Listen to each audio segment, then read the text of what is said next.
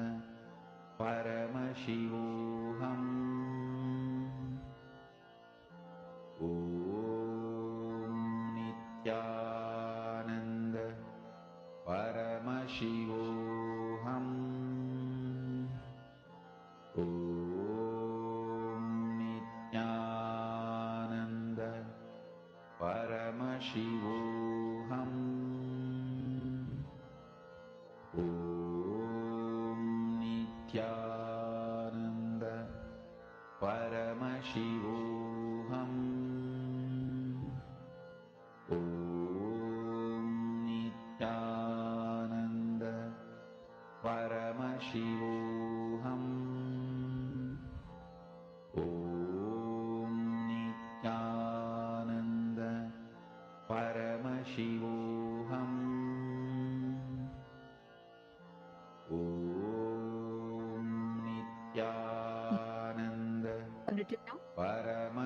Now, can I request every one of you to post in the chat what exactly did you see? So what you're going to do now is, I request each of you to describe all the 5 things. You're going to be telling how it feels to touch it. Like you can say, is it rough? Is it very smooth? Is it very coarse? Or is it very, like, what is the feeling you get when you touch it? And what is the smell of it like? Is it sweet? Is it a bad smell? Is it something like a particular smell? What exactly do you smell? Right? And how do you see it? Okay, like right now you're all seeing it, but even the whole object, what it is. And then you're going to also tell the sound of it. Like if you knock on it, what sound does it come? What sound does it give? So I request each of you to describe all the 5. And of course, the taste. Is it bitter, sweet, sour, spicy? What is the taste of it? Come on, I'm curious to see. Okay, my Hedish luck is saying lemon slice, but you should describe it. Can each of you put all the 5? Touch, taste, smell, and seeing and sound. All the 5. You all can list. So touch is like this, taste is like this, and sound is like this.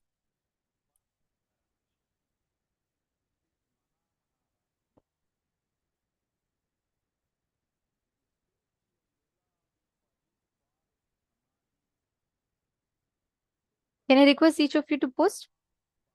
Come on. I request all the participants to go ahead and describe. That has texture and little moist taste, sour and juicy smell, fresh.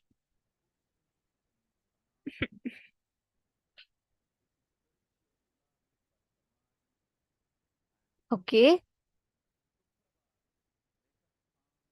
Balmiest. Okay. Come on, all the others. Mahedi Shlak, Makiti Punekar. Come on.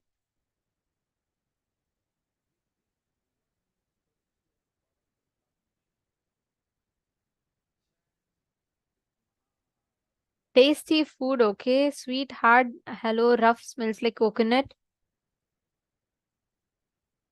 Okay, very, very interesting. Okay, now I'm going to show you all the answer. You all will be surprised to see the answer. Ma Nithyananda Jnana Yogini. You are absolutely right. It is a pineapple. That was what is projected, and you found out precisely. And Guru Prasadini, you said the taste is sweet and sour. That's right. You have manifested. And so many of you have correctly described. And not really smooth, but a little crunchy and sweet and a sour taste. That's right. Fragrant and feel very tender and crispy. Ma Xiangxing, exactly. Very right. Ma Jenitran, you manifested the smell correctly. And Ma Vinuta Nagaraj, you also started manifesting. Wow. Many of you have told. Ma Virupaksha, right?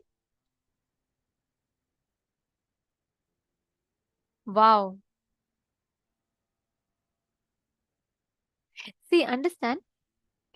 Each time you manifest this power, you are literally experiencing the space of oneness and the space of the manifestation. When you're experiencing it, right, instantly you experience the space of being beyond, in the unclutched space where you're not limited to perceiving reality only through one sense or two.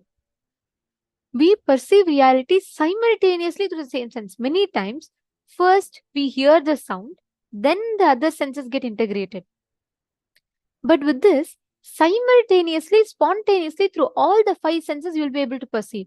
Your awareness increases multifold. You're all understanding? So that is why this power is very, very special. With this power, you literally awaken your own ability to experience reality, the nature of reality. Very, very powerful way. Now, we are going to be entering into the next session. It's very important one, where we will be learning about 25 states of consciousness. We learned about 14 lokas. We will now be learning about 25 states of consciousness. Each of it is very, very important. So I request all of you to provide your complete listening to this. See, normally we all know dream state, okay, waking state, but there are 25 states that your consciousness exists in. And in this session now, we are going to be learning. Today, you're all going to be learning a lot. Of course, because we have to prepare for the very special session with Swamiji that we have. So this is a very special session, and it's a very important one. It's a very, it gives us the basic understanding for what we're going to be learning today. So please listen to this session where we learn about the 25 states of consciousness.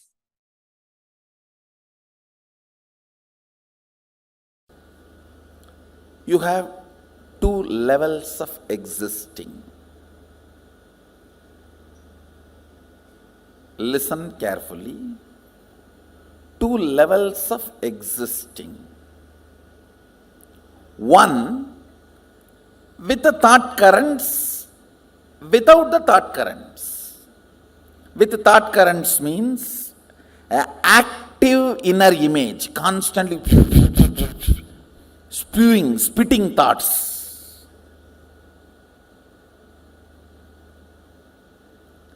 Without thoughts, in deep sleep, where I think some of you are in that state now. If you are not hearing me, you are in that state. If you are hearing me, you are not, fortunately.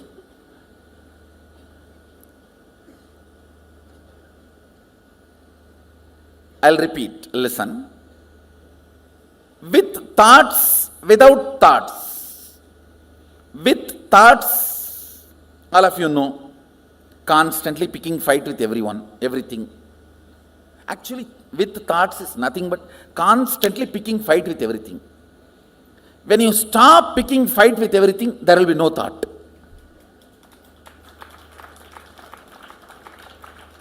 Thought is Tan in your existence.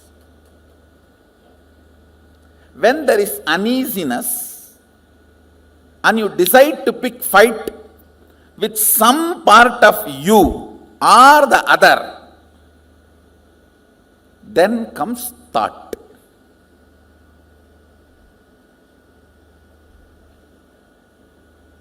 Without thought, you know, deep sleep in the night time or sometimes in the daytime. Whenever you are in the deep sleep, no thought. So these two, same way, listen. With thought, without thought. Same way, with your existence, remembrance of your existence, without the remembrance of your existence.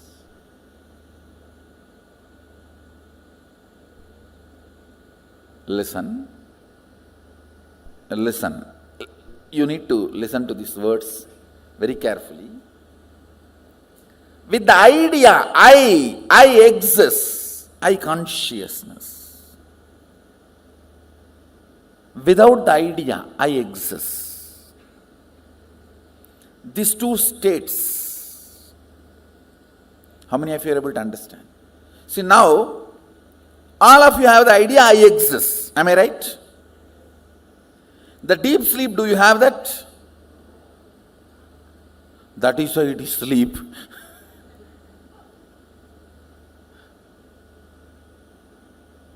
So, there are two ways and two states. Two ways is with thought, without thought.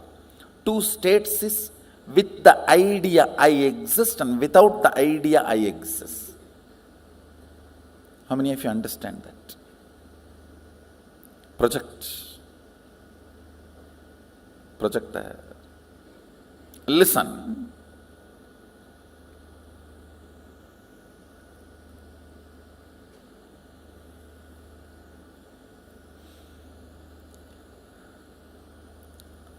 With the idea,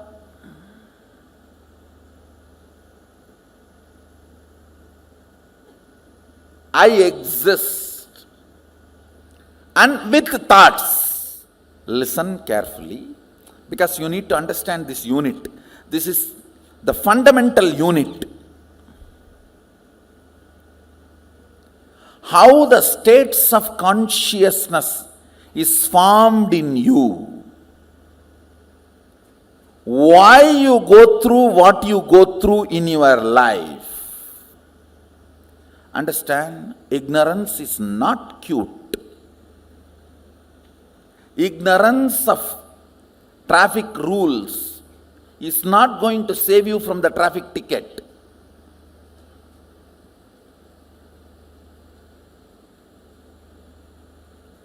Ignorance of traffic rules is not going to save you from ticket. Ignorance cannot be a reason for not following. Same way in the cosmos, ignorance is not cute. Yes, you can be victim, singing song, oh, I am ignorant, innocent devotee. Who is going to care? No. A devotee cannot be ignorant. Jnana varishta bhakti, devotion established on knowledge and understanding. That is devotion. Understand, I am talking about the fundamental units of life. So let me go to the next word. I am introducing these 4 words. With thoughts, without the idea that I exist. That's called swapna. You may say, no. In dream also I remember I exist. No, listen carefully. In the dream, you will be writing your college examination sitting with your son. How can that be? College exam you wrote much before the marriage.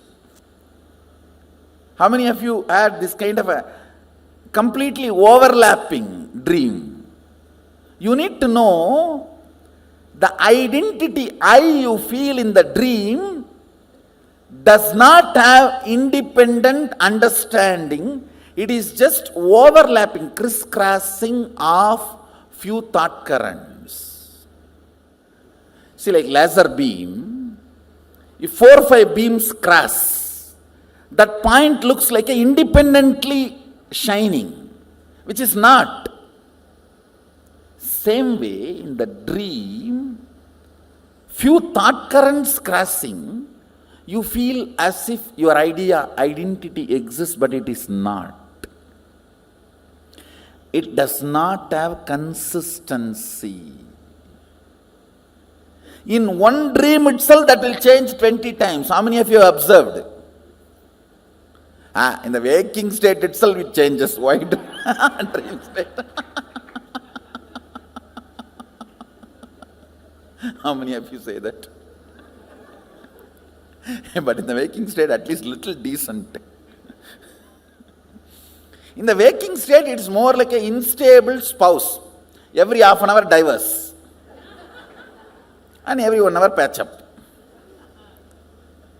But in the dream state, it doesn't even behave like an unstable spouse. It behaves like a 10 minutes son, 10 minutes boss, 5 minutes brother, 5 minutes enemy. You just don't know how it behaves. Listen carefully. The number of thoughts gives idea that you exist for a spark. That's what happens in the dream state. How many of you are able to understand what I am saying? That is why the idea of I in the dream state is so illusory.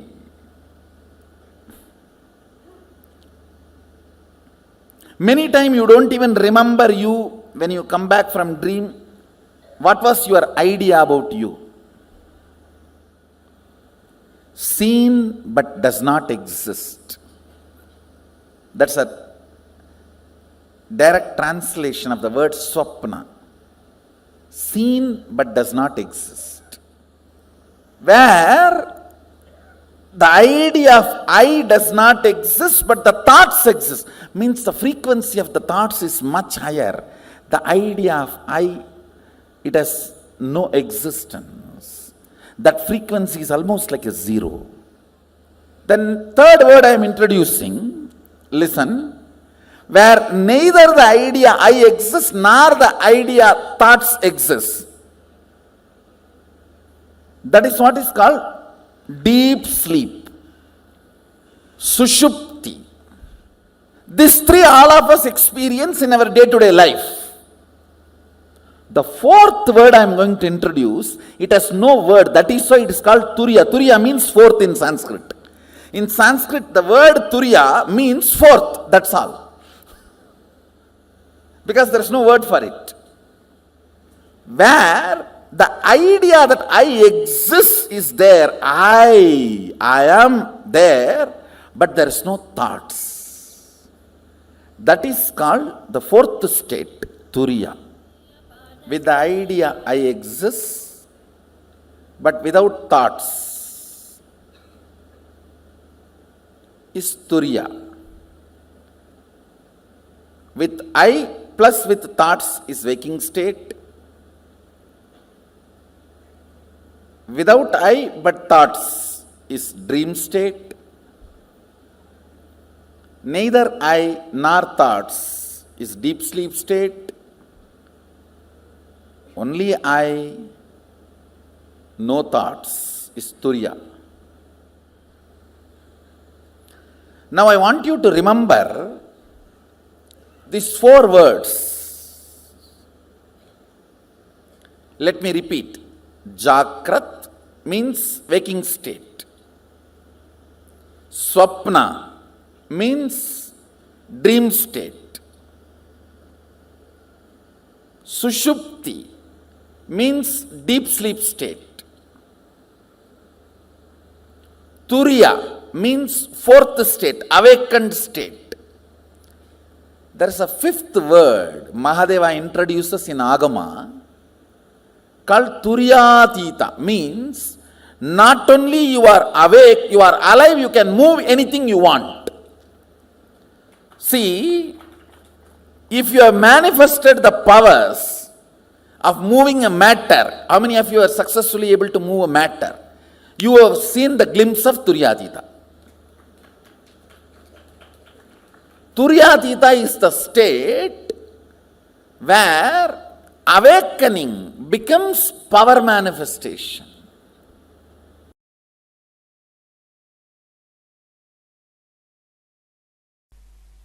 All these 5 states, deep sleep, dream, waking, awakened, alive, all these 5 states in Sanskrit, Sushupti, Swapna, Jakrat, Turiya, Turyatita.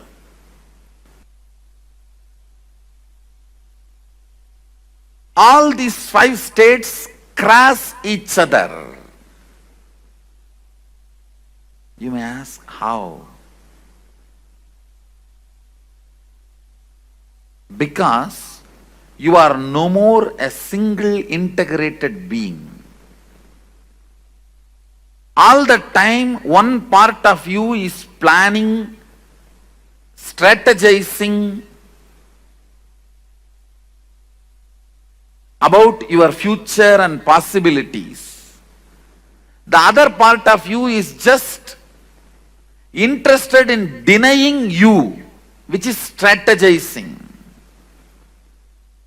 The part which goes on strategizing about you and your future is called mind, head, intellect, logic. The part which goes on denying you does not want the direction. Not because it is right or wrong, just it does not want. It's like a tantrum throwing child, what you call as heart emotion. Please understand, you have been given a very wrong idea, your heart and emotion is always right. No. Both are corrupt. Understand, both are corrupt. Both carry deep incompletions. Heart wants something just because it does not want that. Heart denies something just because head wants it. It's not that always heart is right. No. If you feel heart is right, no. You are wrong.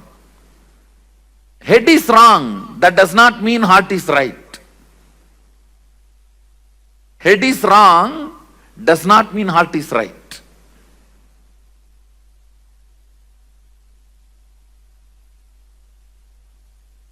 Sometimes head is right. That does not mean heart is wrong. Sometimes head is wrong. That does not mean heart is right. Both have their incompletions, both have their problems. Because you are no more a single being. See, invariably when the whole humanity has started experiencing this dual being,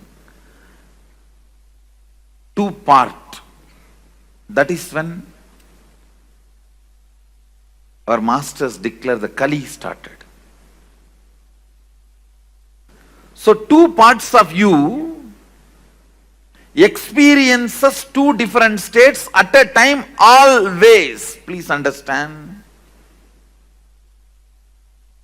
If your head, which is strategizing about your future, is now awake, your heart is in dream state, sitting somewhere and doing something else. If you have to put your head and heart together, keep yourself in the waking state, you feel stressed, tensed. Oh, I can't be like that for a long time. Maybe few minutes, okay. Not more than that. How many of you understand what I am saying? How many of you experientially feel, yes, I go through this? Understand, the line, vertical line is a heart projector. Vertical line is heart's line. Horizontal line is logic's line. Head's line. So listen, when your head is in Sushupti, heart is also in Sushupti. It is called Sushupta Sushupti. Deep sleep, deep sleep. Very rarely you experience this. Even in your deep sleep, if you are lying on your bed for 8 hours, maximum you may experience this deep sleep for 20 to 30 minutes. Not more than that. Please understand. Head, heart, both parts of you experiencing Sushupti and Sushupti, deep sleep and deep sleep.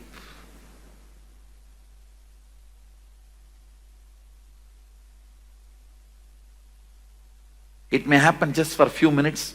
In the whole 6 hours or 8 hours, you are lying on your bed.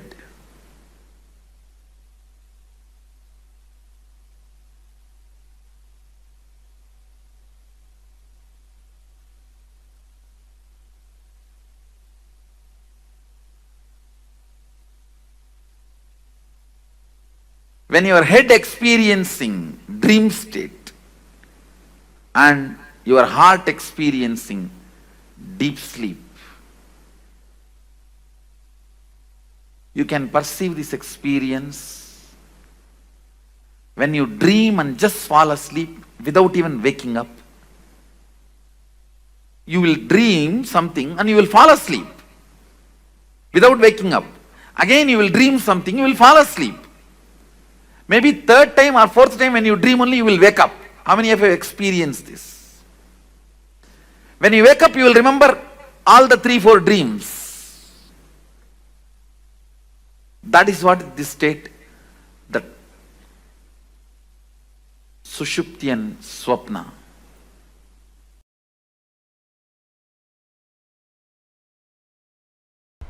How many of you are understanding?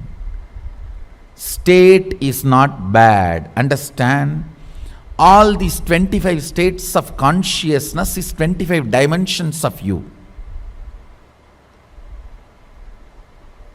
You are 25 faces. You are 25 dimensions. In the waking state, how you are able to control larger part of you. You can control your hands, you can control your legs. Many things you can control in your waking state. When you want, you can get up and go and pick up a cup of tea. When you want, you can go and use the restroom. In the dream state, if you find a restroom, don't use, it's a trap.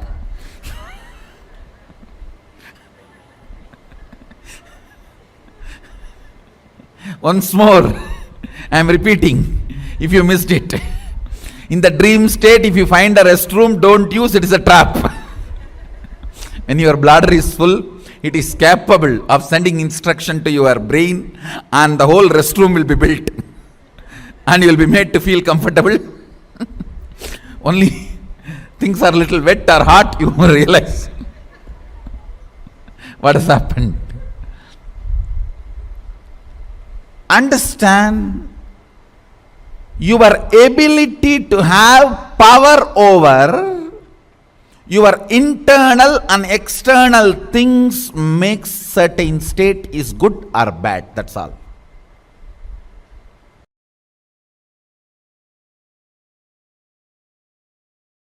If you are in delusion, don't be afraid.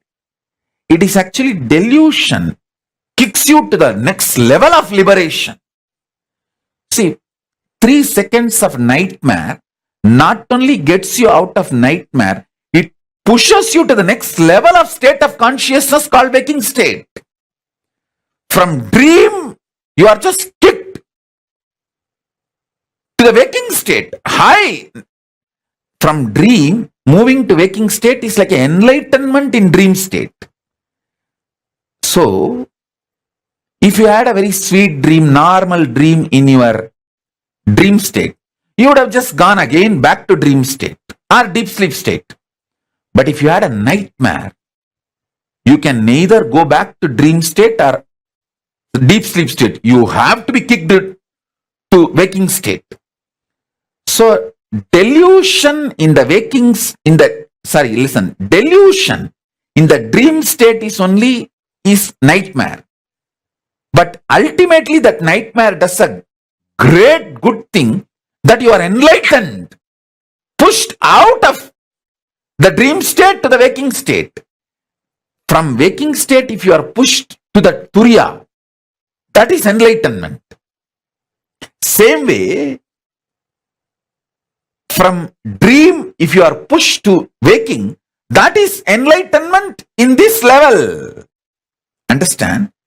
Enlightenment means getting pushed to the next higher state of consciousness. From deep sleep, if you are pushed to the dream state, that's one level enlightenment. From dream state, if you are pushed to the waking state, that is one level of enlightenment. From waking state, if you are pushed to the Turiya, that is next level of enlightenment. From Turiya, if you are pushed to Turiyatita, that's the next level of enlightenment. So understand, the nightmare in your dream state is not as bad as you always think, because just the 3-second nightmare, and you need to know, no nightmare can be longer than 3 seconds. It's a law of life. In the dream, it may look like a long time, but actually, in chronological waking state time, it is only 3 seconds. So,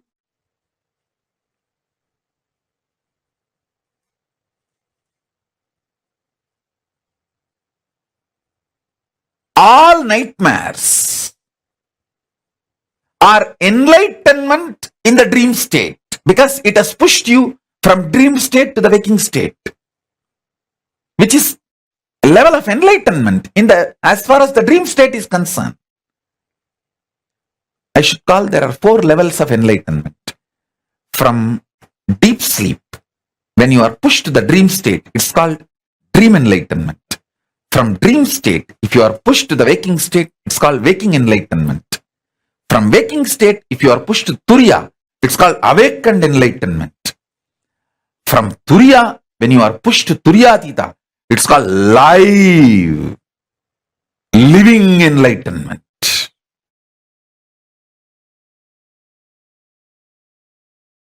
The body which is fueled only by Sushupti, Jakrat Swapna means deep sleep, dreaming and little waking state once in a while because of cup of coffee.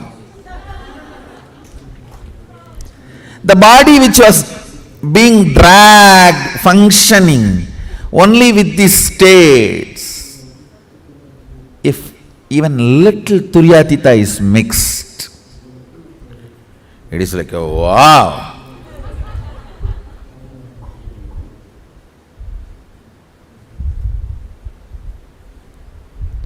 Today I'll put little Turiyatita.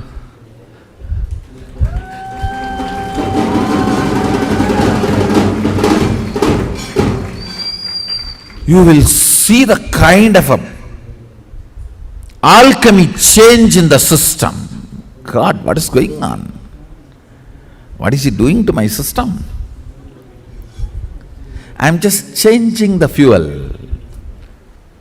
Multiple things will happen. One, a thorough healing of the body. All the repaired parts get healed.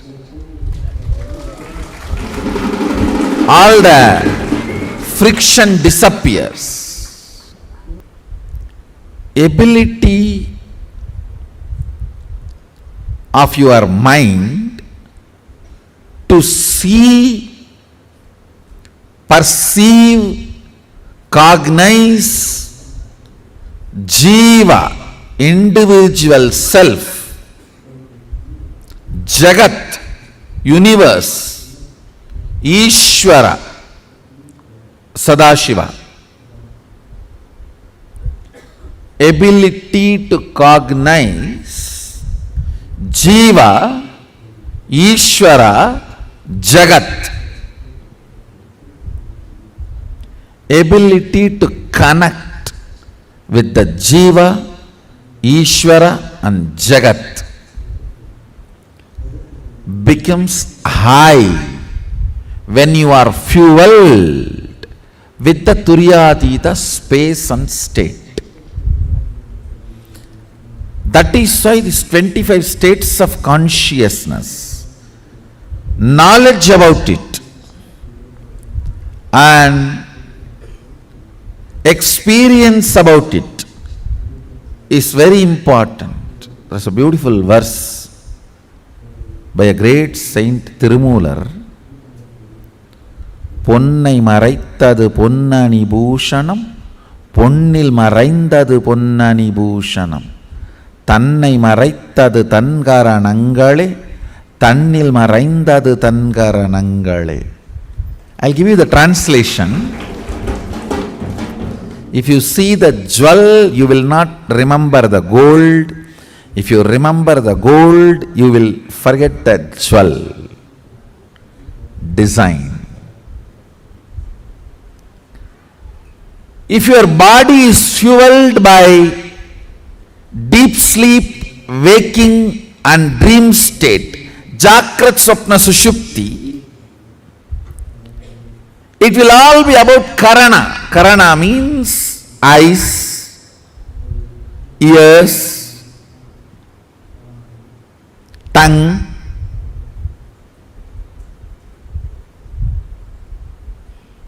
the action-based organs projecting the universe.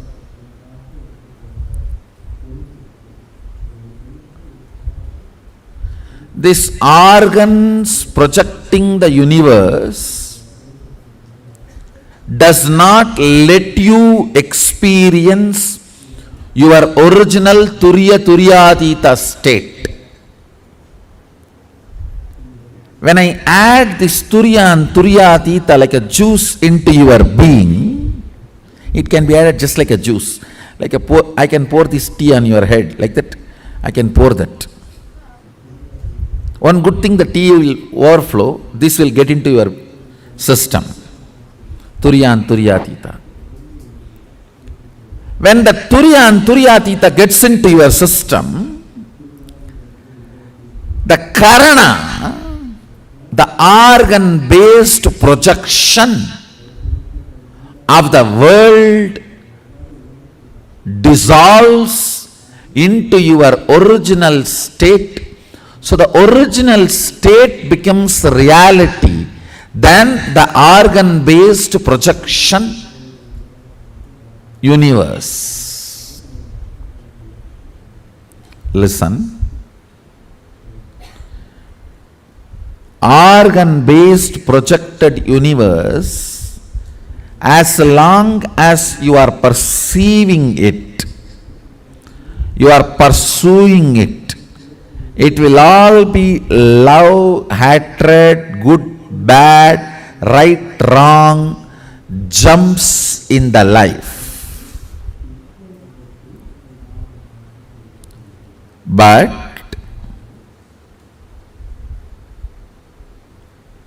when Turiya and Turiyatita is added to your biomemory, bioenergy, suddenly you will realize your self is a much deeper and higher reality than the organ based projected universe. Understand? If your stomach is experiencing acidity, you will feel whole world is enemy, demon. You don't need big demons to come and attack you. Just little acidity is enough. And the kind of a tantrum you throw,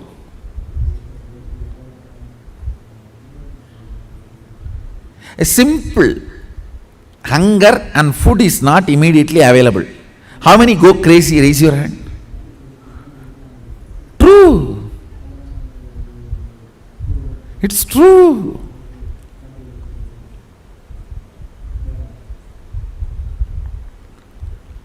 Organ-based projection, perception of the universe, that is like a crude oil run tractor in a village Kacha road, which has higher ups and downs of any best roller coaster in the world. If Turiya and Turiyatita is added into your system, suddenly you will feel like you are flying. The whole inner space is lubricated. Turiya and Turiyatita is the important fuel with which your body need to be filled if you are interested in experiencing Kailasa.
Sorry, yes.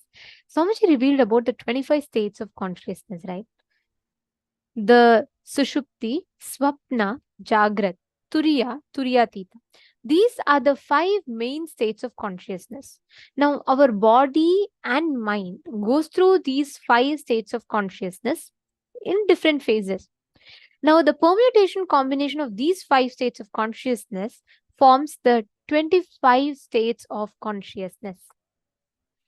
You may be wondering, why is this relevant? Like, what exactly is this 25 states of consciousness about? This is literally like a map that helps you determine which state you are in and which state you would like to head towards. Nithyananda ma Sanghavasini Ananda ma. Okay, there's also there's someone called Freedom Heart. You could please put your name, full name. Yes. I encourage all of you to ask your doubts, your questions, and we will be taking it and we will be answering them as well. So you all can ask any questions, doubts that you have. Yes. Now, the 25 states of consciousness, each of them are like an indicator of what state you are in. Like, for example, let's say your body is physically in Jagrat, the waking state, but your mind is in, let's say, the deep sleep state, Shushupti state. So each of them correspond to a physical state of our existence. For example, when your mind is extremely tired, but your body is in wakeful state. When your body is in Jagrat, mind is in Swapna or Sushupti. That is what is called as sleepwalking. Because in sleepwalking, the eye consciousness in you is very less. You don't have the awareness, but your body is active. You can walk, you can do your things that automatically your body is trained to do. So sleepwalking is when your body is physically in the state of Jagrat, active, but your mind is in the state of rest. Right? Your mind is in the state of deep sleep. Now the same thing, let's say when your body is in the space of deep sleep, like completely tired, when your body is not awake, but your mind is extremely awake and active, the eye consciousness exists, you're in coma, which is where you can feel everything. You can feel hunger, but you can't eat it because your body refuses to move. Your body falls into a Shushupti state. So the whole life is a permutation combination of the different states we experience in our life through our activities. You all can see here, this is the exact chart that Swamiji was showing us. So when you have eye consciousness and you have thoughts, you are in Jagrat state. Like right now, you all have the eye consciousness and you all have your thoughts. That's Jagrat. Now your eye consciousness, but without the thoughts, that is Turiya, where you know you exist, but there are no thoughts. That is Turiya. When you are having without eye consciousness, but you have thoughts. For example, let's say the dream, all the dream is without eye consciousness with thoughts. That's why when you are in a deep sleep, if someone calls you,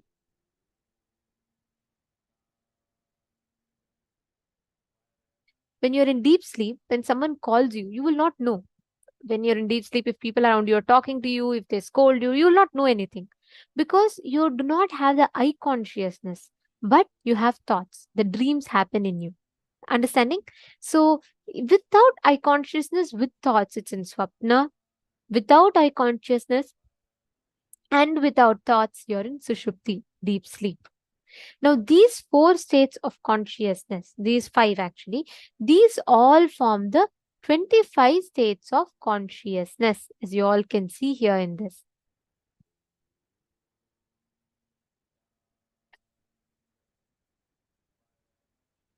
So the 5 states, actually what you all see in the vertical line is the 5 states. What you all see in the horizontal line, 5 states. The vertical line is mind, the horizontal line is body. So the crisscrossing of these 5 states and of consciousness with each other forms the 25 states of consciousness. The horizontal line is a state of mind, logical. The vertical line is a state of the heart, emotional. That throws a tantrum whenever on what mind decides or desires. Now listen very carefully. Some of the most important truths that Swamiji revealed in this session. Why it is important for us to understand this is because these 25 states of consciousness is like it's like a map, it's like a chart, based on which you will know in which state you are existing on. What is the state of consciousness that you're existing on? You will know what will determine your further future course of actions. It will help a lot in understanding this. Okay. Anyways, so what Swamiji was saying is, see, what you desire by your logic mind, what you believe is the tantrum throwing child, which is the heart. You will never get what you desire. You will only get what you believe. You will never get what you desire. You will never go by the logic. Your logic desires, oh, I should venture into this, I should get $1 million. But what your heart believes is what you will get.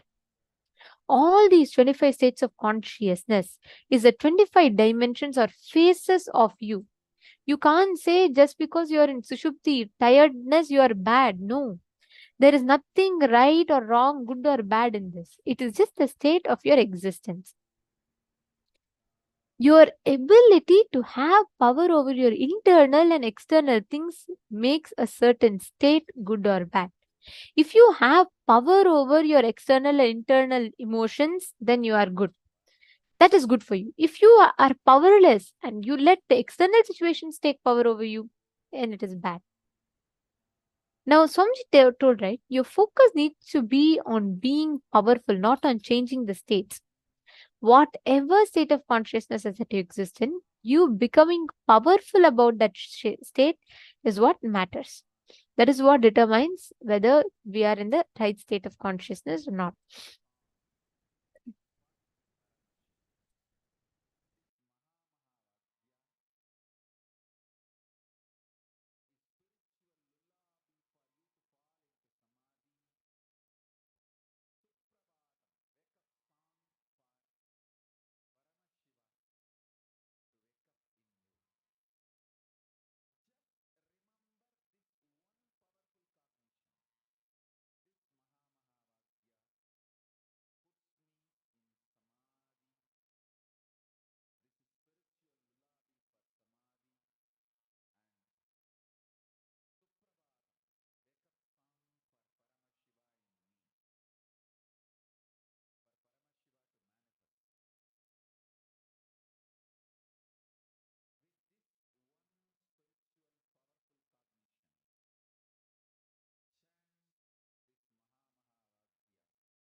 I hope all of you are understanding the explanations and revelations that Swamiji explained elaborately to us. See, these 25 states of consciousness, understanding this would bring in-depth understanding even about yourself that you have.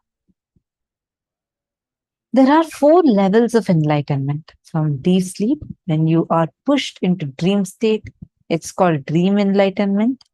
From dream state, if you're pushed to the waking state, it's called waking enlightenment. From waking state, if you're pushed to Turiya, it's called as awakened enlightenment. From Turiya, when you push to Turiyatita, it's called as living enlightenment. Now, we'll do a quick thing. Actually, that living in every day, we all experience that pushing from dream state to waking state. Many times you all have faced where you're sleeping, you're actually still sleeping, or sometimes you're dreaming, and you hear the person who's waking you up, their voice in your dream, or you hear some conversation in your dream, and it looks like in the dream they're talking. Suddenly in the dream, you get a realization, hey, wait, Am I dreaming? That realization pushes you to waking state. How many of you have experienced this? Whenever we sleep and wake up, that's how there is something pushes.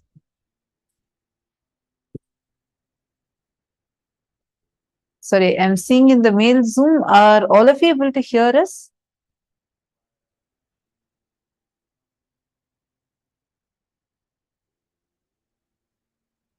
I hope all of you are able to see us and hear us. Yes. Okay, great. Yes, yes. Everardo Alfaro, like alarm. Something like that. See, Guru is actually the alarm for us. Now, when an alarm comes, actually, sometimes in your sleep, you hear the alarm and then you wake up. That reminder, right? So, that is what makes us to move to the awakened state. Swamiji actually says, you can never experience or dream of yourself dying ever. And every nightmare is only 3 seconds long.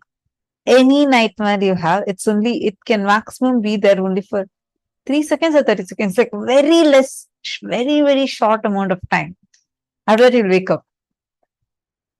You cannot be in a situation.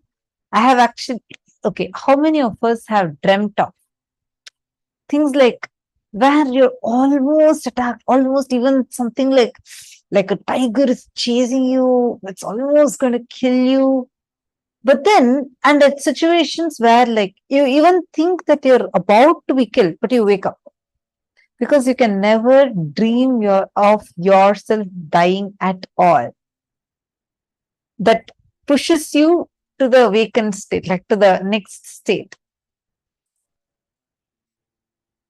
Anyways, now let's take a few minutes and write any 5 instances where you know that you are powerless in one of these states of consciousness. Take a few minutes and just any 5 instances where you know that you are powerless.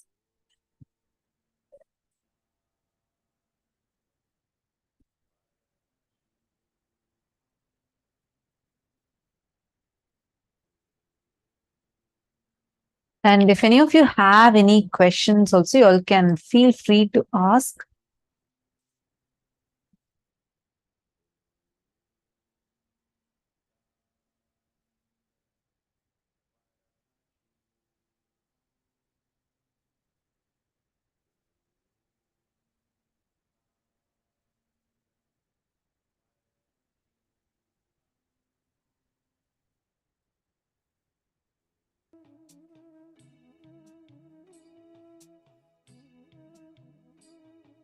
Any questions any of you have, feel free to post it now and make sure you put it as question in caps and post your question.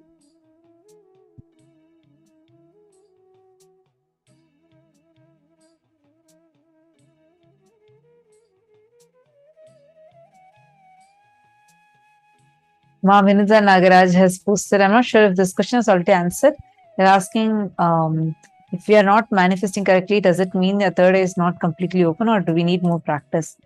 It's neither of these. It's just that you need more practice. Tune yourself to the space of oneness. The more and more you do the power manifestation, more and more you're tuned into the space of oneness. So there's no practice required to manifest the power because there's no trick involved in it. You don't have a logic behind it. You can learn again, practice again and again if to strengthen a particular skill, but this is not a skill. This is your own power that's manifesting. You're only doing it multiple times to strengthen the oneness frequency from which you can manifest this power.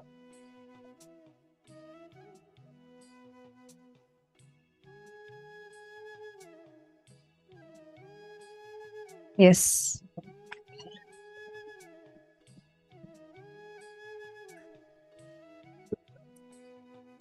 And why is Swamiji chanting Mahavakya? Is Mahavakya about Swamiji?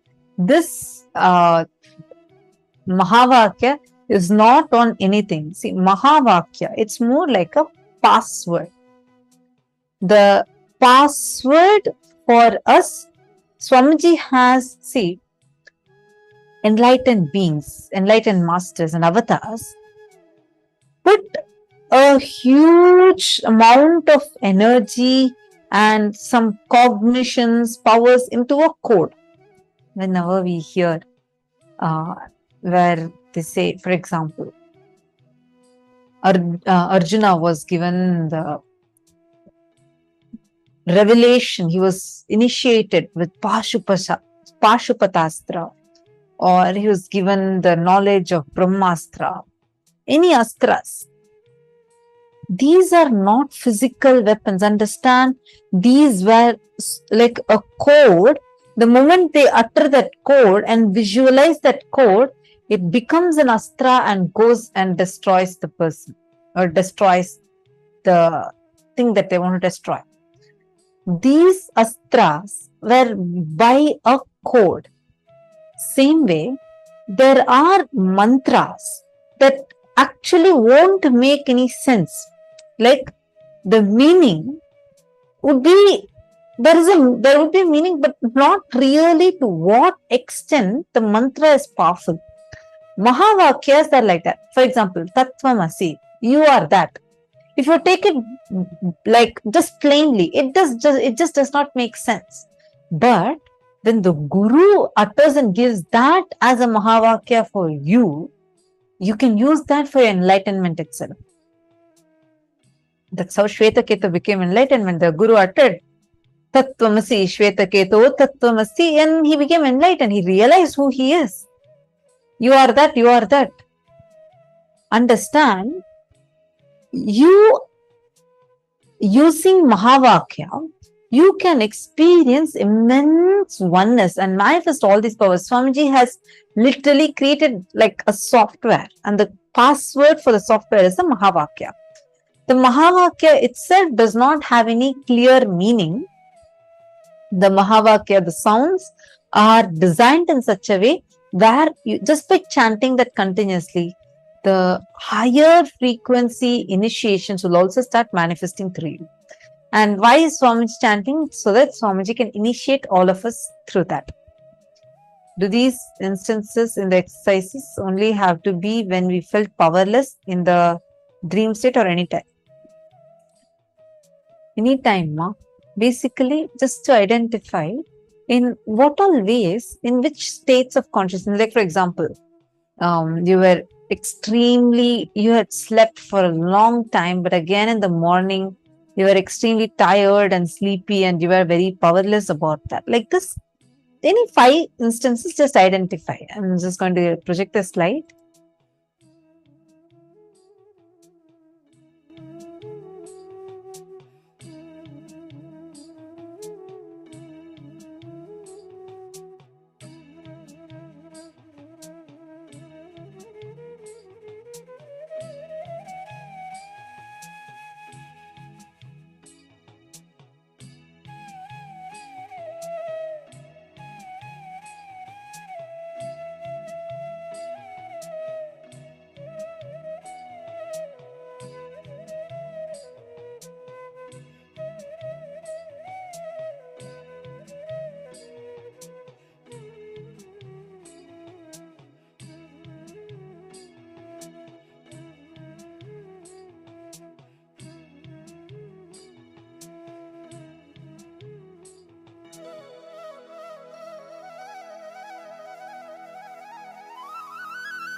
Nithyananda. I hope now all of you have already written the 5 instances. Now, let's all enter into the next session. So, we all understood about the 25 states of consciousness. We learned about 14 lokas. Then we now learned about the 25 states of consciousness. Next, we're going to learn about 11 dimensions of the universe, like how you say length, breadth, depth. And then that's what we are experiencing, and we know very little about time and little about space. What are these 11 dimensions of the universe? Recently, scientists have also discovered, saying that our brain can see up to 11 dimensions. So what exactly are they? Let's listen now to the revelation from Swamiji.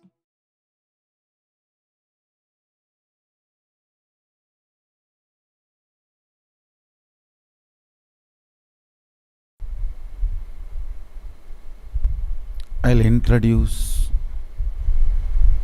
the different dimensions of the universe. Before introducing, I'll tell you the purpose why I am introducing. Understand?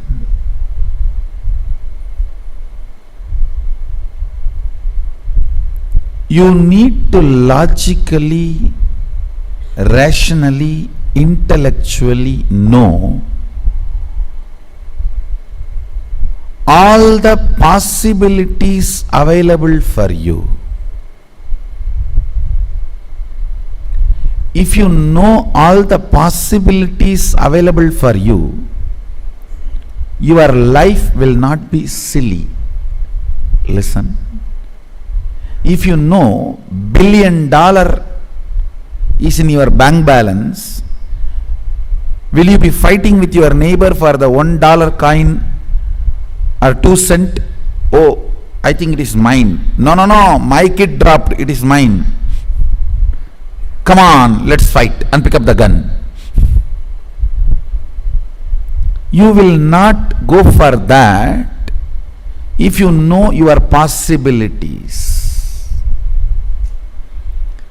Understand, life is all about getting matured. Taste getting matured, your greed getting matured, fears getting matured, needs getting matured.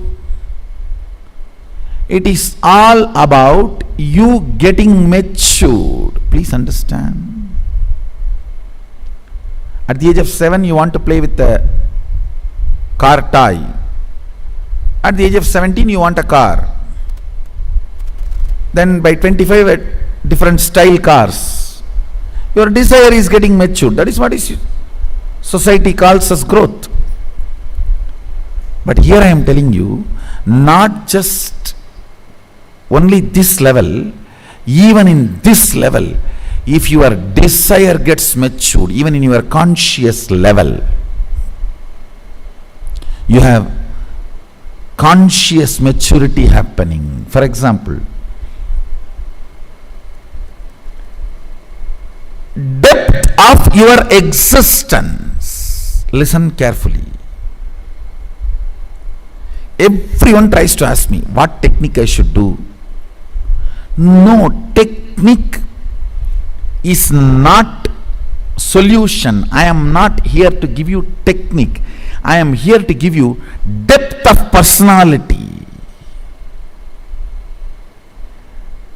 Every time people ask me, if I don't manifest powers, what technique I should do? No technique. Your cognition about you need to be changed. That's all. That is the permanent technique. That is the permanent solution.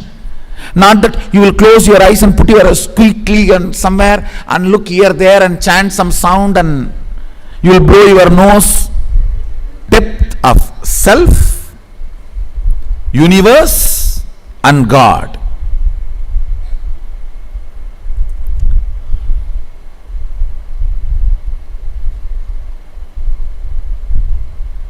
Your identity you are carrying is too silly.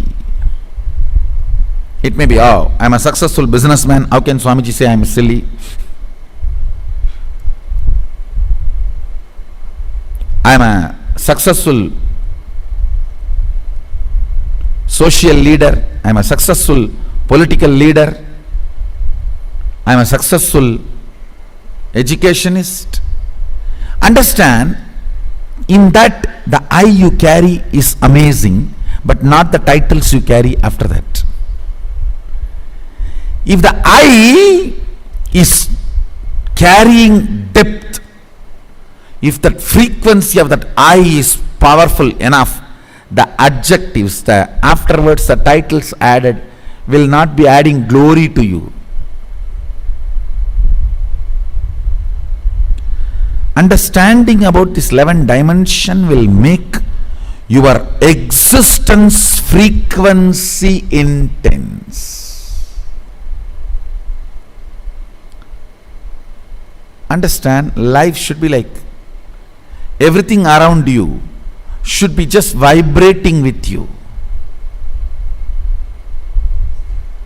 The moment thought comes, an idea comes, a cognition comes, the whole nature should cooperate and make it happen. Introduction to 11 dimension itself is to show you your multiple possibilities.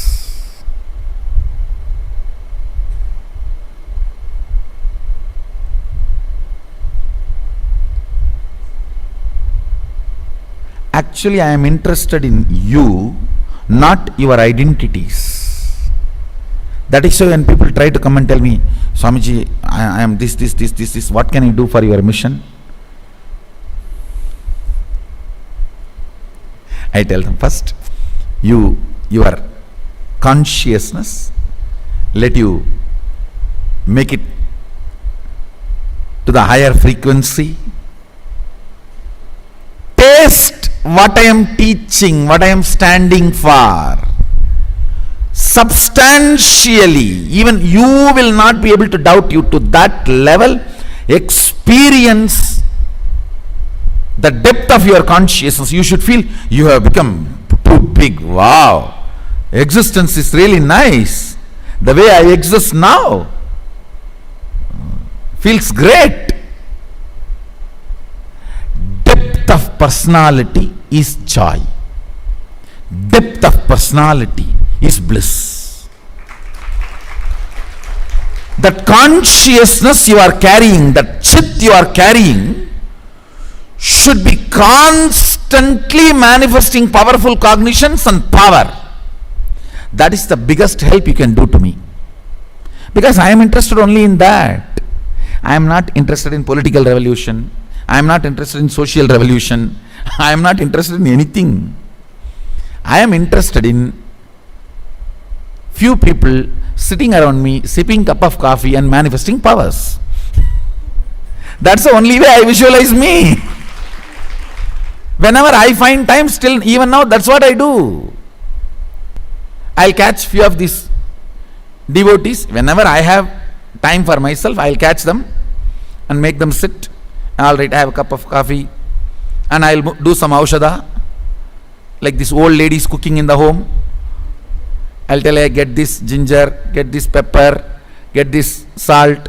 I'll be playing with it and do some process and take this aushadha and now manifest power.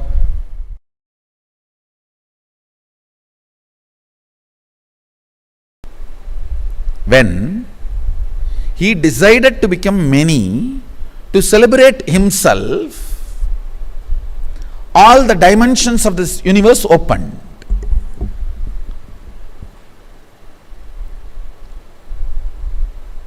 Understand, your whole life is nothing but you deciding. See, at one point in your mother's womb, you decide, Ekoham Bahushyamaha. Only then you open the womb where you were residing for 10 months and come out.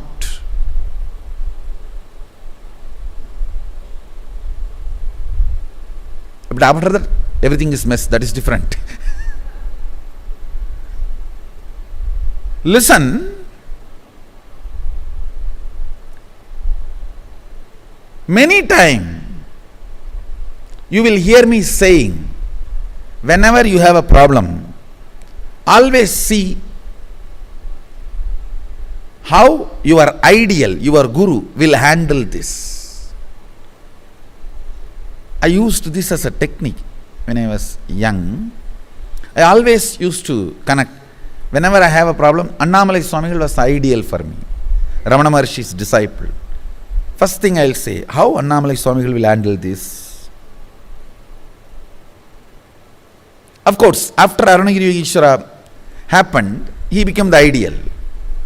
Then I will always look how Arunagiri Yogeshwara would have handled this.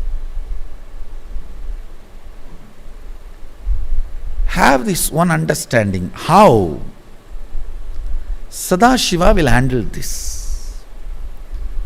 The moment the one became many, all the problems you have, he also started having. Don't think he does not have a problem. Yes, all the organizational problems you have, relationship problems you have, everything you have, yes. He solved it. You have not. That's all.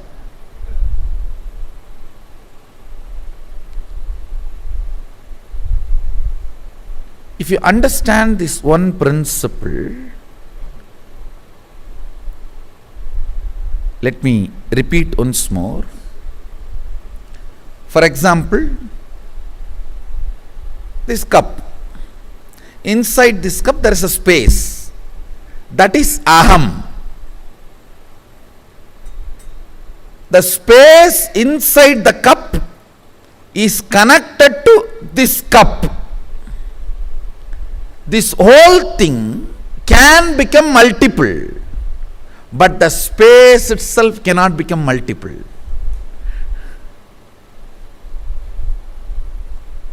Anything which has become multiple, as the source of oneness inside them.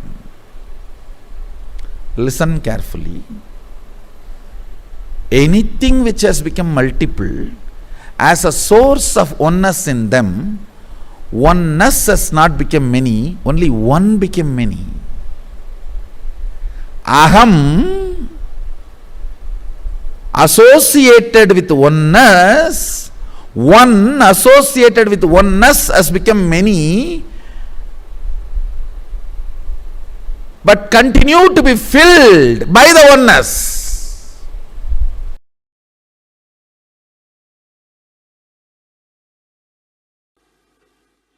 I'll introduce the whole 11 dimensions completely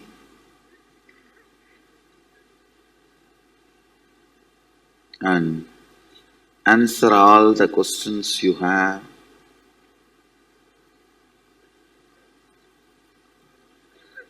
About the 11 dimensions. Please listen. The normally what you perceive in your day-to-day life, the length, breadth, depth, that is one dimension. Then only breadth and depth exists in one dimension. Listen carefully.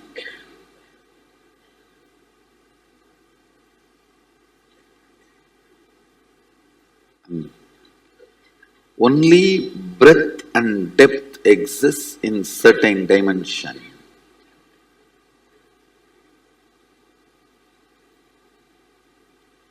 If you want me to give an example, there will only be visualization and cognition, no verbalization.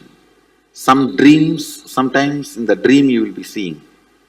Only visualization, only cognition, no verbalization. How many of you have experienced that kind of dream? And even this object, its breadth and the depth can be left and length can be moved out. Then what will happen, you know? Really, length can be moved out, then If you put your hand like this, you will see object. If you put your hand like this, you will not feel the object.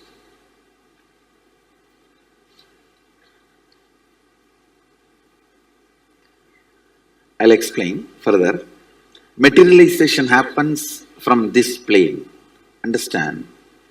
Any object gets dismantled and goes into this plane, and in this plane only the movement is possible. Then again it gets assembled.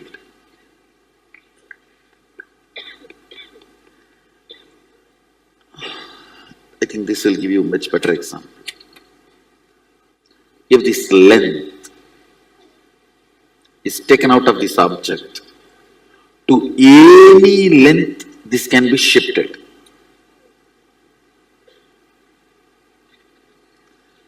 If your ego is taken out of you, you can just become Sadashiva. Ganga is flowing, one bamboo is floating on it. Because that bamboo is floating, you call this side Ganga, that side Ganga. If you lift the bamboo, it's Ganga. Same way, this length makes this object not to be moved in length. Defined length differentiates this object from the space of length. Your defined degree makes you dumb to all other subjects.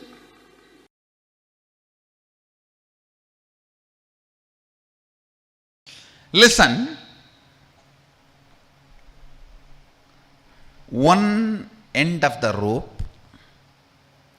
in the microcosm, Pindanda, is the verbalization dimension. Quantumly the same functions, the other end of the rope. In the Brahmanda, macrocosm, as length dimension. Same way, what functions in the microcosm as visualization, in the Brahmanda, in the macrocosm, that is only is breath. Listen, now third statement is very important. What functions in you as cognition, how you cognize yourself, individual inner image, in Pindanda, microcosm. How you feel about you, that same only, that cognition, inner image, vibrates as the dimension of depth in the macrocosm. That is why your inner image matters for your life. What you attract, what you manifest, how you live matters, I tell you. Never allow lower inner image in you. There is nobody has a right to judge you. Even your guru has only right to help you, not judge you. Listen. Even your guru only has a right to help you, not to judge you. Even guru does not have a right to judge you, then who else?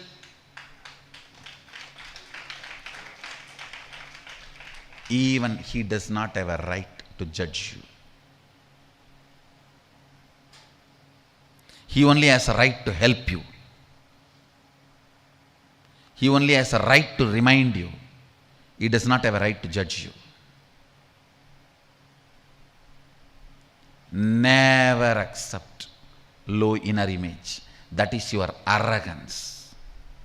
Do not fall into the arrogance of accepting inner image. You always think, no. Inner image is very humble. No. Weak inner image is arrogance. Don't call it as humbleness or meekness or goodness. No. don't ever give any good word for it.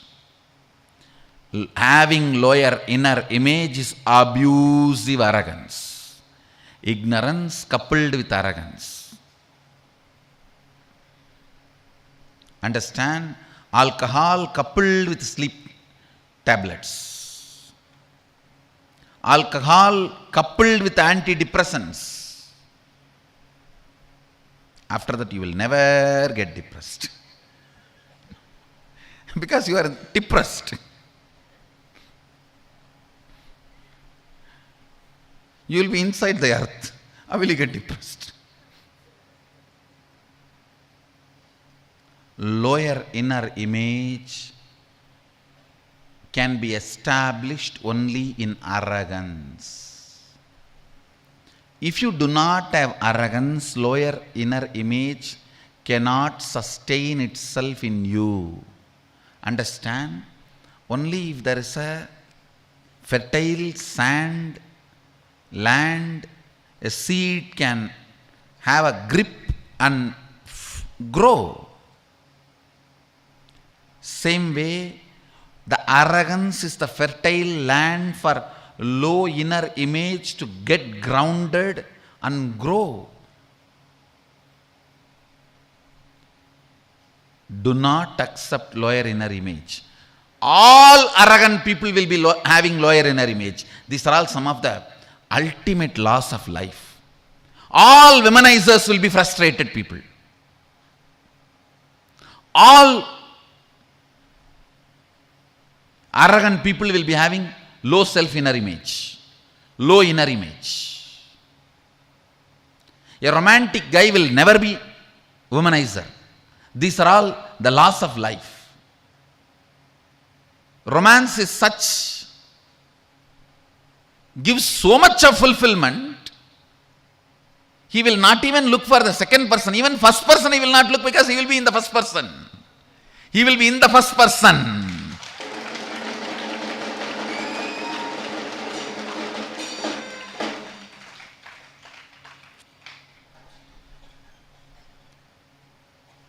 A womanizer will be most frustrated fellow. These are all some of the ultimate laws which can never be changed at any time.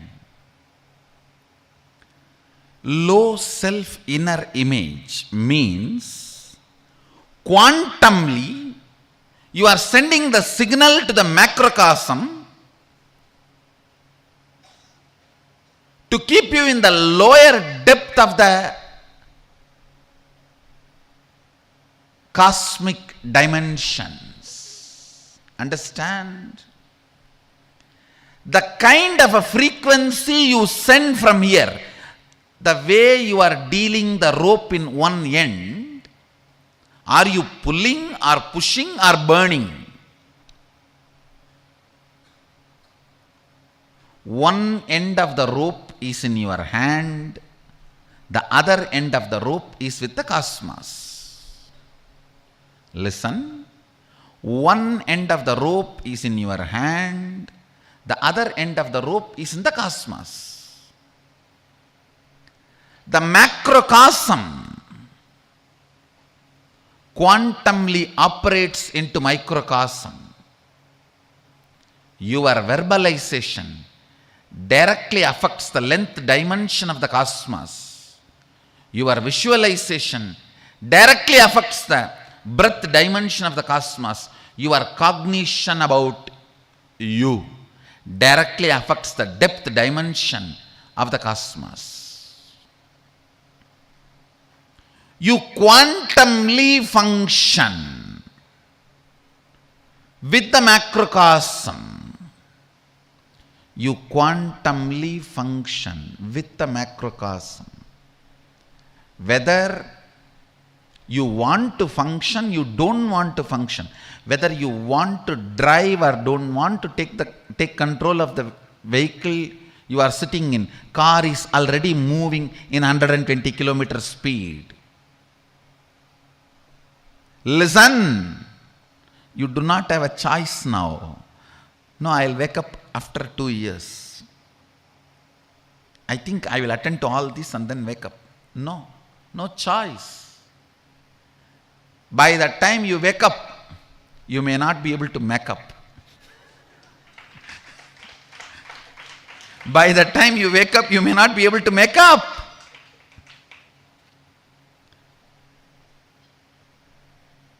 You are already in the car and the car is going in the 120 kilometer speed and unfortunately you are in the driving seat.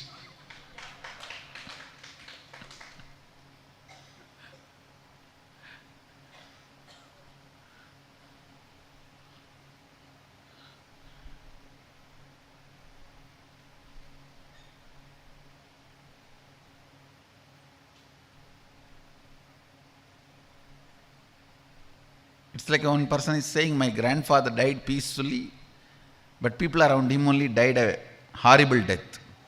He asked why? Because he was on the wheel and sleeping.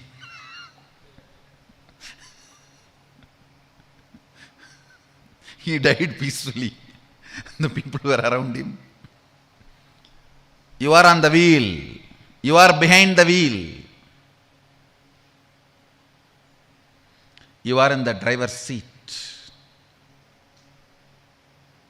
Wake up now to your length, breadth, depth,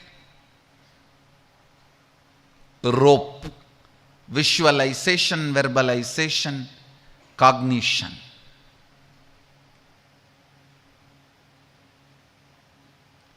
Even if you don't wake up, the earlier signals you sent is doing its job automatically. Understand?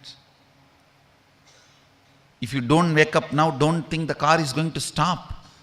The earlier automated gear system in which you have put, it's going to be running in that. How long? Sometime till the fuel is over. It runs like that and stops. That is what I call unconscious death and birth. You take another one, Janma, without waking up. Appa.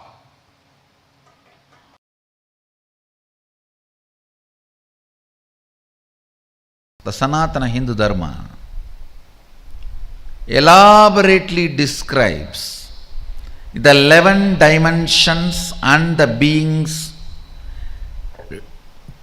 exist in the 11 dimensions: length, breadth, depth, time and space.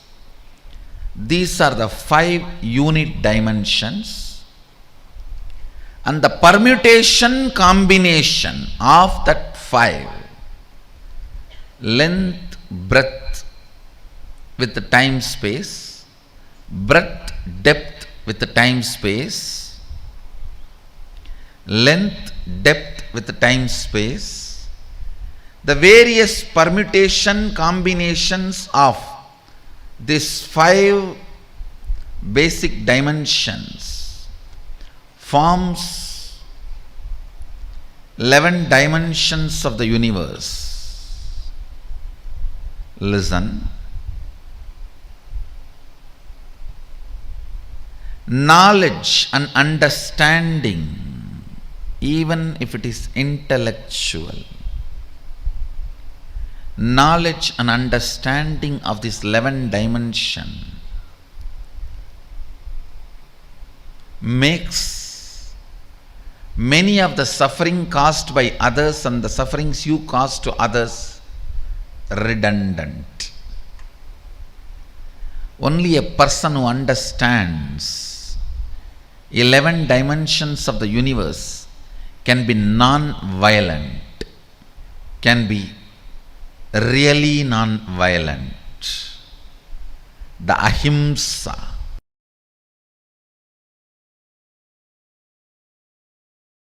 "25 states of the consciousness is what you perceive, you go through. 11 dimensions of universe is what universe perceives it is going through." So if you change your state of consciousness, you'll automatically change the dimension you're in, Yes, and vice sure. versa? When somebody moves to Turyatita, he will never be in length. Naturally, he will be more and more in length, breadth, depth, time, space. Surely change of consciousness leads to change of state. But will the change in state actually lead to a change in consciousness as well? If you Yes, both. both. Both. See, when you change, world changes. When world changes, you change. But will a change has to be regressive? Let's say you achieved Theta Theta to Theta Theta. There's no way you'll actually go back to being deep sleep. I deep should sleep, tell right? you, the regressive possibility completely disappears the moment you even you enter into Turiya. After that, no regressive possibility. Till Jakrat, there is regressive possibility. But not after the Turiya.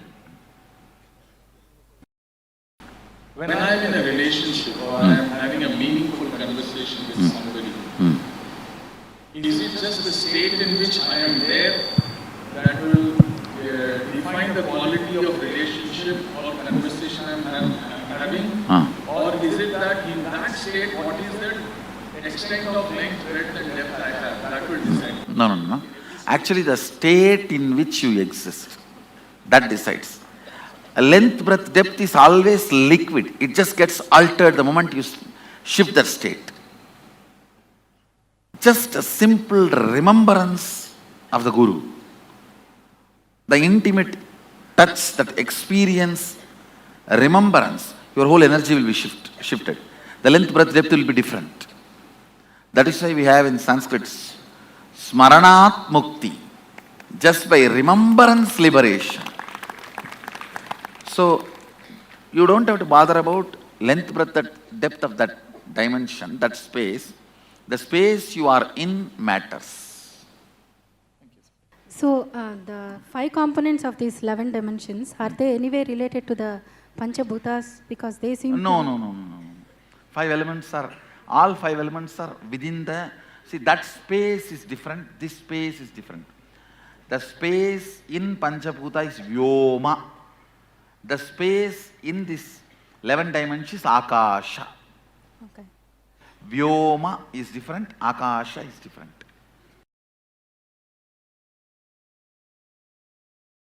Are the 25 states of consciousness, 11 dimensions and 5 actions which are creating the matrix are only associated to Bhuloga? No. The whole spindle, the standila, Meru standila, on which all the 14 lokas are situated, are under this matrix. Other than the Kailasa, which is beyond this matrix, which is the space of Sadashiva, where the matrix is irrelevant. Everything else falls under the matrix. It is already inside these 25 states of consciousness and 11 dimensions and 5 actions. And the next question you are asking about the analogy we can do with the movie Matrix and our fictive reality in the so-called real world who is supposed to be Neo. See, actually this, you can't exactly match who is Neo and who is Agent and all that. Roughly we can match. Neo is a seeker who is struggling and getting enlightened. Morpheus can be roughly matched as Guru. But it is not necessary Morpheus has to die. And only roughly can be matched. What is the artificial intelligence? Yesterday this was the question. What is that machine's artificial intelligence? The common understandings which are not real but accepted as a system by all of us, like a concept of currency. It's not real. It's a paper. But all of us agree to work with that. The realities made by us, but not existentially real. Currency, passport, citizenship, ownership, paper. All these are the artificial intelligence. All these are the machines which are sucking us. Understand? You are nothing more than 120-volt battery for this matrix. And don't think matrix is going to start. It is already started. The moment created reality is playing 51% of your life than the existential reality, you are under matrix. See your life, the decisions you take, the actions you perform, the life you live is 51% is based on the existential reality or based on these comparative realities.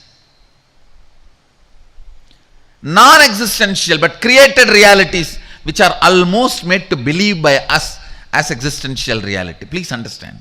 A disease is an existential reality. Medicine for it is an existential reality. But currency is not existential reality. Grain is existential reality. Hunger is existential reality. Currency is not existential reality. Separate these two. Land is existential reality. The passport you need to live there is a created reality.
dimensions that exist, and all these 11 dimensions put together, all these 11 dimensions put together makes up this whole universe. And our brain can cognize not just length, breadth, and depth, not just 1D, 2D, and 3D. We can cognize up to 11Ds. We can cognize up to 11 dimensions.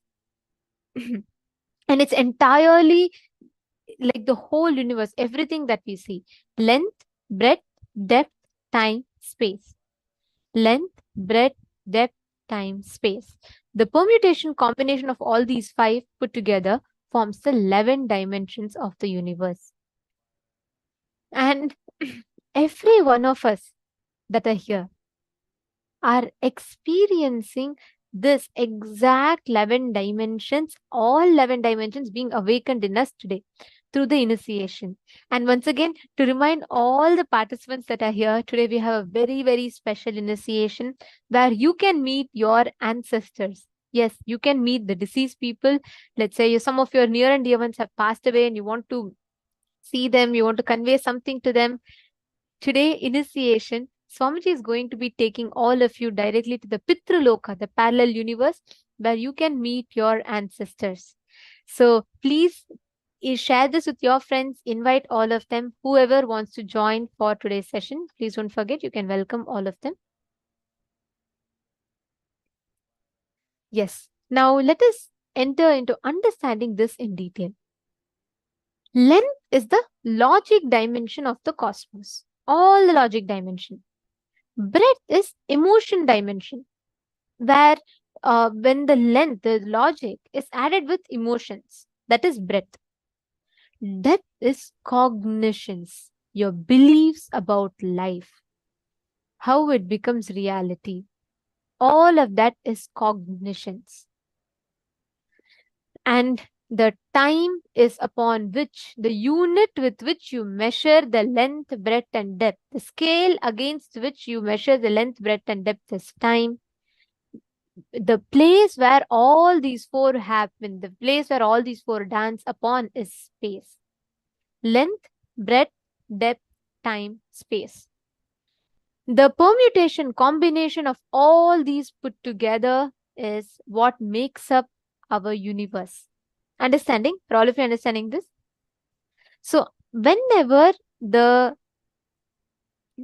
universe, the construction of every atom in this universe, what we perceive is broken down. It will be breaking down into these unit dimensions. These are the basic unit dimensions. And these all put together forms the whole 11 dimensions of the cosmos. Understanding? Any of you have any questions so far?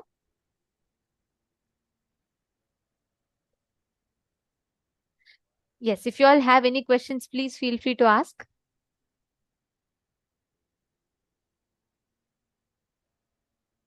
Okay, question. I once dreamt of dying due to electric shock.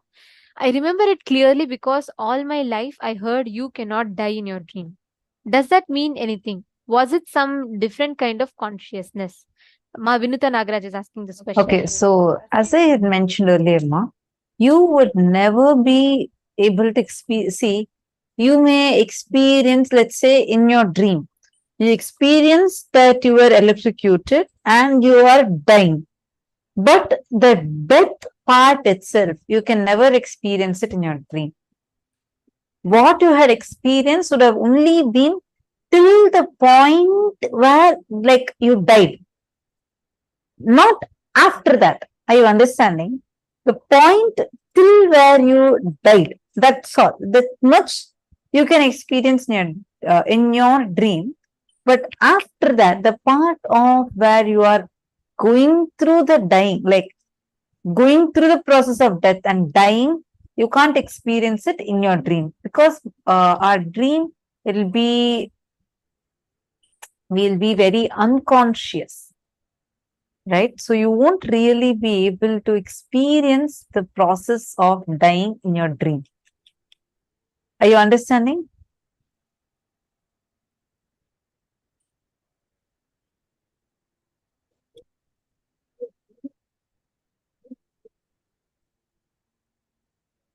Okay. Any other questions any of you have? See, the death is not just, it's not like a button, switch on and off. Actually, whenever anyone goes through death, it is not a second, like how they show in movies.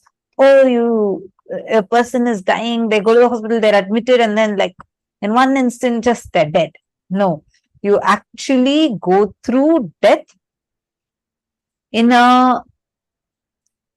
it's like there is a period of time, because slowly, part by part, your body goes through the death. That's why we did the death process, remember? Where the step by step, the process of dying happens, and then you face all the best experiences you've had in this body. You will face all the worst experiences you've had. You will literally do a full review of your entire life. Your whole life will play like a movie in front of you. And then after that, you remember the karmas that you have not yet exhausted, which you wanted to exhaust.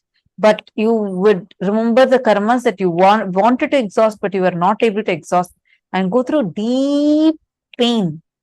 And that's how layer by layer, Swamiji has actually elaborately described this, how there are panchakoshas, the 5 layers in your body, how, like, step by step, the death happens.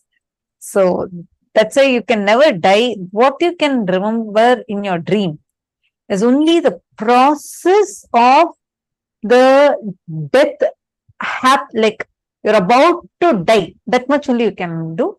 And after that, you won't be able to cognize. And actually, the moment all the nightmares, the worst nightmares, Swamiji says, can only be 3 seconds. No nightmare can be more than 3 seconds. Every nightmare can only be 3 seconds, because beyond that, you cannot process. Your brain can't process death. So you will wake up. Always you will wake up with the nightmare. Like whenever there's a nightmare. Okay, Mark Xianging Zhao is asking, is there a written version of the 5 dimensions, 25 forms, 25 states of consciousness, 11 dimensions of the consciousness? I heard from the teacher that I couldn't organize it all at once. There is a text version that you can read and understand slowly.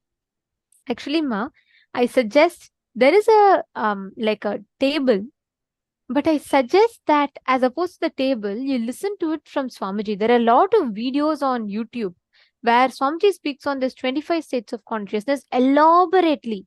If you could please listen to that, Ma, that will really give you an in-depth understanding. Actually, Ma Vimala, you're asking this question, Ma, when we die, do we die in all the worlds? As our breath is same everywhere. Actually, honestly, I'm curious of this. This one question even I'm also having, because Swamiji says breath is the same across all the 14 lokas. So this one part even I also have as a question. You can ask Swamiji today during the darshan. You can post this on Twitter and on YouTube, so that when Swamiji is revealing, and you can get an answer directly from Swamiji. And also there's one more question.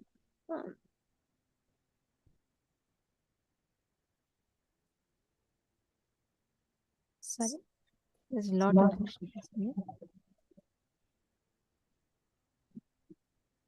Okay, see, one thing, please understand. These 25 states of consciousness, 11 dimensions, all of these are the unit or different scales, or I should say different building blocks out of which the whole universe is constructed.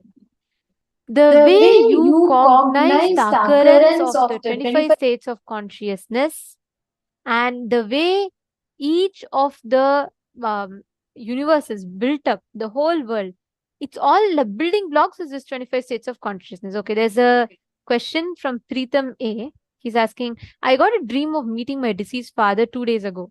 Does that mean we can travel to Pitruloka in our dream, or our ancestors can travel to our Bhuloka for whatever loka where our consciousness goes in our dream? Yes. I'll tell you, somebody has given a very interesting answer. The deceased people, spirits and ghosts can influence your dream. Not like, and not only ghosts, even the people, the soul that has left the body, all the ghosts, see, we are all 7 layered. The ghost is only 5 layered or 3 layered. I forget the exact number. So Swamiji said that because they are less powerful than us, because the components that they constitute is less, they do not have the physical dimensions. So they can only influence you. Many people say ghosts come and kill. Actually, ghosts cannot kill. Ghosts cannot kill you, as in they can't pick up something and kill you, but they can influence your thinking, they can influence your actions, they can agitate you, trigger fear in you, etc. So that ghosts can do. And ghosts can influence your dreams. Not just ghosts, any spirits, people who have left the body, they can influence your thinking. So Preetamaya, when you're posting that you met your deceased father, that means that soul is trying to establish connection with you. In your dream, actually they appear and they actually try communicating to you. Swamiji said this is possible, and many times ancestors do that. In fact, you will see today we are having this special initiation, right, where you will go to meet your ancestors. Swamiji will be taking us all to Pitruloka. We'll all be traveling to Pitruloka and you can actually see the ancestors. Swamiji said that many times when you meet or offer Maheshwara Puja, when you go and meet them after Swamiji's liberation, you will actually see once more your father will come back in your dream. He will tell you that how complete or how fulfilled he is, and that after the blessings. So today we are actually having that initiation. You can meet your father not just in dream, you will actually see him and you can interact with him. And also see, there are two things in this. One, there is the ancestors coming to meet you via your dream, establish a connection to you via your dream is possible. The second thing is, it might be our own incompletions projecting also. Both of these are possible because both of these can happen. Now, if you want to experience the complete completion with this, and you don't want to feel powerless in your dream, see, you meeting someone is not powerlessness, but if that is creating a deep incompletion in you, in your dream, if you feel powerless, then that powerlessness in your dream state should be completed. And the initiation today can really help you with that. Get your father's picture today and be sure to be in the darshan. And you can also invite any of your family members, if you have any siblings or people who are connected to your father deeply, and you can get them also, let them all sit with you during the darshan. Get the picture. If they can attend the sessions, that would be great. At least get them to sit and they will all also experience completion. So definitely get them. And I also saw one other question. Akashaya had posted, Akash Geronimus had posted saying, sometimes I dream that I'm awake, but that my body is frozen. Usually this happens in a scary dream. How would I look at this dream for the current exercise? Okay, few things. First, in the dream state, if you see, the way things happen, it's not in a logical way. It's very haphazard. It's not really, there's no logic. If you see, there won't be a proper logic to this.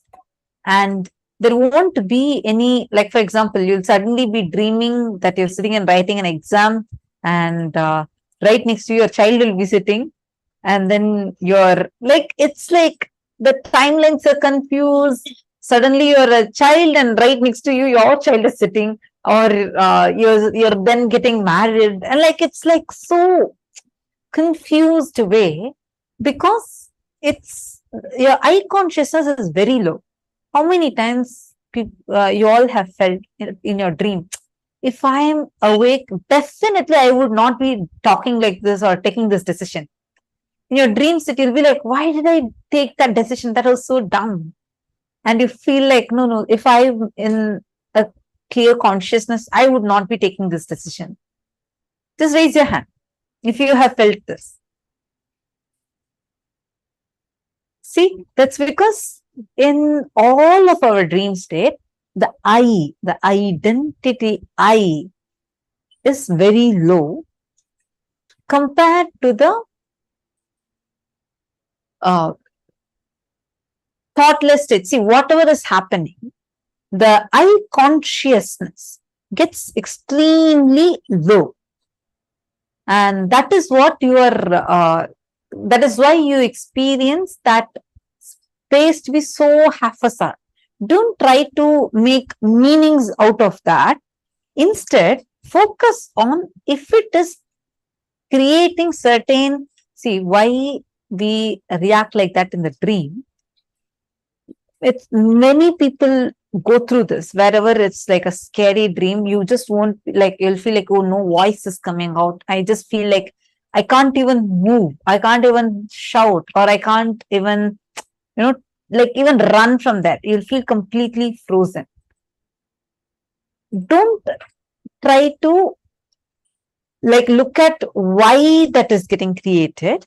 Instead, you question why dream at all and go to the source of the incompletions that are causing the dream. Swamiji says, if you are in complete completion, there will not be any dreams. Dreams will not even happen. I hope I answered your question. All right.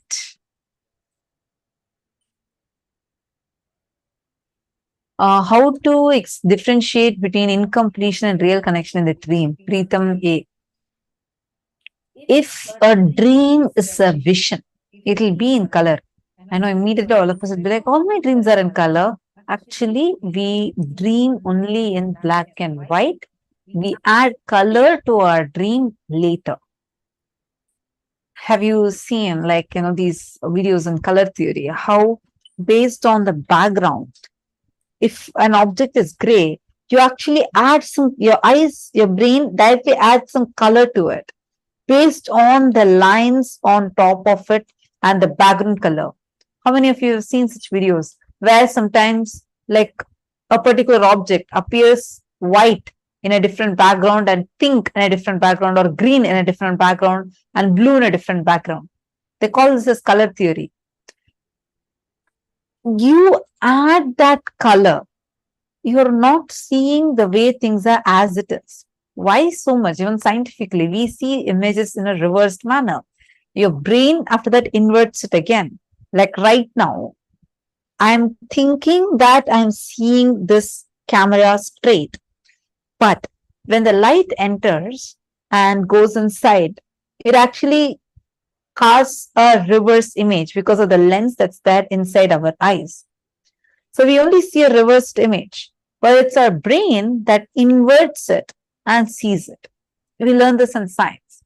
Why I'm saying about this is because you will see the things that we are seeing are what it's appearing to be, but not what it is. You need to, more and more you are establishing yourself in completion, the real things would start being more, the reality will be more and more clearer to you.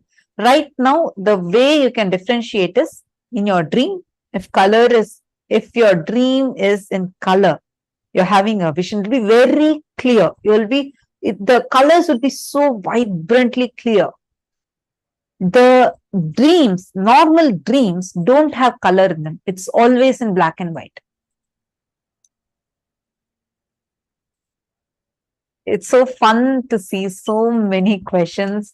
Like, I really enjoy. Yeah. Even morning, many of you had some questions that you wanted to ask. Please feel free to post. Go ahead and please post your questions if any of you had any questions that you wanted to ask. Please go ahead and feel free to ask your questions.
There's also one more question from a participant.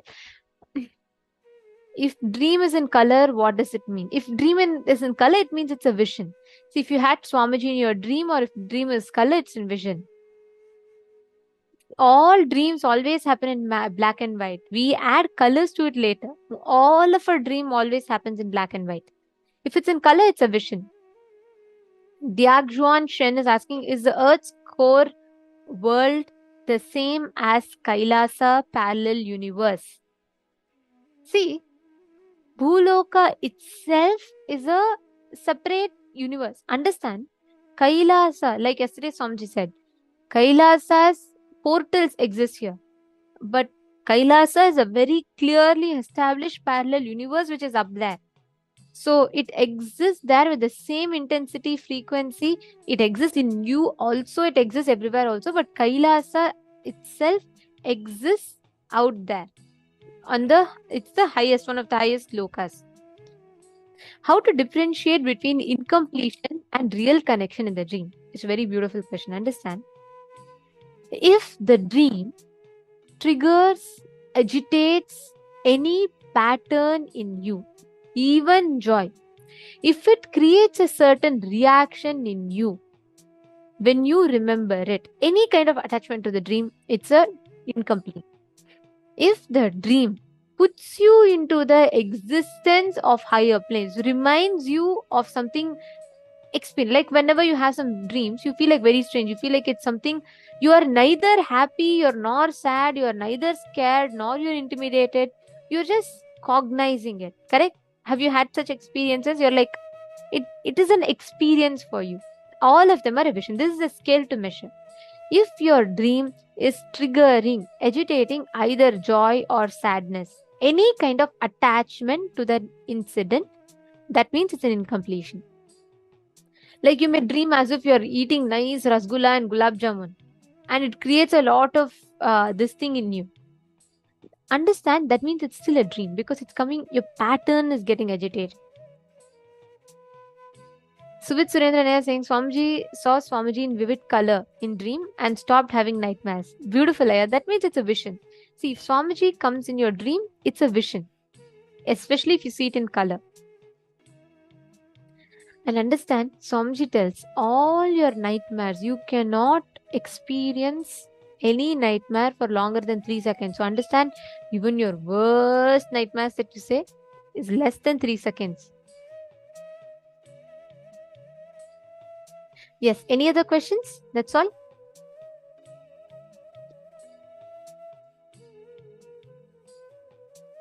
If any of you have any other questions, please ask. Morning, many of you had asked, so if any of you want to top up your questions also, you can do. Oh, sorry, in the female side, there's quite a bit of questions.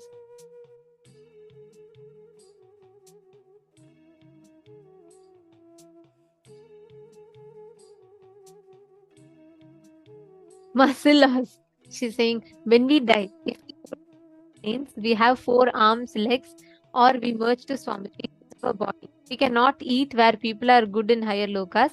There isn't any place. Isn't there any place where we can have normal body, people are good and we eat, we have art? Life like here looks like if people are bad.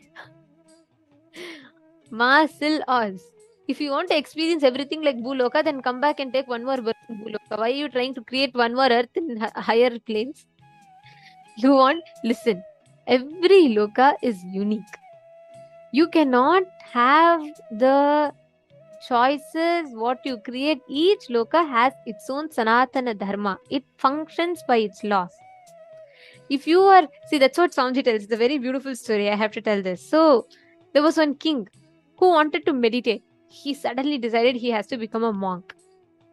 So he says, he goes to the Guru and he says, look, I want to be a king, but I want to experience monkhood for a few, a brief part of my life.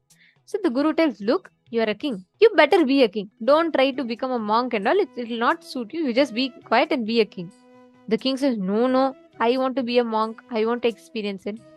The master says, all right, go meditate in the forest. So the king goes to the forest. and he decides, I will not have anything. I will have a normal life like a monk, and he will decide and he'll sit and start meditating. In 2 days, he will not be able to bear the mosquitoes that comes in the night, and he'll constantly feel very disturbed about it. So he'll get 2 servants to come and fan him when he is doing the thing. And then moment he brings 2 servants to fan him, the place is not enough. It gets a little crumpier. Food is not enough because they have to share for the 3. So he says, all right, let's get the cook to cook for us. The moment kitchen comes, the smoke is constantly disturbing him from the cooking of the food. So he decides, let's build a small structure for me to meditate. Now, because the cooked food, everything, place is not enough, he tries to expand the structure.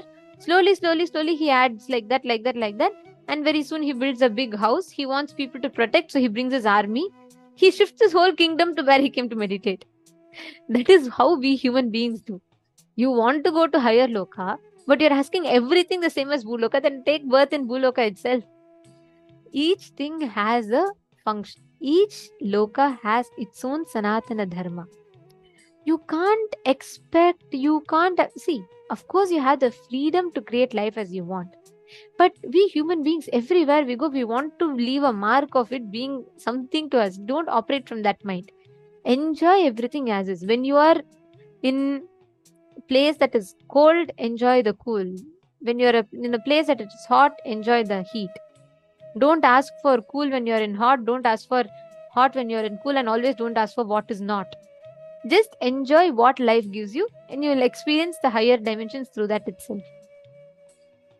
Okay, Mark Xiang Xing is asking about humans evolving. Seema, please understand, there are 2 things. One is evolution of human beings from monkey to human beings exists. That's true. There's also called a conscious descent. That conscious descent is happening where from the higher planes the consciousness is descending. So both happens. For a human being, we have not just evolved, we've also descended.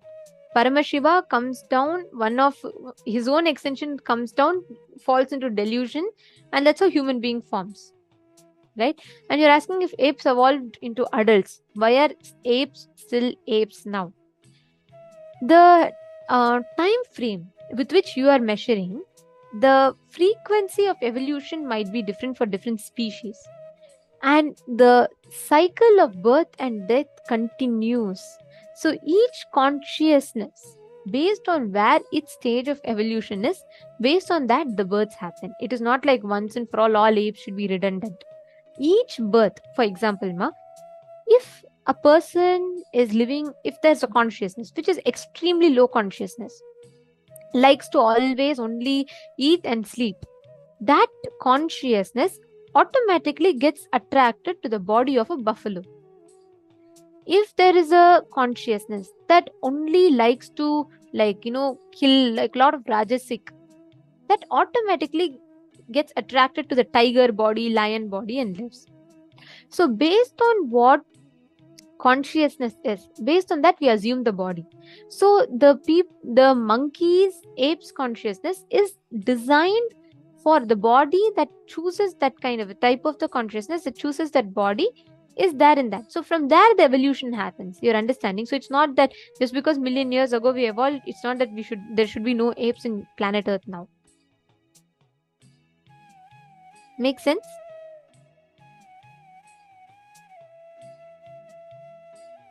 Ma Vimala is asking, Ma, sometimes when I'm awake for a split second, I go into micro sleep. I see myself somewhere among others. When I realize that, I am back to myself wide awake.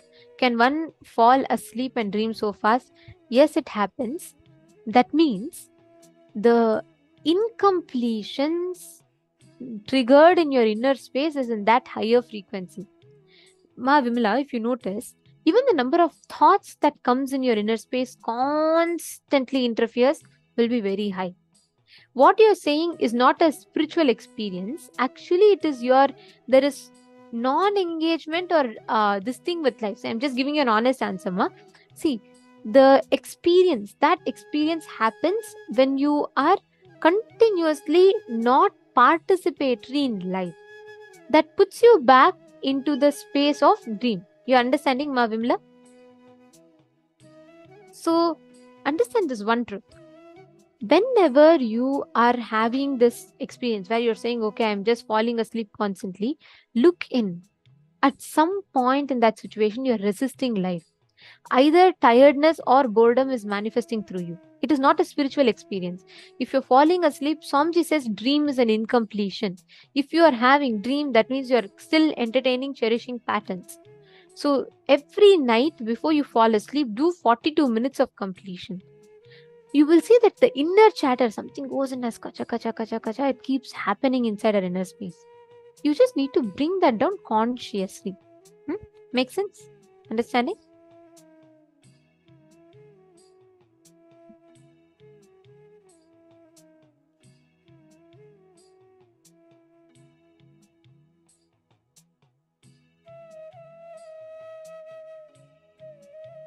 Yes. Thank you, Ma. Thank you, Ma Vimla. I'm happy that you decided to completion. Ma Kirti Puneka, the same answer applies. See, it is not always, see, you don't try to find out meanings for your dreams. Because dreams are itself, see, when you know it is a dustbin, you don't need to analyze what's in the dustbin. It's just garbage. You need to throw it out. So there's no point, because I'll tell you why. When you try to analyze dreams, you're only trying to understand or analyze your incompletions. It is not of any value add to you. Instead, focus on when you're living the life, how best you can live it. You're understanding, ma? Dream states do happen, but it is the different incidents. Your desire, what you want to fulfill, versus unfulfilled desires, right? Versus your fear. All these put together becomes your dream. But dreams do have meanings. I'm not saying no. Sometimes dreams do have significance. Like, for example, in Hinduism, if you see a snake in your dream, there's a significance. If you see something like a vision in your dream, some god in your dream, there's a significance. Like something might show a future event. That's all true. But all I'm saying is don't try to sit and analyze that incompletion.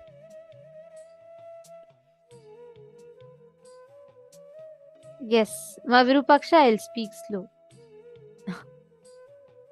Alright, now let's all enter into the exercise. We will now be understanding further of what Swamiji revealed.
Nithyananda, everyone.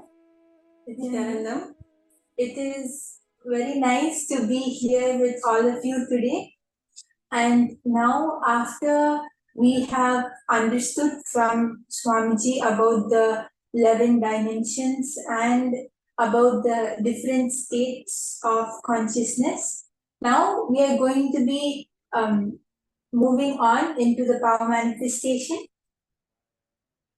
Now we are going to be manifesting the power of length, right? And length is the power where we are going to be using. Yes. So in this session, we are going to be manifesting the power of length, and here we are going to be scanning the height of different buildings. So here, this is basically the power where we connect to Swamiji, and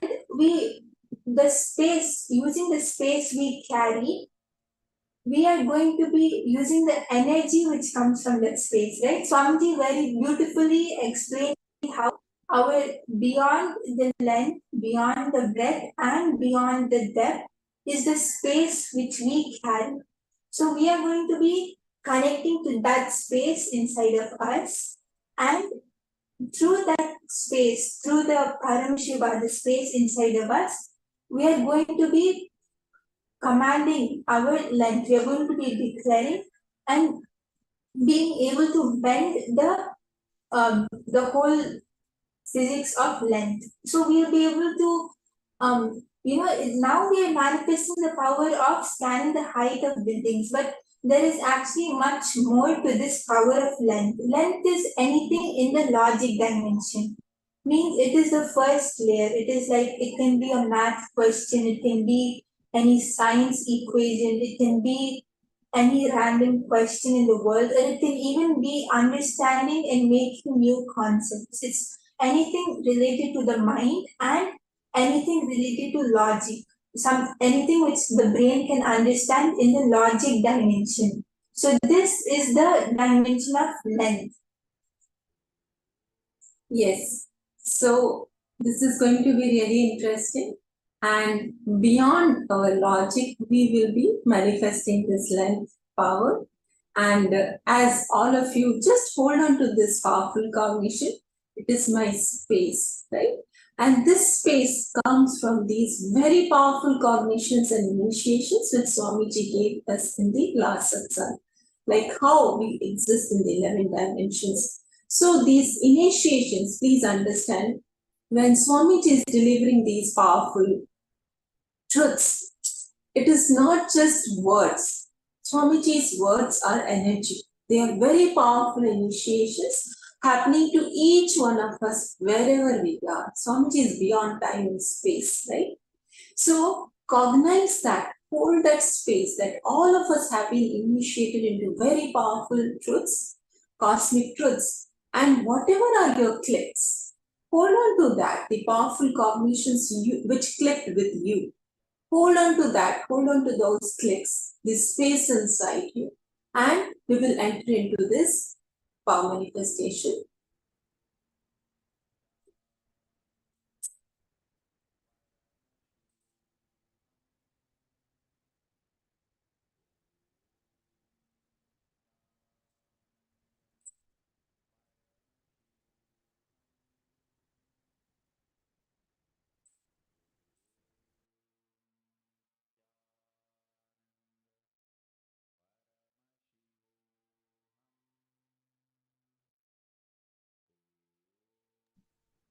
Yes, so I request all the participants to get your pen and paper so that as Swamiji reveals the answer to you, you can write it down. This is the power of length. So now we are manifesting the power of scanning the height, but any other thing which Swamiji reveals also you can scan. Like Swamiji might show how many stairs are there in the building, or Swamiji might show how the building is, when it was constructed, what is this building, the name of it, the significance of it, right? When we scan through our third eye, we get much more detail than what our normal mind, our normal brain would give us. And just holding this, yes, I request all the participants to get their pens and papers. And just holding this cognition that the space you carry, that the smell of that, the flavor of that is what comes out of you as energy, right? The length, breadth, and depth inside you is not who you really are. The space is who you really are. And that the whole space outside you means Paramashiva, me, you, all of us are in the space of oneness. So all of us are in that one space. So just connecting to that space inside you, you just have to connect to Swamiji and you'll see that you get the answer to this question very easily. So I request everyone, if you're ready, you can put yes in the chat and we can start the power manifestation. The question is already projected. As all the participants can see, we have to scan the height of the building which is projected. So I request everyone to sit straight and connect to Swamiji.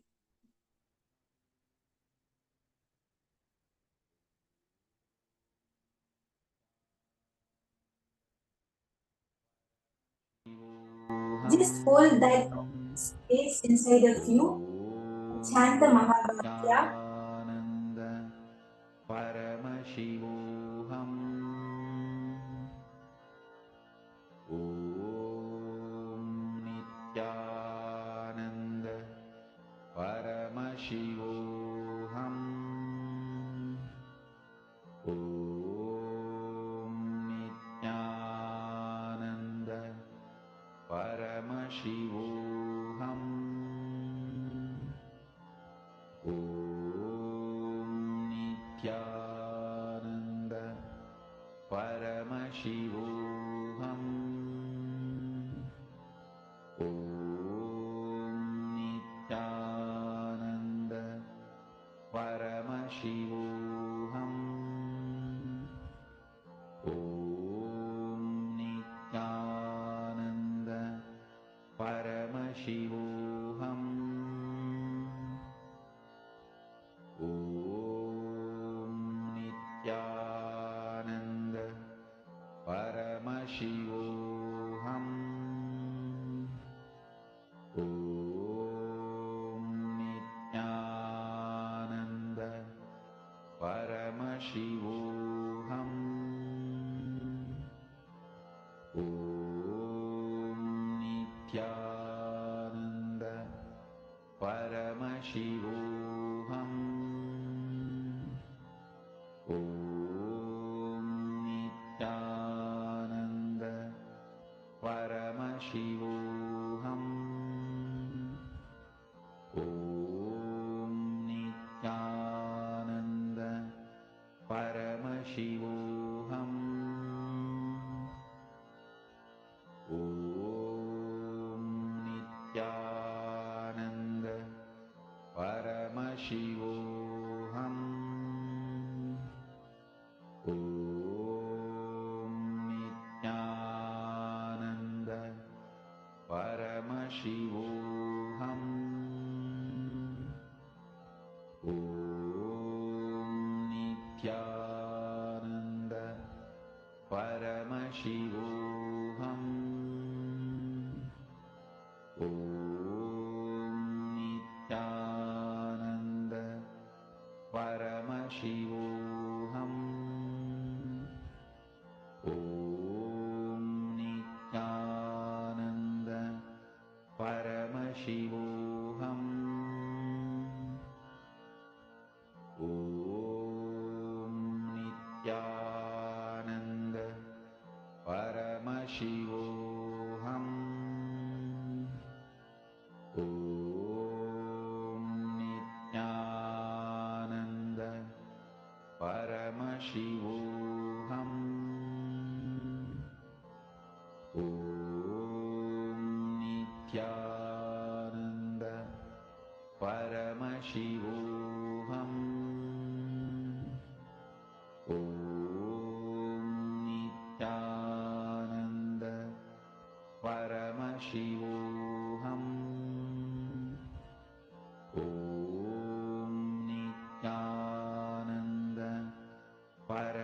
Paramashivoham.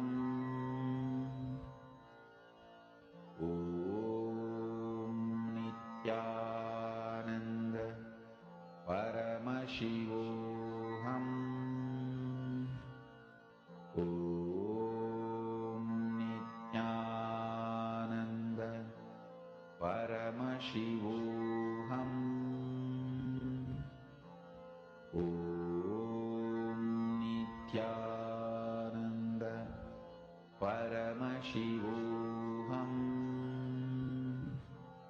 Om Nithyananda Paramashivoham. As Swamiji is showing the answer, all of you can start telling it down. You might see numbers or you might even see pictures. Whatever Swamiji shows, you can start writing it down. And I also request all the participants not to miss a single detail which Swamiji shows, because everything which comes through your third eye is the answer. And whatever you're able to see first, just write that down. The moment you are seeing an answer, the moment you see the number or the color picture, whatever Swamiji shows, write that down, because that is what is the answer from your third eye. Because after that, that is when your logic will start coming in, that is when your mind will start coming in. So the first answer which comes in your third eye, in your inner space, is only the correct answer. So as Swamiji is showing the answer to you, you can even start putting it in the chat. Nithyananda Paramashivoham. Om Nithyananda Paramashivoham. Om Nithyananda Paramashivoham. Om Nithyananda Paramashivoham. Om Nithyananda Paramashivoham. Om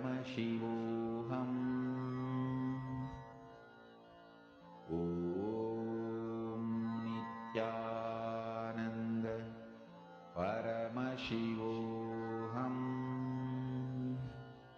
Om Nithyananda Paramashivoham. Om Nithyananda Paramashivoham. Om Nithyananda Paramashivoham.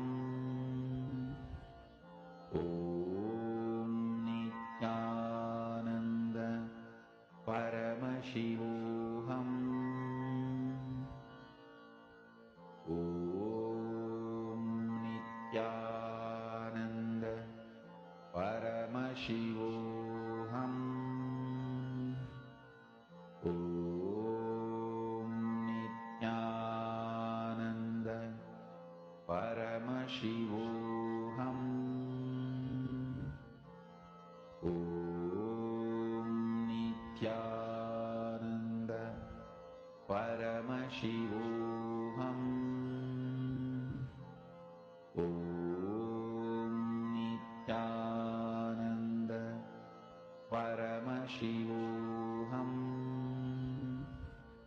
Om Nithyananda Paramashivoham.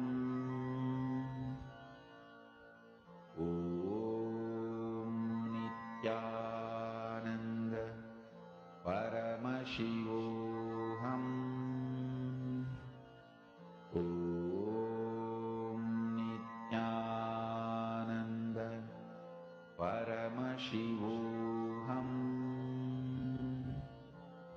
Om Nithyananda Paramashivoham.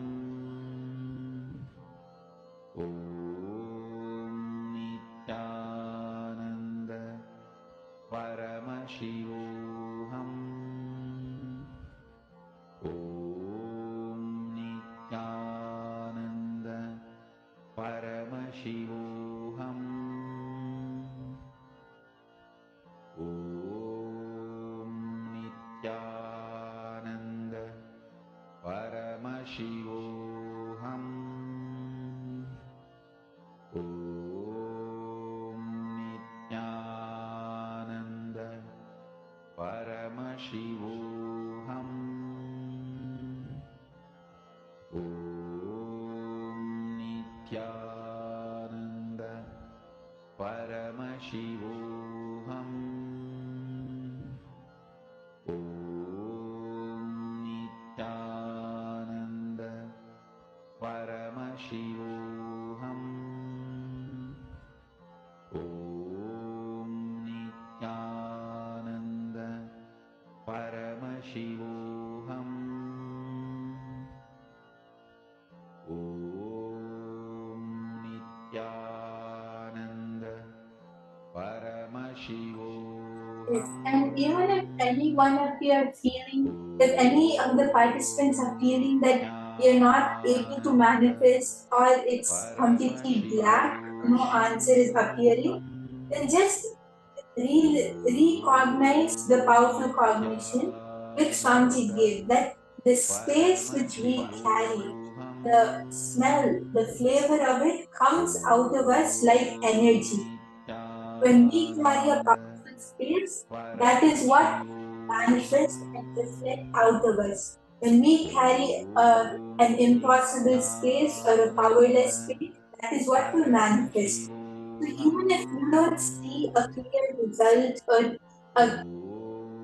a solid evidence of it, it is still manifesting, and the whole inside and outside you changes as per your cognition. You manifest your reality. So just continue to hold the cognition that I am manifesting, Swamiji is manifesting through me. Even if you don't see it clearly as a solid thing now, when you keep holding this cognition, at that time you will see the reality outside you also manifest according to that. So just recognize that you should hold this powerful space and chant the Mahabharata. You'll see that the answer will appear very clearly, because the answer which Swamiji shows is always clear. It can even appear in golden letters, or it will even appear however Swamiji shows it to you. You'll be sure that it is the answer. Just don't have any doubts. Paramashivoham. Om Nithyananda Paramashivoham. Om Nithyananda Paramashivoham. Om Nithyananda Paramashivoham. Om Nithyananda Paramashivoham. Om Nithyananda Paramashivoham. Om Nithyananda Paramashivoham. Om Nithyananda Paramashivoham. Om Nithyananda Paramashivoham. Om Nithyananda. Yes, so many of the participants have posted the answer. So the answer for this power, this round, is this is the Paramashivoham lighthouse in Denmark, and the height is 23 meters, 75 feet long. Paramashivoham. Yes, so this is the answer for this round.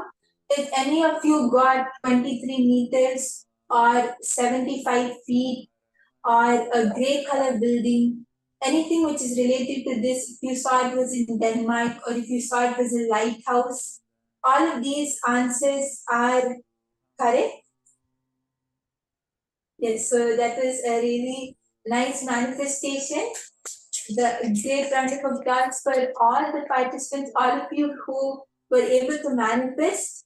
If you got grey color tower or whichever part of it, whichever aspect of it you got correct, that's great. And even if anyone feels that you were not able to manifest yet, then we are going to be doing one more round now. So just hold this cognition that yes, I am Paramashiva, I can manifest, and intensely sit and decide to manifest. You will be able to manifest in this round. Yes, so let's all get ready for one more round of manifestation. So I request everyone to chant the Mahavakya, connect to Swamiji, and please scan the height of this building.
As Swamiji is showing the answers to you, all the participants, you can start typing out whatever Swamiji shows, whatever numbers you're able to see.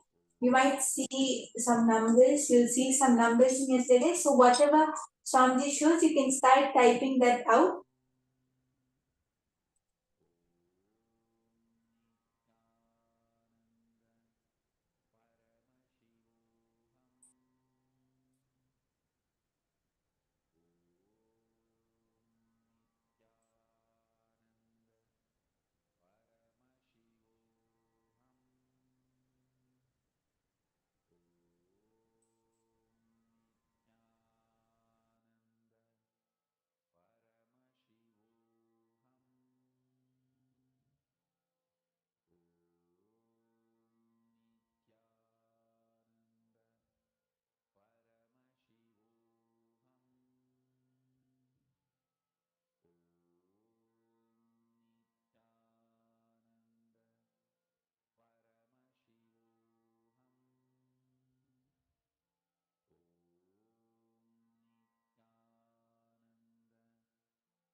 Yes, I can see few of the participants are starting to post.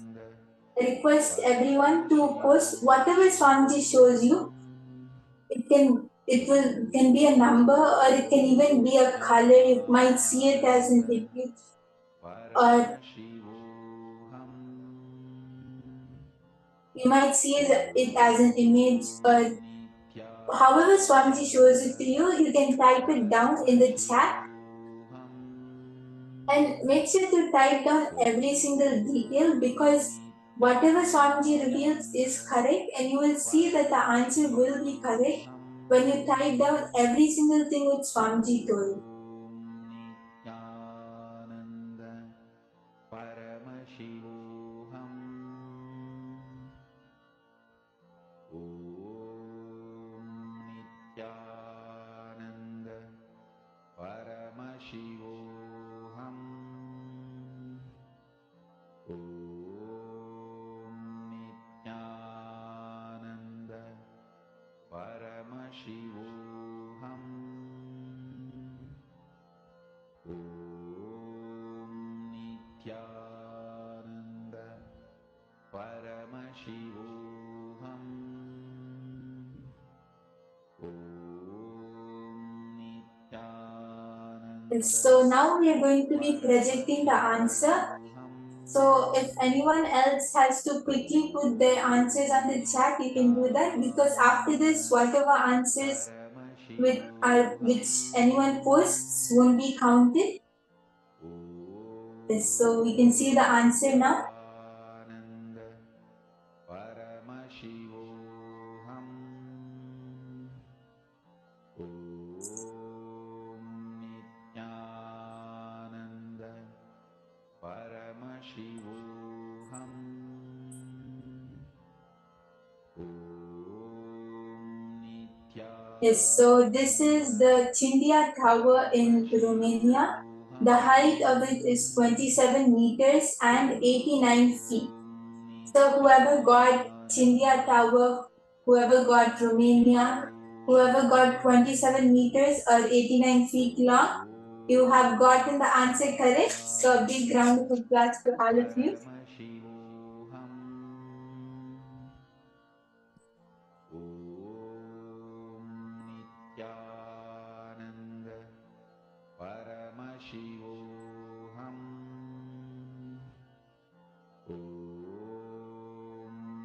Nithyananda Paramashivoham Om Nithyananda Paramashivoham. Yes, so now we will be learning from Swamiji about the number universe. What is it all about? Paramashivoham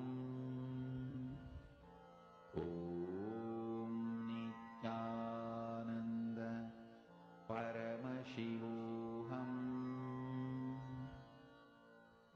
Om Nithyananda Paramashivoham. Yes, so it was a great round of applause for all of you who manifested and who has gotten either of these rounds correct. That's great. And if anyone still feels that you haven't evidently manifested yet, don't worry. We will continue to be having more and more power manifestation sessions. And it is really fun to manifest power. So don't feel that, oh, I can't manifest. Every single one of us can manifest. Swamiji says anyone who has a head has a cradle. And now we are going to be learning from Swamiji about what exactly is the number universe. What is the number universe all about?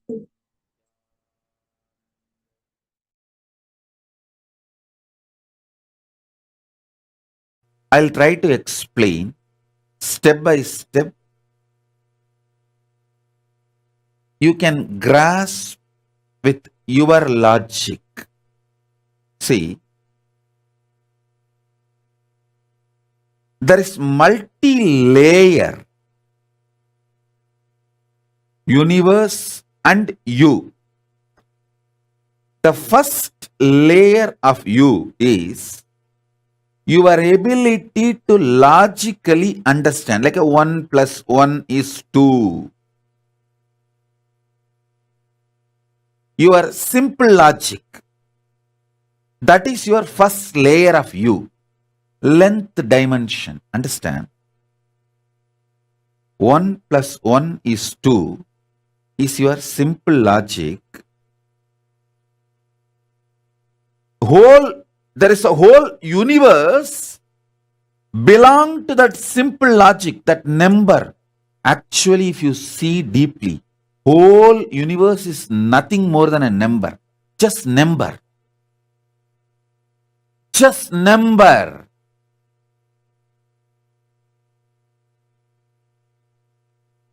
See, everything around you can be reduced to a number.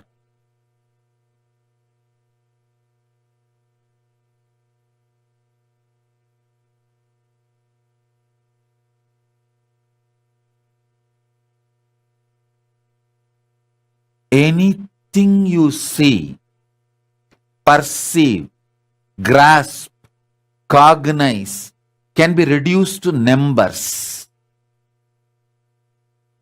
Whether great strategic decisions you make, it all boils down to number. It is just statistics, numbers. Everything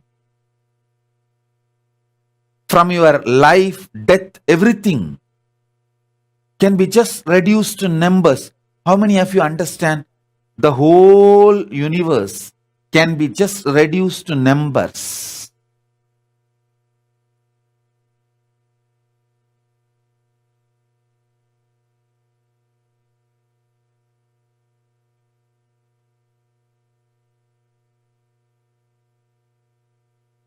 If you understand, this whole universe can be just reduced to numbers.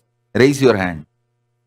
Otherwise, I will explain more with more logic and more examples. Whether it is your body, health, parameters, wealth, relationships, strategies, decisions, everything about life can just be reduced to numbers. Your basic logic, number, can be expanded to the whole universe level. Just like your basic logic is one dimension of you, one aspect of you, whole universe as number as one part of itself. Your logic, numbers, and there is a one parallel universe called number universe.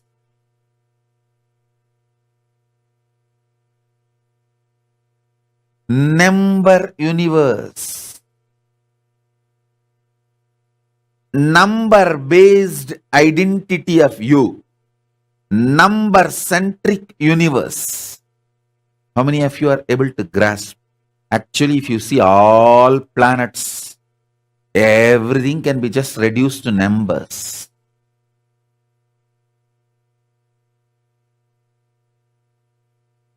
If you see the olden day mandalas and yantras in Agama, it will all be only number. About for Surya, there will be one number. For Chandra, there is one number. For Buddha, there is one number. For each planet, there is only one number.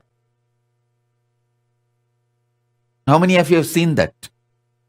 That number is nothing but the multiplication or subtraction of the Surya proportion. The sun is the center, and based on the sun, that proportion that is what is the number given to all the other planets. That's all.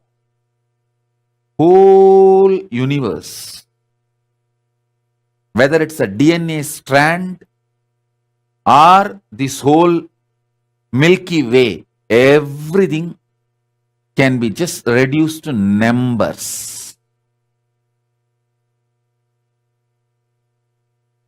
How many of you are able to understand?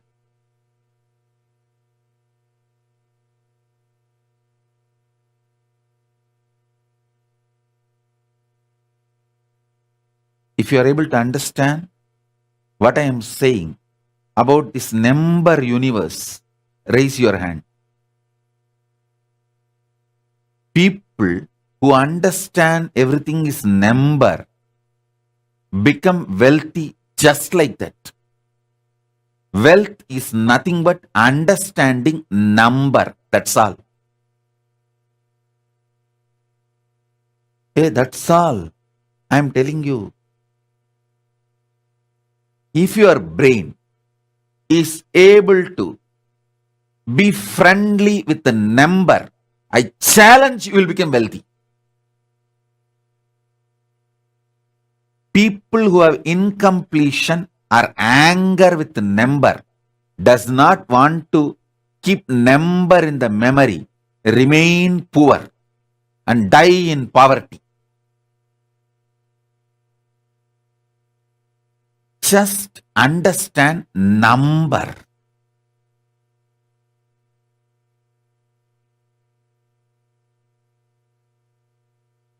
In our Gurukul tradition, you are supposed to memorize the number rhythm. We call it Vaipadu. I don't know the English word for it. That number rhythm. It will go up to 100 into 100. You have to memorize. Nowadays, the kids feel, oh, it's all just waste of time and energy. After all, we have a calculator in our watch itself. Our cell phone has a calculator.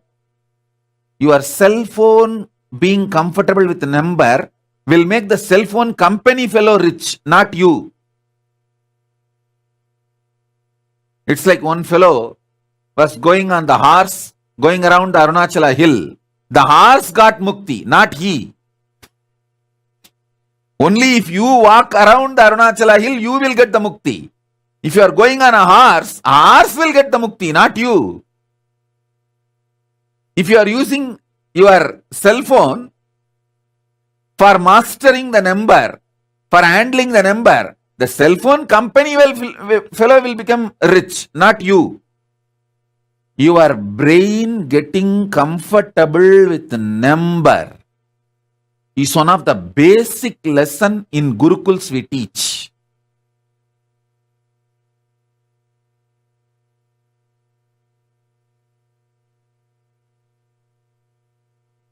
Understand? Whole thing is number.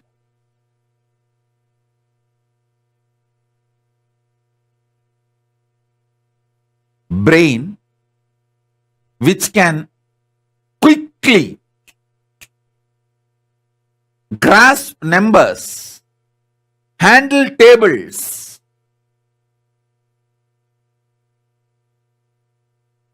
will always lead to wealth.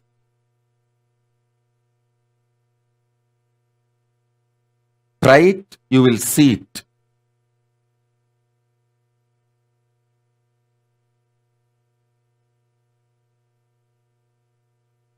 The whole universe of numbers, whether DNA strand or the Milky Way, both have their numbers.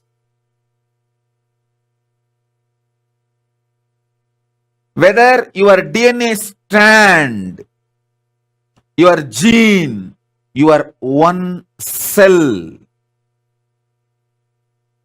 or this whole universe, everything as a number, it can be just reduced to a number. Everything you see is just number.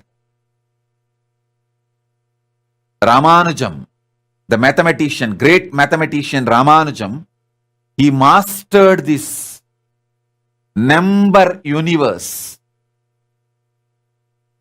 Number universe Lord is Lakshmi. That is why he says, Namagiri Lakshmi reveals all the mathematics and the number secrets to him. They ask, Ramanujam was interviewed, they ask him, how you just like that reveal the answers and solve the problems. He says, Namagiri Lakshmi, Namagiri Tayar. That Namagiri Lakshmi reveals it to me. Means the number universe was open to him. He was Sahasravatani in the field of number.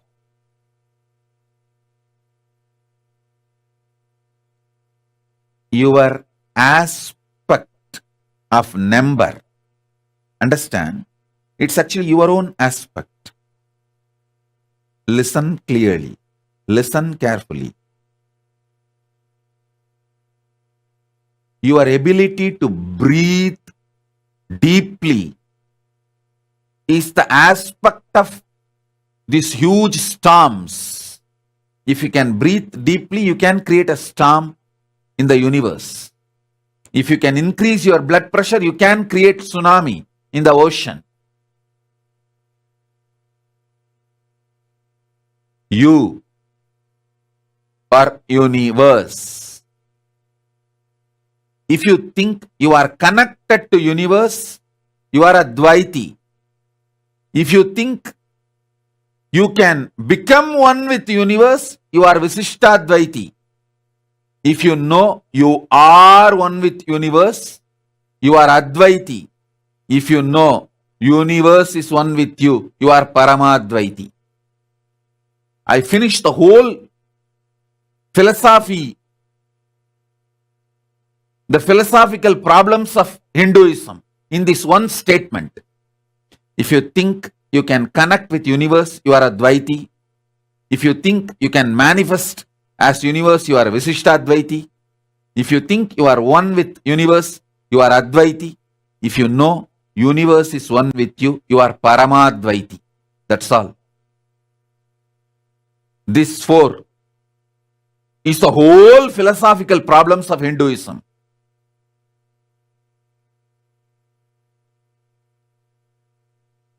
Number is one aspect of you. Number universe is one parallel universe. Listen. Even if you miss one statement I am uttering, you will miss the whole essence. I really want you to know, how many of you understand the number is one aspect of you and the whole universe can be reduced to numbers? These two statements. Raise your hand.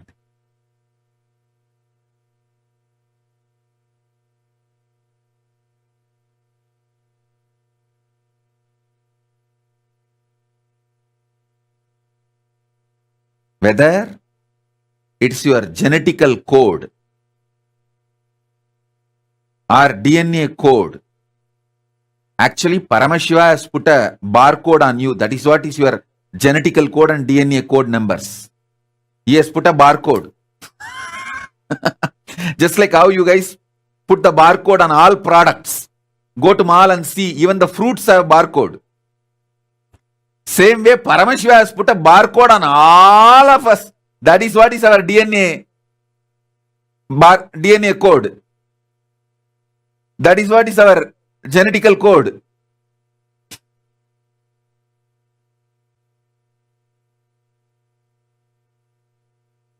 For this whole universe, there are codes, numbers. I tell you, if you can play with the number, actually, I'll give you one small example. I can just alter the number in my mind and raise my pressure, blood pressure, or lower it. If I just meditate on 11 once, blood pressure becomes normal. If I just meditate on 9 nines, blood pressure just goes up. Hey, these are most important secrets I am revealing. Any of you have a blood pressure related problem, just meditate on 11, means 11 times. That 11. Try to utter that in your own mother tongue. How many crore, how many lakh, how many million, how many, what is the number of 11? Your blood pressure will become normal. Too simple. Just decide the 11 be my brain code for now. Simply your whole pressure will be normal. When you want to handle something very stressful, like you need high adrenaline, you are going to handle a very stressful meeting where you are going to face many cunning people, strategic people who are there out just to cheat you. You are going to handle that kind of a difficult people. Just meditate on 9. 9 nines. You will be fresh with a high adrenaline for a high adrenaline meeting. Listen. Number is a life. Just number is a life. Number is the first parallel universe. Number universe is the first parallel universe.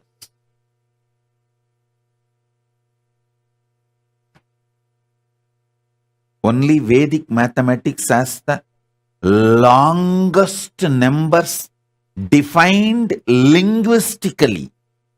Not just through digitally, linguistically defined. The Vedic mathematics has the linguistically defined names for 201. 200 times if you put 1, Koti Antara Koti is the number. 200 times you can put 1. There's a linguistic description for that in Vedic mathematics.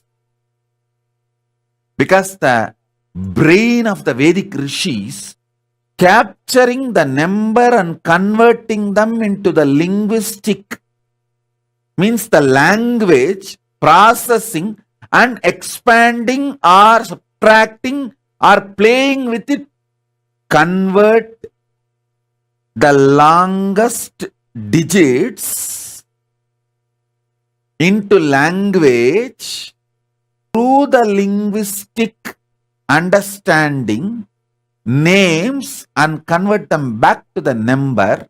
It passes 4 plus 4 is 8, and the 8 again becomes the number called 8. This flow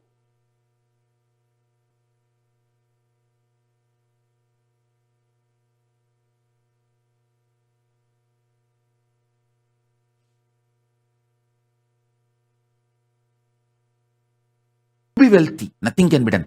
This is the wealth grew. Wealth grew means ability to grasp the number and convert them into language. You know, it can be Sanskrit, English, Tamil, your mother tongue. Raise your hand.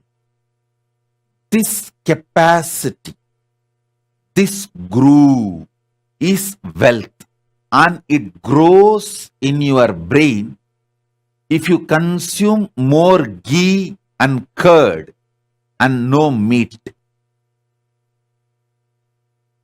Listen, person who can play with long numbers digitally and linguistically will not fall sick, because the ability of brain handling number and language simultaneously increases the brain's capacity to automate all the automatic actions needed to happen in your body to keep your body and mind healthy.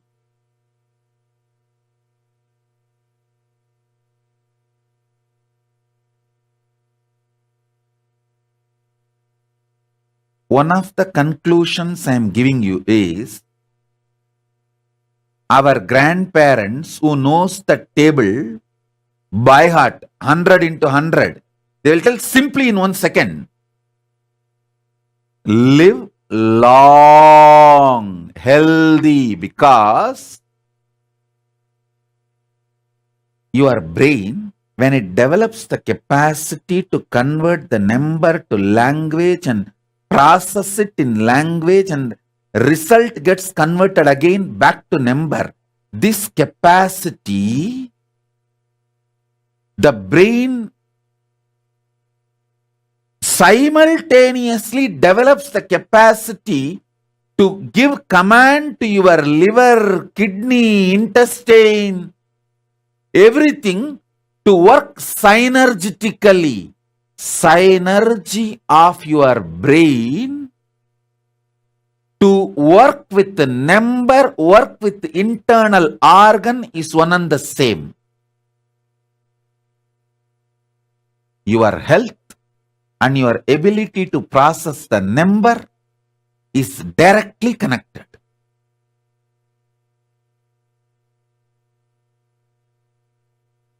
The Ayers, who eat so much ghee, curd, they will have a huge stomach. You will never hear them having heart attack and dying young. They will have huge bellies. You won't hear them having heart attack and dying young.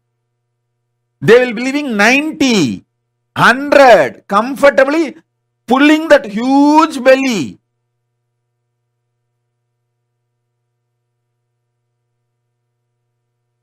They will defy all your medical science, because their brain knows how to synergetically command all organs. Hey, listen.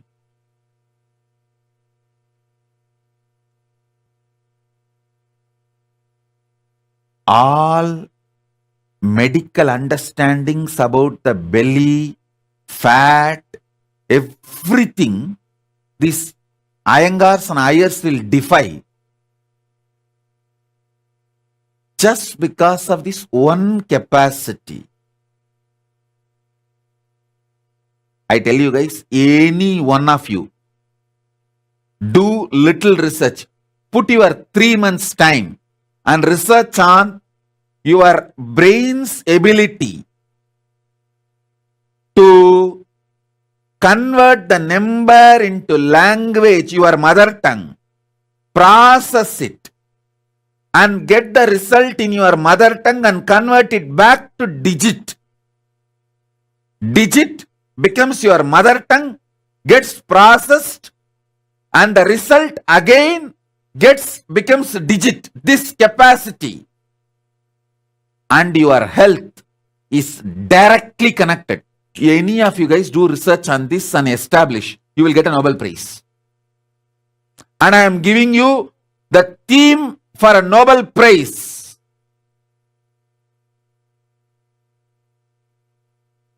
Nobody ever looked into this. Listen. Healing the body, keeping the body synergetically healthy without any external medication. is possible just by making the man's capacity to handle number into his mother tongue and process it and convert the result from his mother tongue back to digit.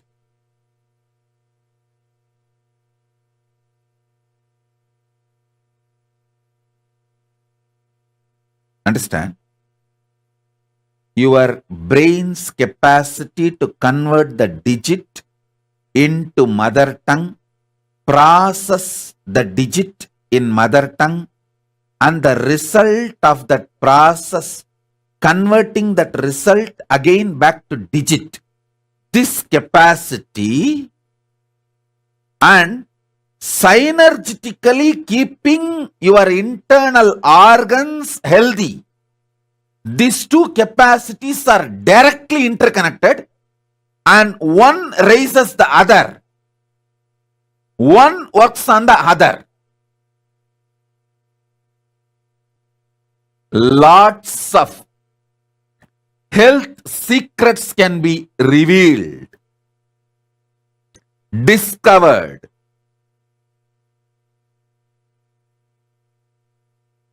Lots of modern day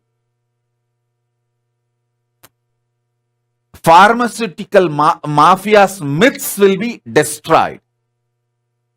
How many of you understand this Iyengars and Ayers having such big double-sized pot belly live for 100 years, defying all the myths of the modern day science? How many of you have seen it? Raise your hand. Not just one or two. Go to every Indian village, you will see Iyengars and Ayers with huge pot belly, living for 100 years, healthy, without going to any hospital, defying the whole modern medical science.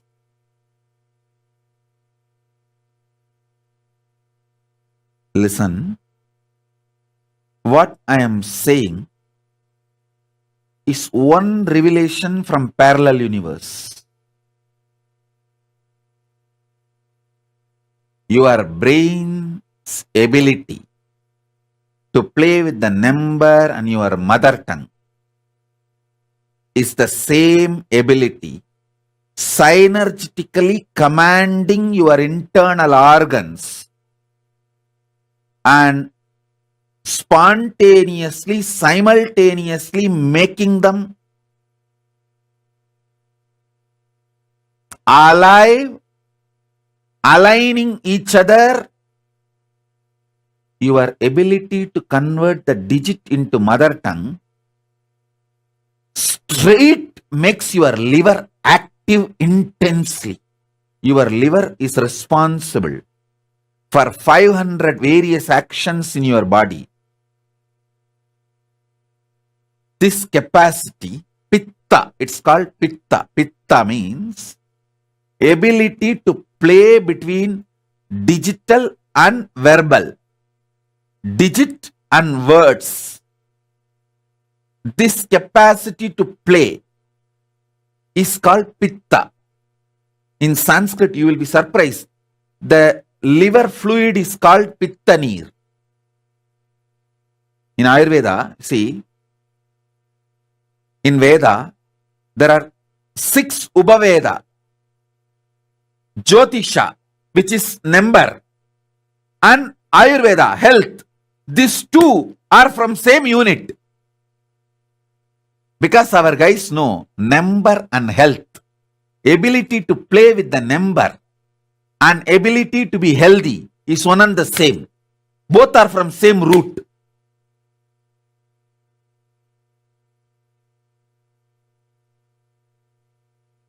If you understand astrology, you will understand health science.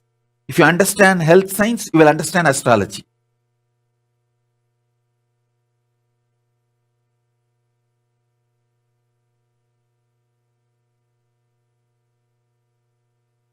Whole thing is just number. Number is the first parallel universe.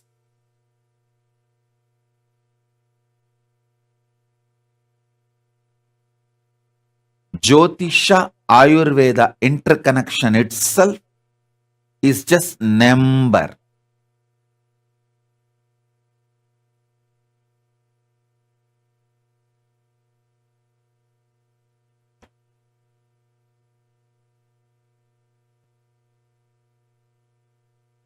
Listen, just meditate on 1,000 crore. You will become fresh now. 1,000 crore. Don't try to skip. Don't try to escape from the number of zeros. For 1 crore, how many zero? Then naturally you have to calculate for 1,000, 30. For 10,000, 40. For 1 lakh, 50. For 100 lakh, 70. And then 1,000 crore means 7 plus 3, 10, 0. 1, that 10. Without skipping, without brushing it aside, just sit and meditate on 1,000 crore, you will become fresh. Because the number, digit, becoming mother tongue, thinking through in your mother tongue, again becoming digit, makes your liver fresh. Liver, L-I-V-E-R, your liver, is responsible for simultaneous, spontaneous, synergetic trigger of all the internal organs and keeping you fresh and alive.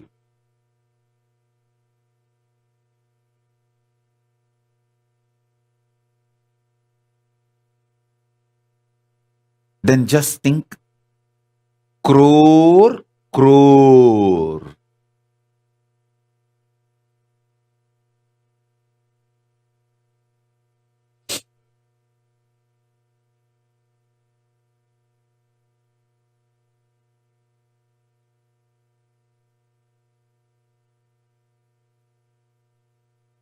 Don't try to skip.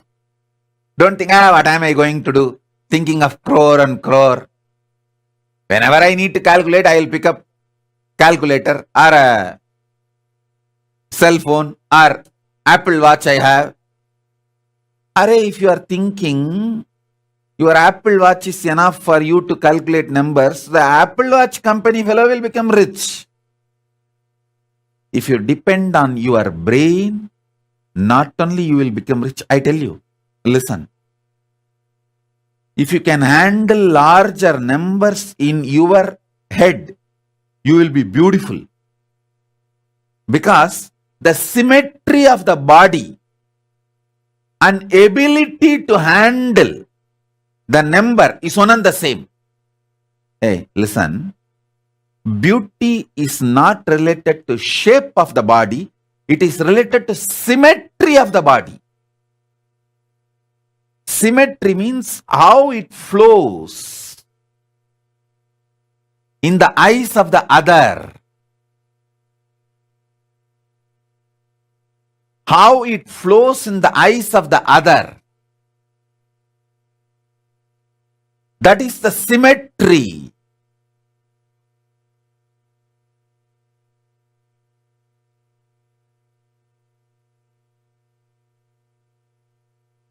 Capacity to handle larger numbers makes you beautiful.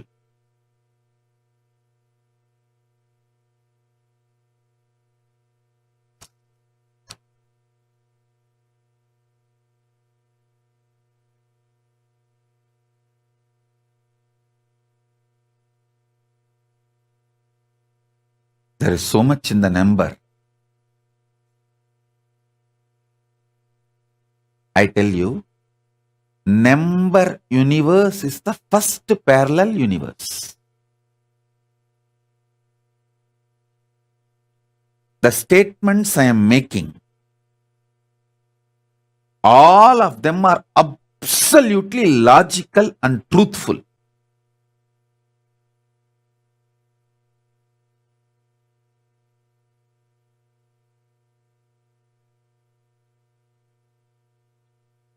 If you want to be beautiful,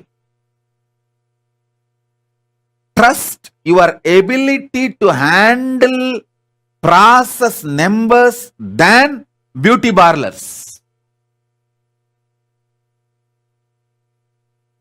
Beauty parlors may make some small changes in you, but the game of playing with numbers internally will make your internal organs alive, fresh. I tell you, if you can play with the numbers inside your brain, it is equivalent to doing 1 hour yoga. 10 minutes without getting tired, without skipping, playing with the numbers in your brain is equivalent to 1 hour yoga.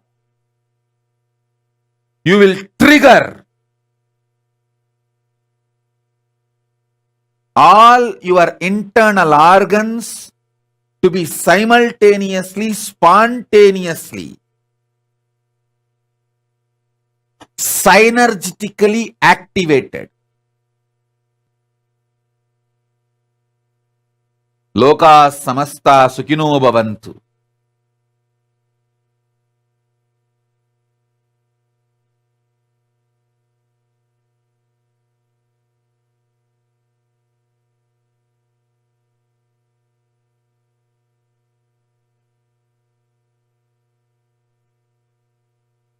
If you trigger your brain, listen, brain is number, throat is mother tongue.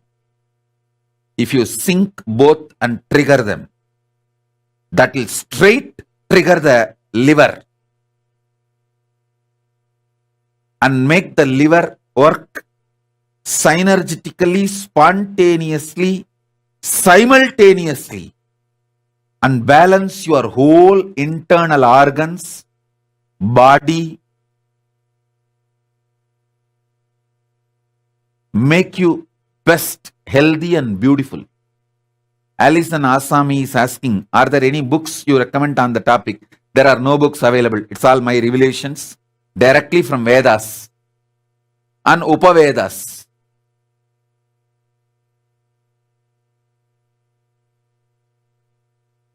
There are no books available to give you this precise essence. It's like I have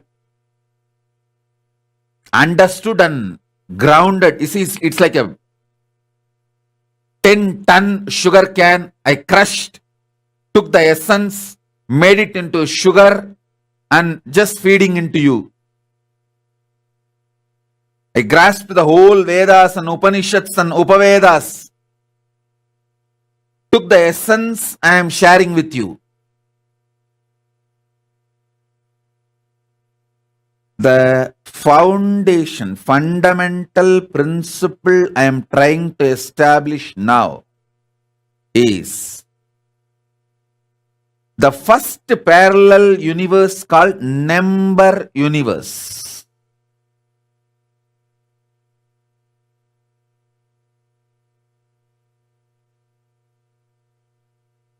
Number universe. By meditating on larger numbers, you can alter your genetical code and DNA code. Listen. Listen. I want you to know, this is not for pride I am telling you the truth. See, the mitochondria cell energy. All of you know that mitochondria cell energy, which can be studied and clearly understood. Number. The medical science can tell you the mitochondria cell energy of each one of you. If you just do some blood test, it will reveal. We did a lot of researches. People had 600 times their mitochondria cell energy go up after my initiation during the inner awakening. We have studied and we have the papers, double blind study. We can share it with you all. And that same doctor did mitochondria cell energy number of mine, which was 40,000 times more than any normal human being recorded till now. The human beings, mitochondria cell energy, largest number recorded as on now. Mine was 40,000 times more, not 40,000 percentage, 40,000 times more.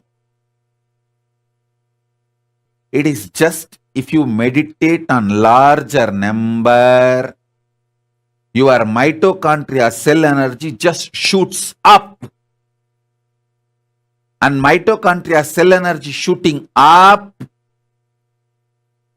makes your body healthy, energetic, alive, fresh, and heals it completely.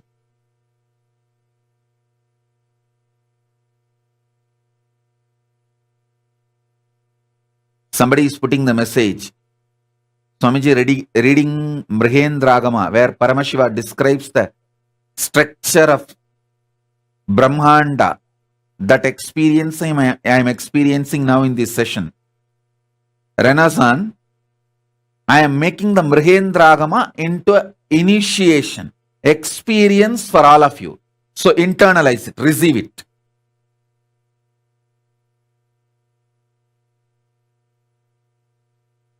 You may think, how? If my brain thinks about number, my mitochondria cell energy will go up. It will. It will. And next, listen to this next. Not only if you think about larger numbers and internalize them, your mitochondria cell energy will go up. Even if you are touched by somebody who thinks large numbers in his brain, his mitochondria cell energy will be transmitted to you and your energy will go up.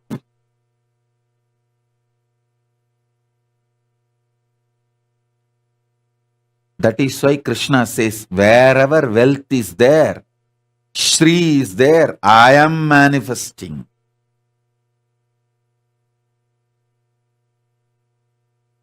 Wherever wealth is there, I am manifesting.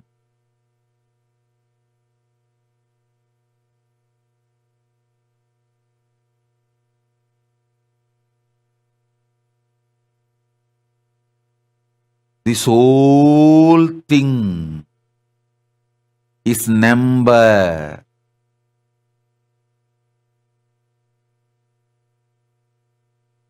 Brain grasping the digit, converting it into your mother tongue, a natural flow. Mother tongue is natural flow. In Ayurveda, thyroid gland and mother tongue have a same word. If you know Sanskrit, a little bit of Ayurveda, you will understand.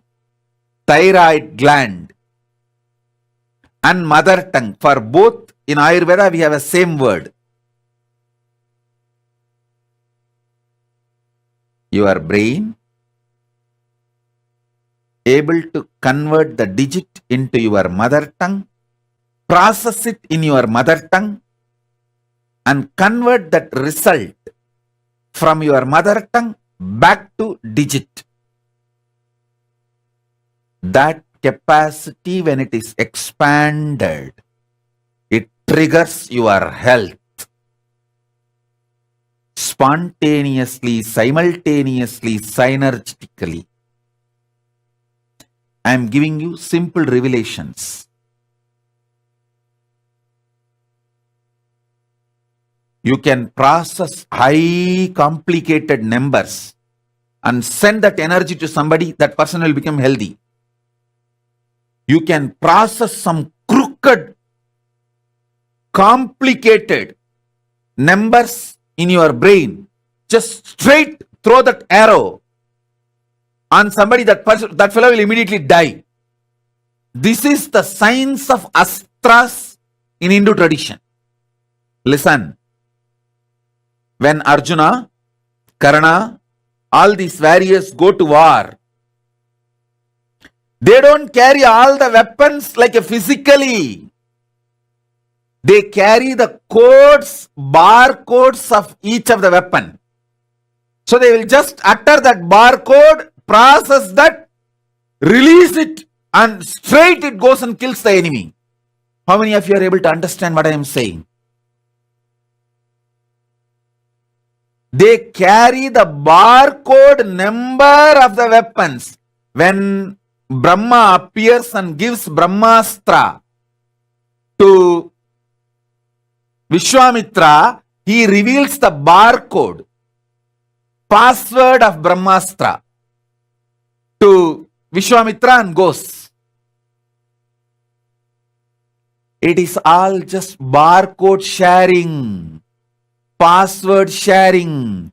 When Drona teaches Brahmastra to his son, Drona reveals it to his son, he just gives the barcode, password. It's like how the Indian politicians, they save all their money and put it in the Swiss bank, and that bank account number only they know. When they are about to die, they will tell that number secretly to his son and die.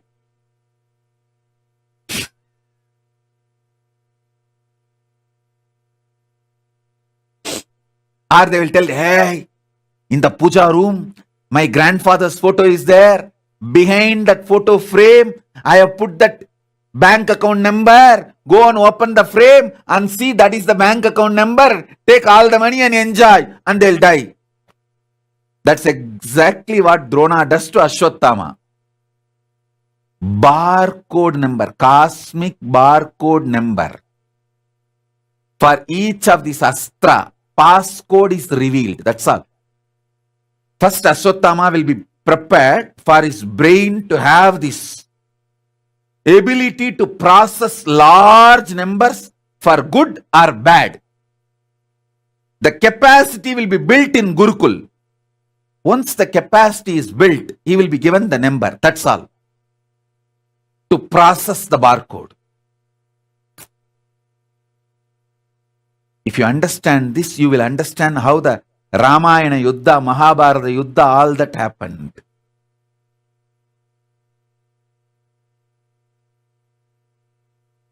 I can just process a number in my system and send it to you and make you healthy.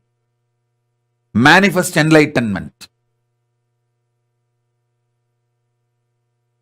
Raise your consciousness to the higher level.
Just visualizing one set of numbers is equivalent to you doing 1 hour of yoga. How cool is that? Swamiji literally can give us even the most profound sciences, like the best analogy that Swamiji gave. It's like Swamiji took 10-ton sugar cane and condensed it, and gave it to us as just one sugar candy. That is exactly how Swamiji reveals to us. It's just profound, isn't it? The whole experience, the whole experience that Swamiji has transmitted to us. What did you all click with in this number universe? Can I request each of you to share with us? What about number universe did you click with? What did you learn? And let me start with a quick question, okay? What is the exact set of numbers you're supposed to remember to reduce your blood pressure? What is the exact set of numbers you're supposed to remember to increase your blood pressure? Let's see. Come on. Can I request each of you to post it in the chat?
You have posted different answers.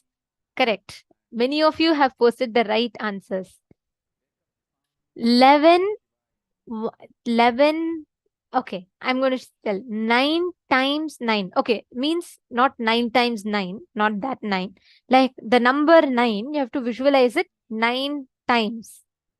So the 9 nines, if you visualize, then you get the whole blood pressure high. Your whole dopamine energy will go high. If you visualize 11 11s, you will immediately reduce your BP.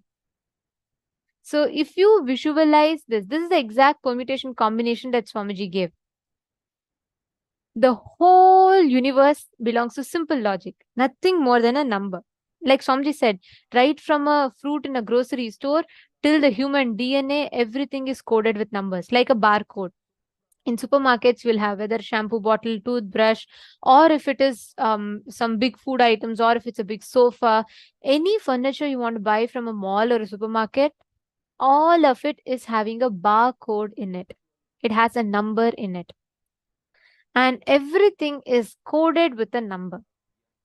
This whole universe, everything can be reduced to a number.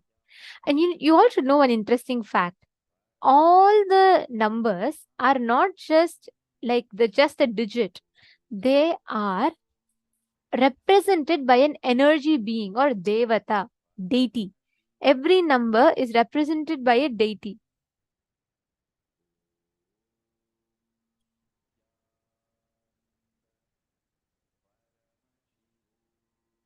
Can I request each of you to type out what you have understood from this session? I'll surely take the questions. I request each of you to type out what you understood first.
Yes, I'm seeing many of you have posted your understandings. Beautiful. And there are a lot of questions pertaining to number universe. Don't worry, we'll be taking all of those questions. Everything in universe can be reduced to numbers. Okay, great. I see many of you have posted the understandings. Okay.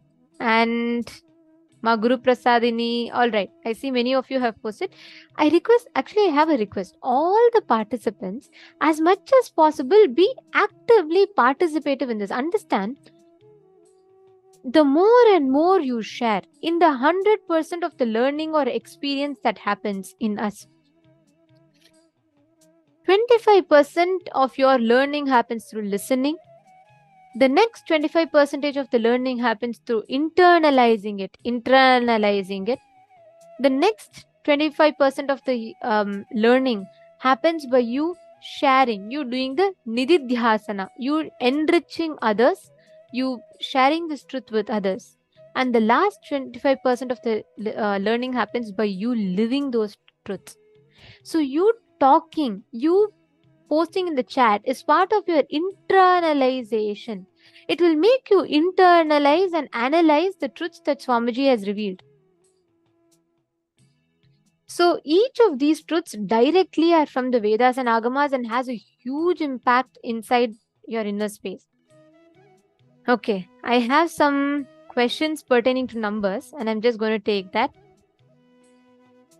Ma Nithyananda Jnana Yogini is asking, Ma, could you explain by example how we can visualize numbers? Okay, it's a very beautiful one. I'll tell you all an example, okay? Right now, the moment we say, okay, if I say one apple, can you all visualize one apple? If yes, you all can put yes in the chat. You're all able to visualize. Okay. What if I say 2 apples? You can visualize? Try visualizing 2 apples. You can? Okay. Now, what if I ask you all to visualize 5 apples? You're still able to? Okay. Now, try visualizing 25 apples. You will only always, beyond 5, you start trying to visualize only as groups. You can't really cognize. The moment I said 25, you are automatically trying to group, okay, first 5 apples, then 5 apples, 5 apples, 5 apples, or 3 apples, 2 apples, 3 apples, 2 apples, and some permutation combination, you try to get the 25. At once, your inner space can't visualize the whole 25. Are you catching it? How many of you noticed it? Beyond 5, correct. The moment I said anything beyond 5, you automatically try. Even if I said 10, leave 25. Even if I said 10, what do? 2 times 5 you will put. Only then you will visualize 10. You don't directly visualize 10 in your inner space. Beyond 5, as long as I said 5, all of you were able to catch, all of you were able to grasp it. You said, okay, yes, I can visualize this, I can visualize that. The moment I said beyond 5, even 10, let alone 25, even 10. The moment I said something beyond 5, automatically your mind tries to hold a coordinate for it to compare, for it to calculate. Exactly. Ma Vinita is saying I did 5 rows of 5. Exactly. See? That is why we all, Swamiji tells, even when Swamiji says 25 heads of Paramashiva, we all don't cognize and visualize 25 heads of Paramashiva. Because one thing I just want to add in this, it's not possible for us to visualize all these numbers together. Swamiji says, in only now, we can only visualize up to 8. More than 8, we won't be able to, our mind cannot visualize.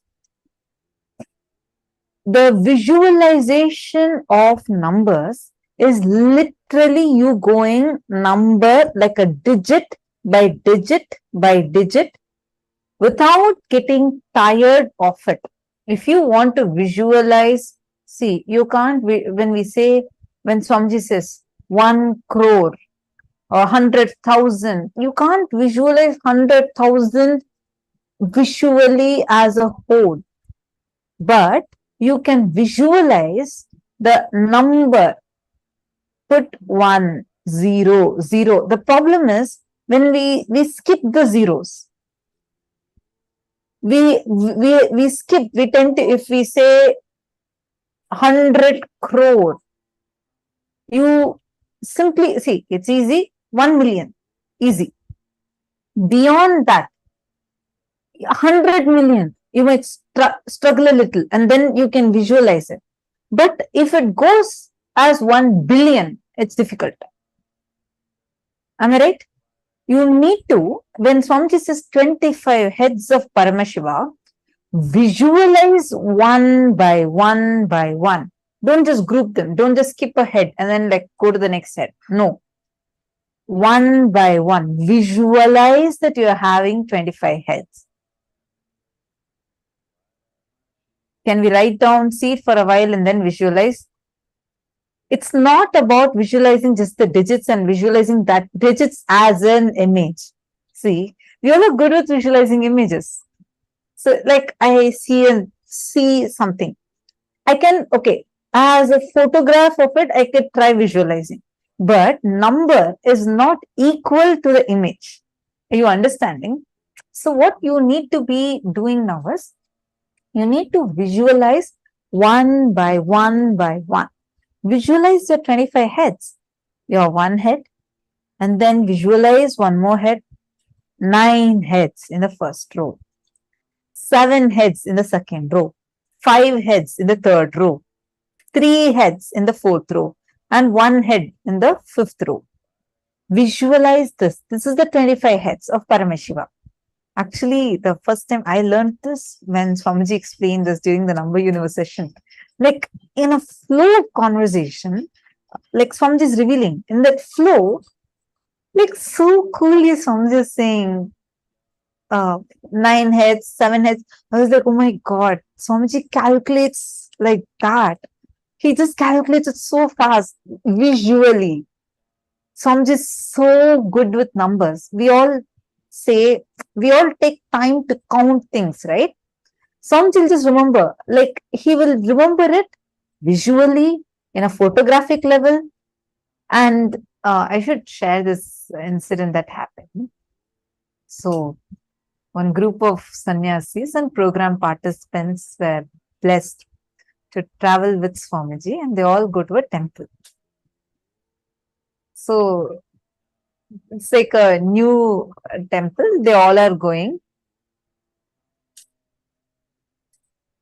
They land. The temple has, I think, about 10 or 12 entrances, where, like 10 or 12 parking lots. They didn't know this at the beginning.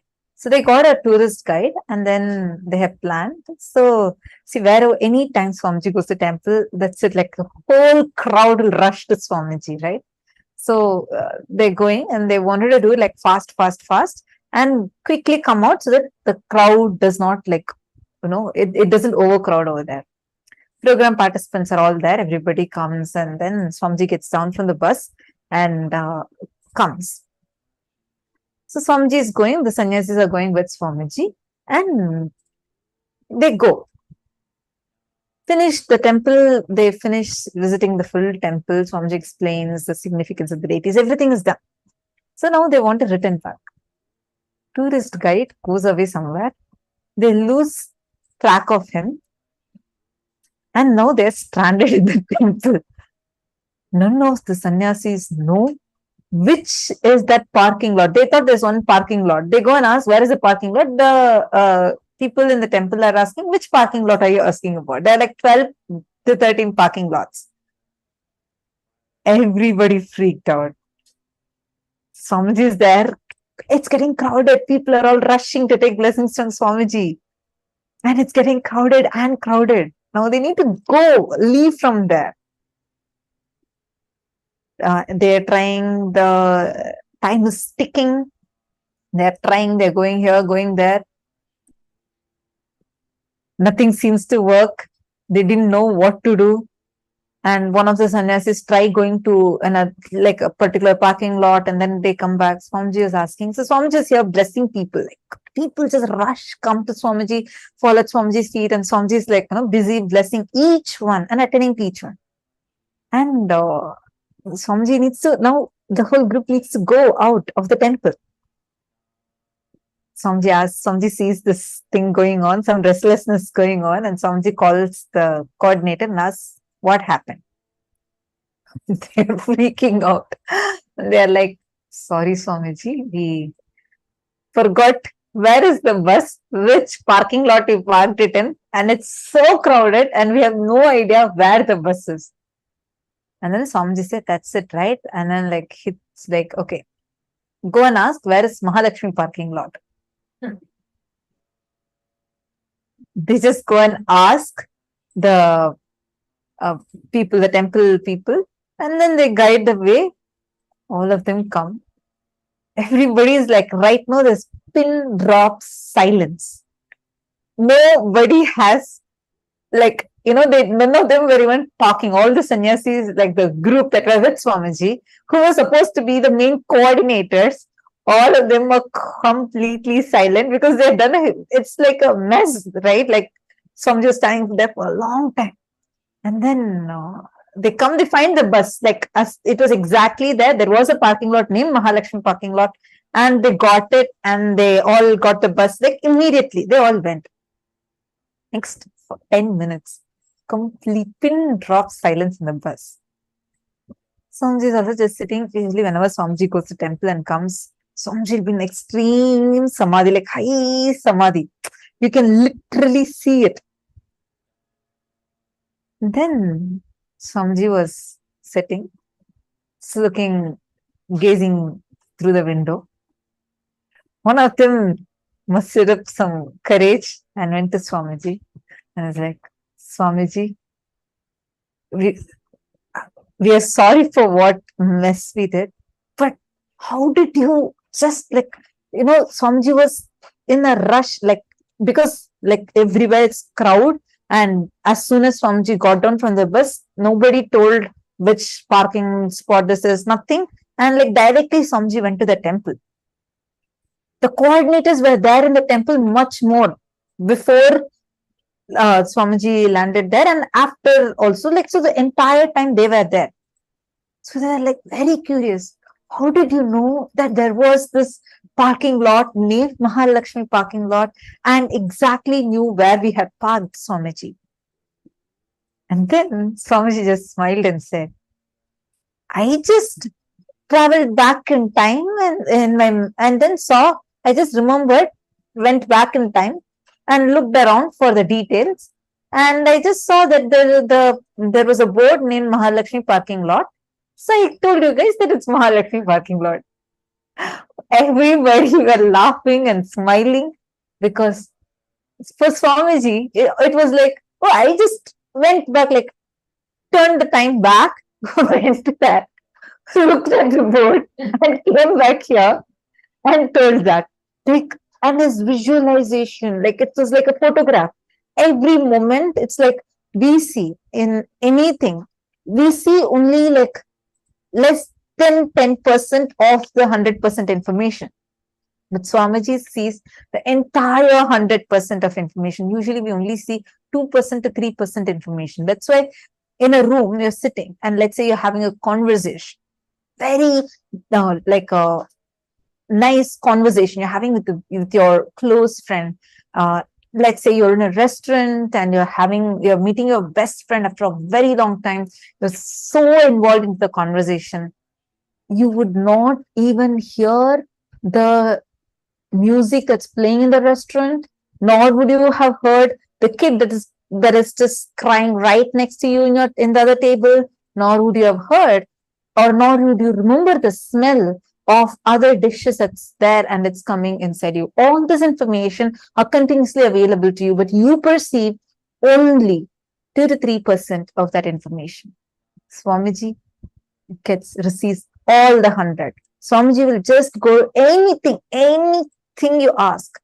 In one program, Swamiji actually did this, where participants are sitting and Swamiji was saying, that I'll remember someone was asking, Swamiji, I have only attended one program.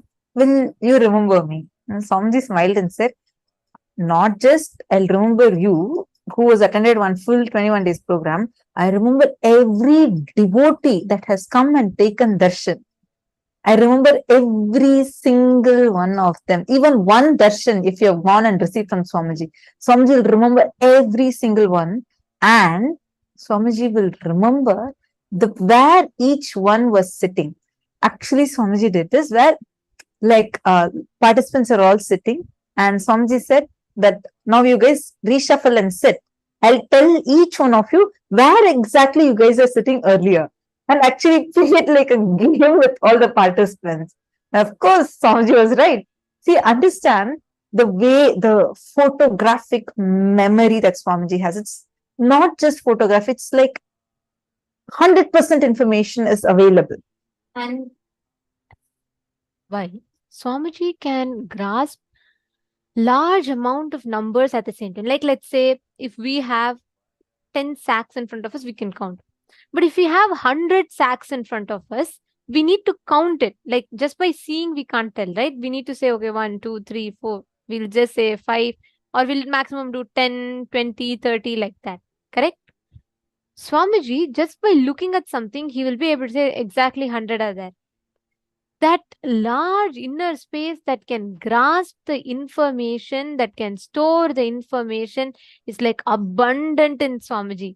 And if you just constantly visualize, Ma Vinita is asking, can we write it down, see it for a while, and then visualize? You see, when you just grasp your inner space, just close your eyes and continuously visualize that number. Start with that. Like, even if you try, you may keep forgetting it. It may keep like going off, slipping off. Again and again, come back. Don't go to writing. Then you will, like Swamiji said, then the calculator or your notebook will only become enlightened. You should become enlightened. And yes, Nithyananda and Jnana Yogini, same answer for you as well. Yes, it's hard. I like to play with numbers to experience. That's why it's interesting for me. Actually, till Swamiji said, I never cognized numbers this way. This was a phenomenon. Like, Swamiji gave the whole Nobel Peace Prize thesis. Swamiji said, if anyone finds the ability to translate numbers in their mother tongue and to be able to convert it to another language, and their brain, the way they see numbers will open up a new page in the history of maths. The way math has been perceived so far will completely change. It is because of these concepts, these truths, these sciences that Hindus have. Hindus made like a huge contribution to the field of maths. Zero was invented by a Hindu, Aryabhatta, which changed the whole game of maths together. Mathematics was introduced to the world by Hindus. Understand the science of number. Ma Vinuta, you're asking, is it same as numerology? Numerology is a branch of this. See, this whole thing is not numerology. It's beyond. What Swamiji revealed, you will not find it anywhere. Because Swamiji has done Akashic readings on the existing scriptures, and he's given like Swamiji said, right? What else can be a better analogy? He has given 10-ton sugarcane, like completely squeezed, all that taken, the essence is given in one candy, sugar candy. So it is, numerology is a part of it. Swamiji took astrology, numerology, all numbers and agamas, Vedas, everything, and juiced it nicely, squeezed it, took the essence and gave it to us as one piece of, candy. So this consists of everything, but this alone is not that. You're understanding? Yes. Any other questions pertaining to number universe?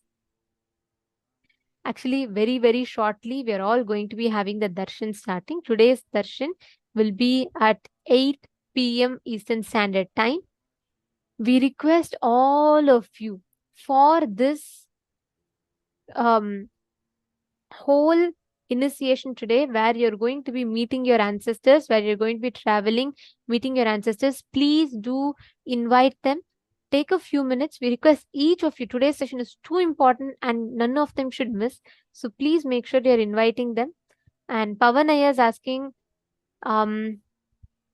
Question: does that mean there's a word universe as well, like a number universe? That's a question to ask Swamiji.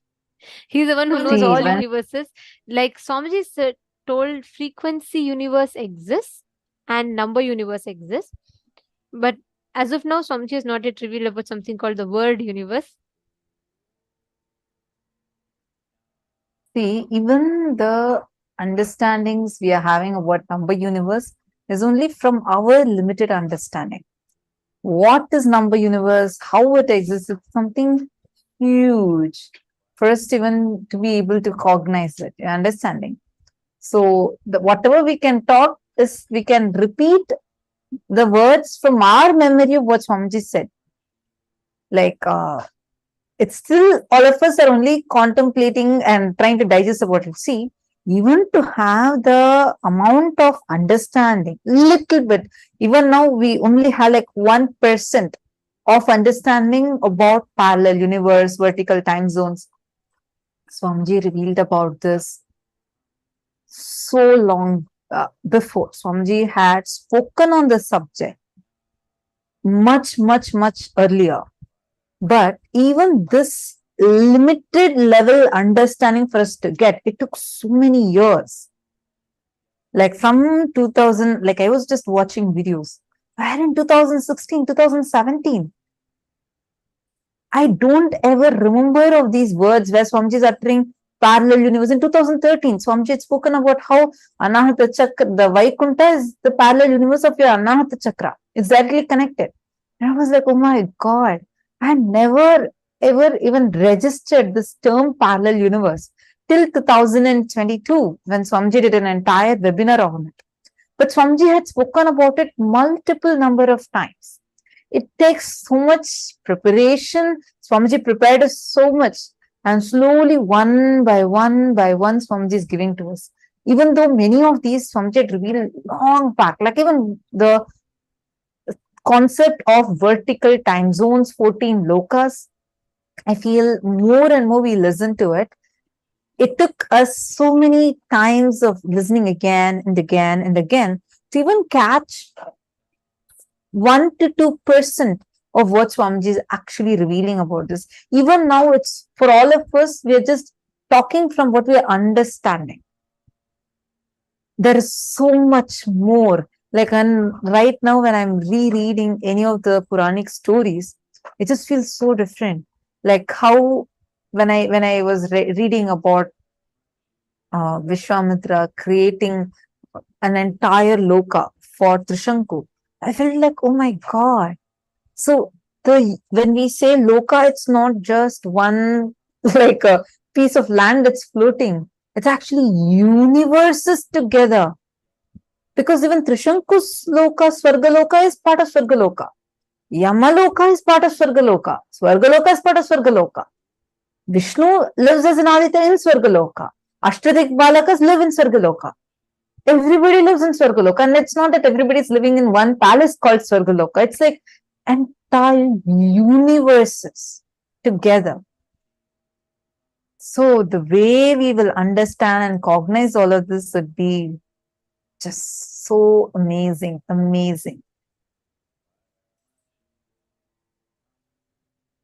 The truths, right? Number universe, frequency universe. The way every time I see this, and then I like try to just see how will Swamiji be seeing this world. Pavanaya, you were asking today, right? Even 1 second, if you can get to see the world like Swamiji, I'm like, just imagine the way Swamiji said. Swamiji does not see us as human beings. Like he doesn't remember when Swamiji enters into high samadhi. Swamiji does not see us with hands, legs, eyes, nose, nothing.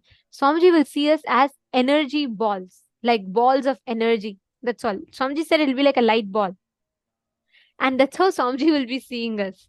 So each one, it's going to, like each of the revelations that Swamiji is given is just phenomenal in itself.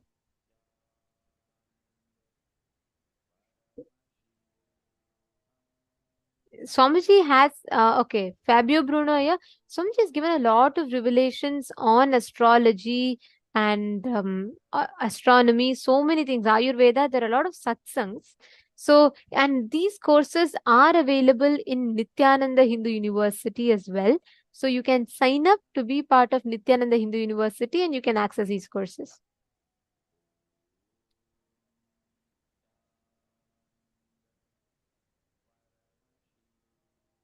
Hugo Pavlik, he said, I found it funny when Swamiji told, when Paramashiva made you, he simply puts a barcode on you. It's true. The genetic, like Swamiji said, is a barcode on us. And the way you see, the way you understand, see, even the words of the units of numbers, like we have 10, 100, 1000, 10,000, 100,000, million, 10 million, we have trillion, and then we have 100 million, etc., etc., and then we have billion, all these kind of numbers. In Hinduism, we have numbers for up to 10 billion, billion. We have different numbers, akshoni, like each one ashtoni, like that. We have different numbers, which is a unit to measure a certain numbers, which we can't even fathom. Like they will say, we had 800 crore. Till that, they have a proper number. They don't say 800 crore. They actually have a proper number for that. The way we cognize is completely different. So humanity is still a lot to catch up with that. Okay. Now, we're all going to be we're all going to be learning about a very beautiful truth now. We all learned about number universe. In the next session now, we are going to be learning about how the 25 states of consciousness are mapped to the 14 lokas, the 14 parallel universes. How does this mapping work and what can we learn from it? So we are going to be seeing that in this session. Let us enjoy the revelations. Sometimes people ask me, what's the difference between various states of consciousness and various planes of the universe? Understand? If you go to dream state and come back, what you see in the dream state, what others see in their dream state will not be same. Both of you may be sleeping in the same room. But when you go to dream, the world will be different. When he goes to dream, the world will be different. But conscious planes, the multi-dimension planes of the universe means like a tapoloka, satyaloka, kailasa. If he gets into kailasa and you get into kailasa and come back, description will be same. The scene will be same. Listen carefully. The various states of consciousness is more like the subjective truths. Planes of the universe means subjective truth becoming reality in the universal plane. Understand? How? Now all of you experience the same in this Jakrat plane. This wall is same for all of you. This mic is same for all of you. The interpretations about the mic will be different. The knowledge about the wall will be different. Perception about the wall will be different, but wall is same.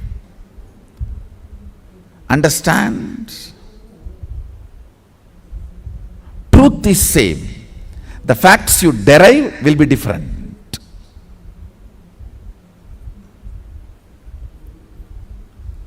So this is the plane of Bhu. If you enter into the planes of Swa, Tapa, Satya, exploring those planes through the various states of consciousness, I should say, if we need to send a rocket to Mars, the fuel we need to fill is states of consciousness. if we need to reach Kailasa, we need to fill our being with Turyatita. The fuel is the states of consciousness. The place to reach, the plane, is those lokas. Sadashiva has given a very elaborate, detailed science. He has not left us orphans. Understand? If you leave your cell phone to your child and tell the child to call whenever he or she needs, and you have the capacity to appear the moment even he tries to type your number, you can't say you left your child orphan. No one can say your child has been left orphan. He has left us his cell phone number, and he appears even if you start typing the number. Understand? He left the science to us. He has not denied it to the humanity. He has not denied it for the human beings. When the science is available, it's our responsibility to explore it. Of course, it's my responsibility to make it user-friendly for all of you.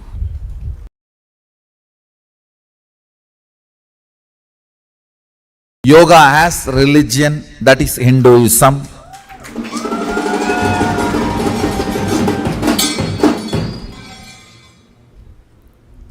It is from the Hindu culture, Hindu tradition. Yoga has evolved. Hindu thought current. Yoga has evolved. It's a gift we gave it to the world from the Hindu thought current. The original Vedic and Agamic description, definition of yoga, 3 levels: the science of exploring various powers, science of exploring various states of consciousness, science of exploring various dimensions of the universe. Understand? Some of the planets, the base material of the planet is diamond. You should know some of the planets are 80% diamond material.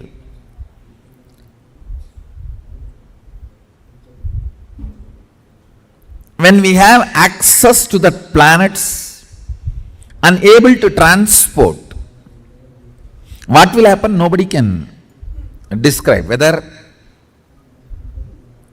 diamond market will collapse or value of our wealth will go up, we don't know.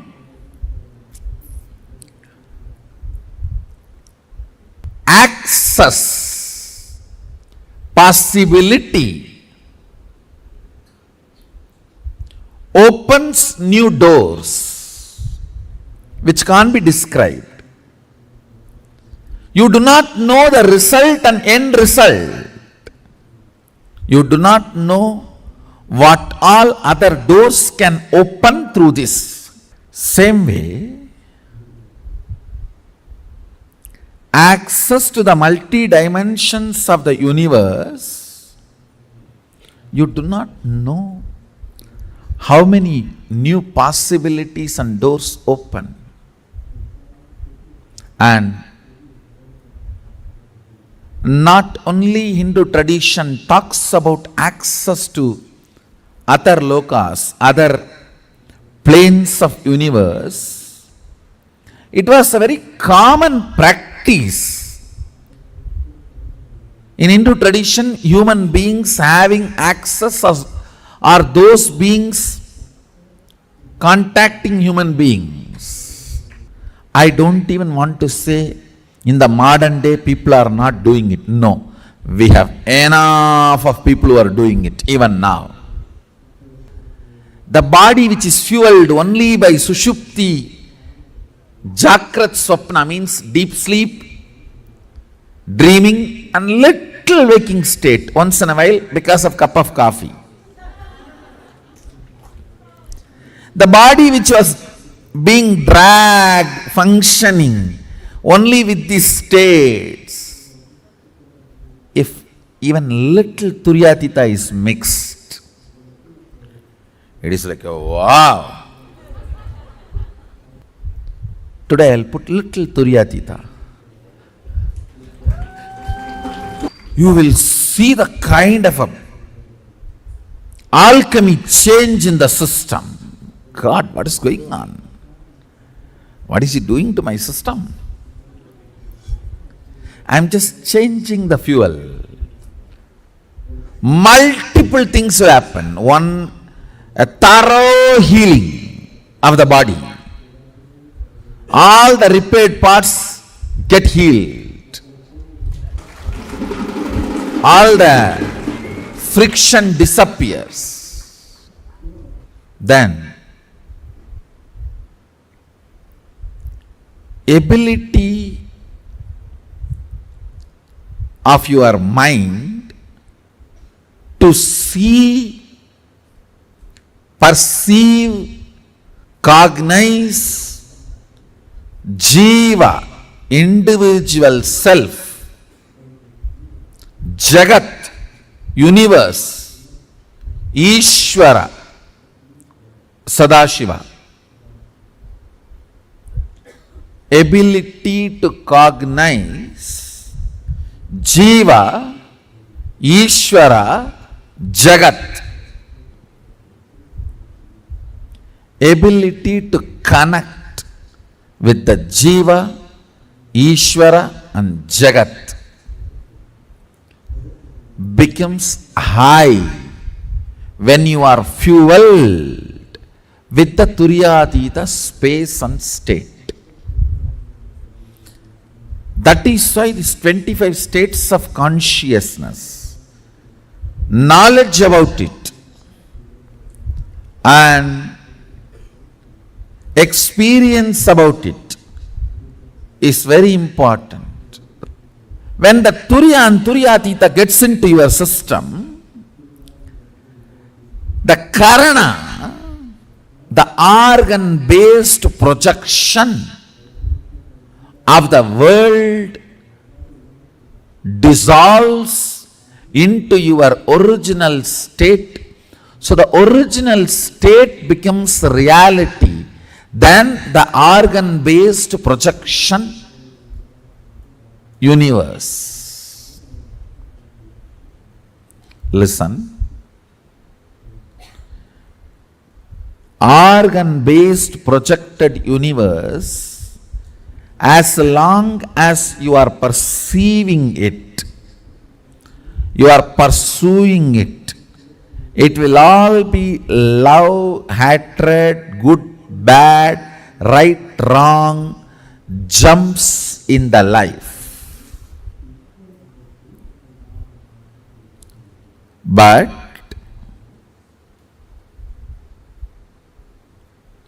when Turya and Turyatita is added to your biomemory, bioenergy, suddenly you will realize yourself is a much deeper and higher reality than the organ-based projected universe.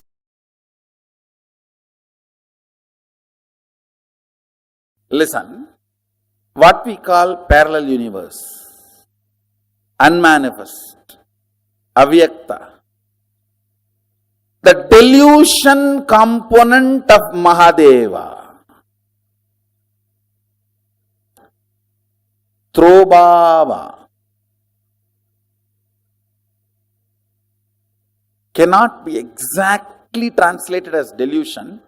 It should only be translated as ununderstandable, ununderstood or unknown. Prabhava is not, the precise word is not delusion. Precise word is unknown. The various permutation combinations of the 5 units, 5 unit principles is length, breadth, depth, time, space. 5 tattva, principal tattvas. The various permutation combination of these 5 principles forms 11 dimensions. Length, breadth, depth. These 3 dimensions operate in Bhu, the pure space where all other things merge into the space is Kailasa. The 14 lokas. Atala, Vitala, Sutala, Talatala, Bhatala, Bhur, Bhuva, Suva, Tapas, Satya.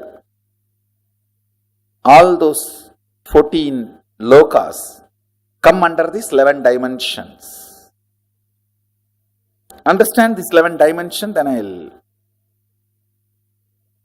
initiate all of you. Not just educating, I will initiate also. Just I need to change the fuel in your body. The fuel with which you are functioning now needs to be changed. You will automatically have your eyes pulled by the third eye during the initiation. I will also teach you guys to teleport and materialize antimatter. See, all teleportation has to happen only through the antimatter. Vibhuti has to become antimatter, only then it has to become a Vibhuti again. So if I just ask you guys to stop in between, that's all. You have antimatter and billions of dollars.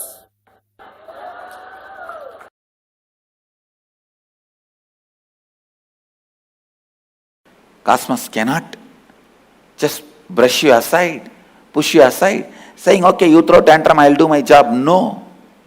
Understand, if you read the Vedic literature, so many references will be there. A rishi is sitting in one forest, corner of the forest, under a tree and meditating. Indra's throne burns. Mahadeva's Kailasa shakes.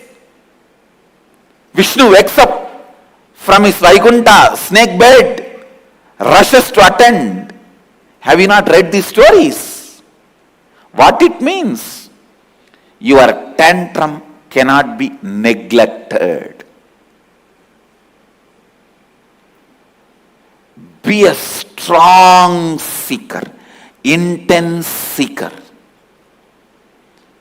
Never allow the worship of ignorance.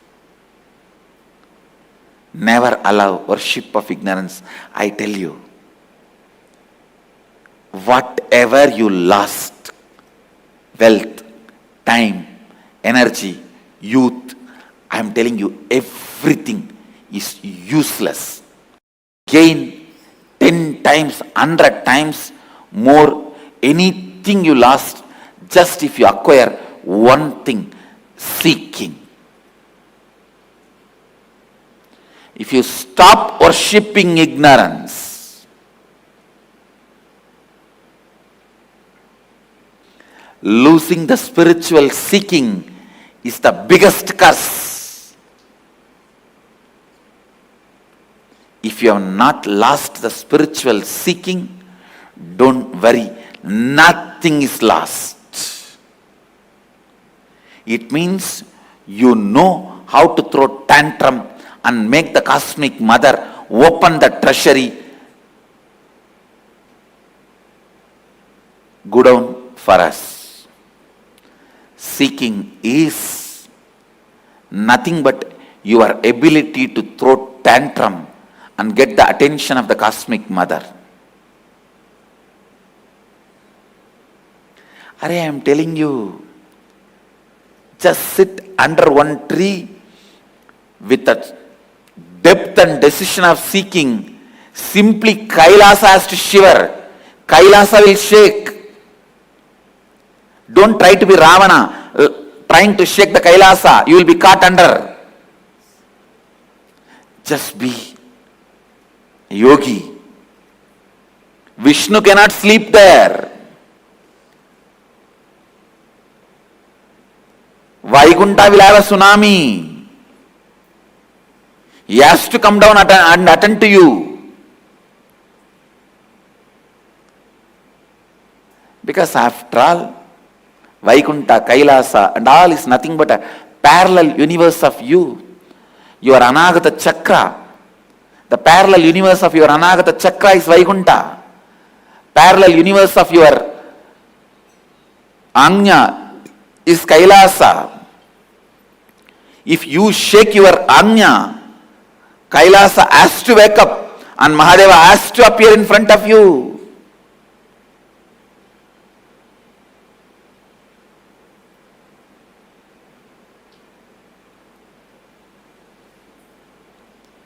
Don't be arrogant out of your seeking. Actually, when you are seeking, arrogance will not even happen. Now when I am explaining, don't see this as arrogance. Very pure, clear, confident and the straight, right guidance I am giving you. It's not arrogance. When I say, if you sit and open your third eye, the parallel universe of the third eye, Kailasa has to shake and Mahadeva has to appear. I am not arrogant. I am just revealing some of the very deep, sacred secret to you. If you sit and open your Anahata Chakra with the depth of seeking, simply the Narayana has to wake up from his Yoga Nidra and appear in front of you. Oh my son, what do you want? Indra's throne will burn. Have you not heard these stories? These are not stories, they are truths. They are truths.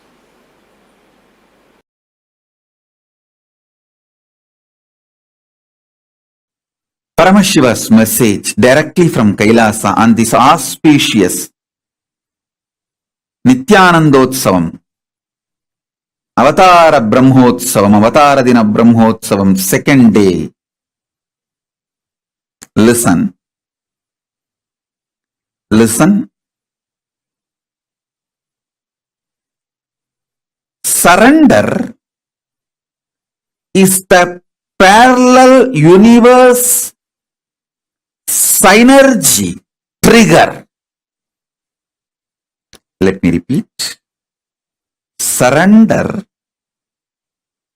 is the parallel universe synergy trigger. Means, I'll try to expand. Please listen intensely. Even you listening about surrender, internalizing, trying to cognize, do manana about surrender,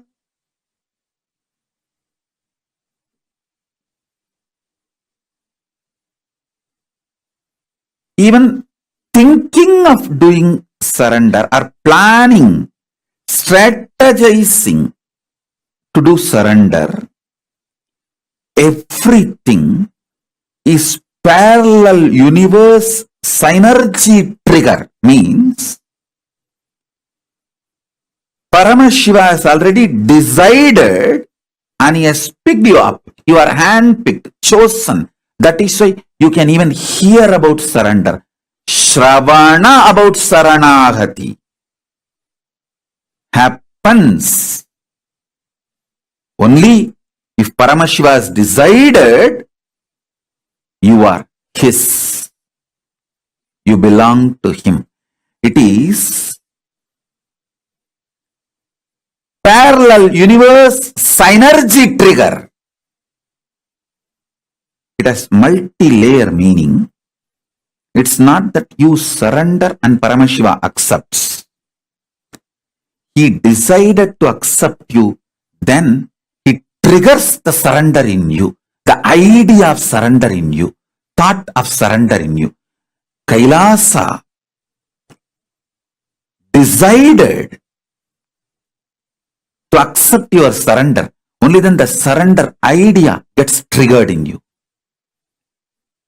Bhakti, Saranagati, feeling connection, love, all of this towards the divine, Paramashivan Guru, is parallel universe synergy trigger. The sync you and the parallel universe is synced continuously, consciously, spontaneously, simultaneously. Listen. Surrender is parallel universe synergy trigger. Let me expand. Listen intensely. Even you listening, hearing about Saranagati,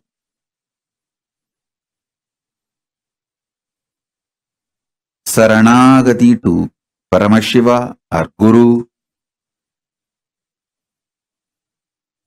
the ultimate. Even you are listening or manana, thinking, or nitidhyasana, manifesting. See, whether you try to listen and cognize or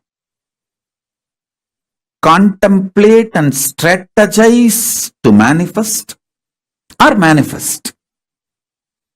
Shravana, Manana, Nidhityasana. In all three levels, even you hearing about Saranagati, listening about Saranagati is parallel universe synergy trigger. Means only when Paramashiva decides to have you for himself, he triggers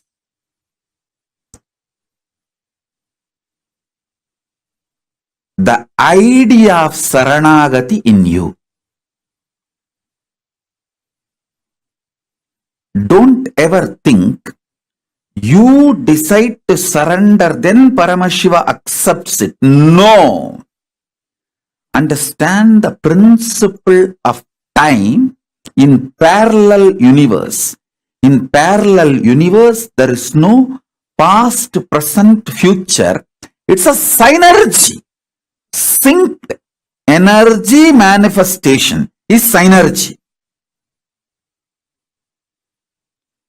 He decides, KAILASA decides, Paramashiva decides to have you for himself, then the idea of surrender gets triggered in you. Let me repeat. It is not that you decide to do Saranagati and then he accepts. No.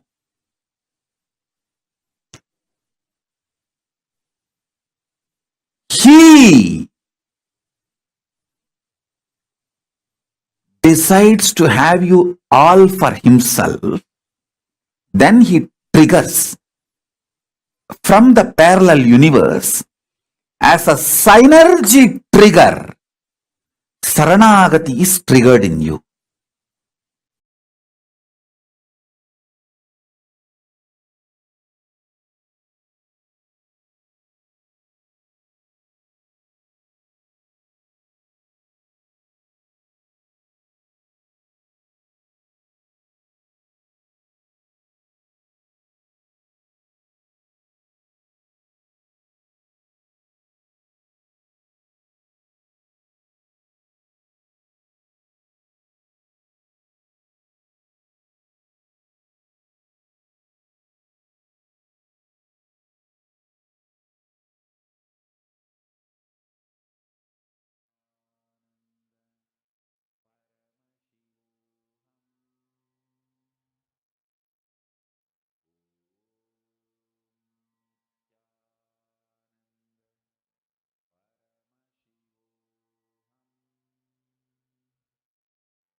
revealed one of the most important truths through this.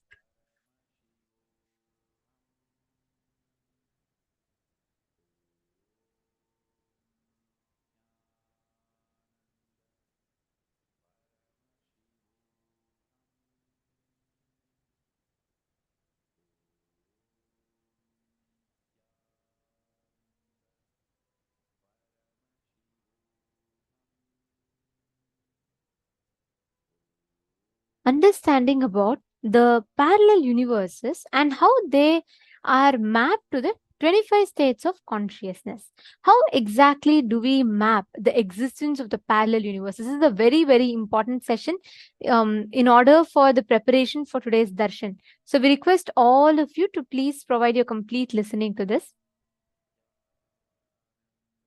So let's do a quick recap of the 25 states of consciousness. Basically, the 25 states of consciousness is a permutation combination of these 5 states. The first one is when you are awake, which means you have the eye consciousness, and then you have the thoughts, which means you're in a wakeful state where you're aware and you're thinking, you're aware of yourself. That is called the Jagrat state. Where you do not have thoughts, but you have the eye consciousness, you are in Turiya state. The space of samadhi. For example, whenever you sit in darshan and you experience that absolute oneness, you don't have thoughts, but you have absolute awareness of your existence. That space is Turiya. The next is without eye consciousness, but with thoughts, which means in dream state, you don't really have a proper eye consciousness, but there's continuous thoughts that are happening, which is a dream. So that is why in a dream state, one moment you'll be just writing your exam, you'll be a child, and in the next moment, suddenly you'll see as you're a married man with your child writing the exam. There'll be no time or there'll be no eye consciousness. You will not have any logic to this. It'll just be your thoughts. Without eye consciousness and without thoughts is sushupti, deep sleep, where you're not conscious, you're in unconscious state. Beyond all these 4, there's a state called Turiyatita, the alive state. Turiya itself, Turiyatita itself means beyond the Turiya state. There is actual no definition for this state because the state is beyond any explanation, beyond, you can't even call it the 5th state. You can call it only beyond the 4th state. Turiya is the 4th state. Turiyatita is beyond the 4th state. You can't even call it any further. Because this is a altogether a different experience that your consciousness has, where it becomes one with the whole universe. That experience, that glimpse of that alive state of consciousness happens in Turiyatita. So here we can see the definition of each of these states.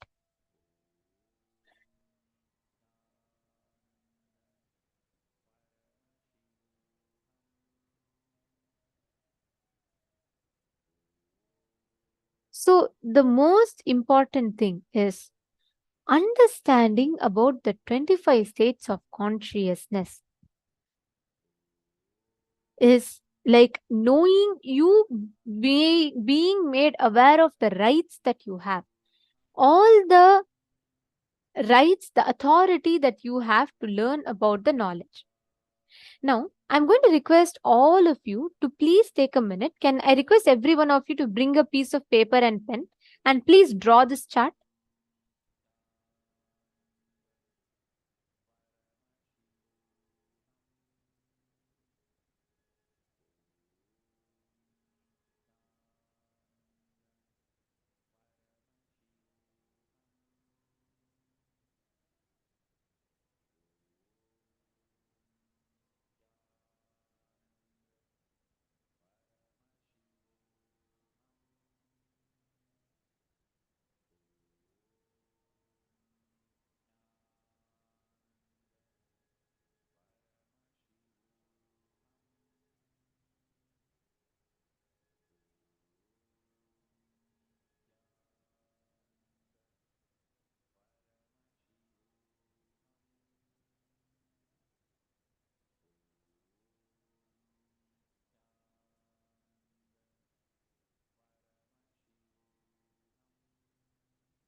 Hope all of you have written down. If you all have written down this map, can I please request you all to post yes in the chat? How many of you have drawn this? Mahakailasa, Carmen Maris. Mahakailasa is the highest loka, the parallel universe where it is, where Paramashiva resides. Okay, Ma Martha is requesting for some more time. Yes, we are giving you all time to draw this. Please draw this, because based on this only you will learn the mapping. So I request every one of you to please draw.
Have all of you written down?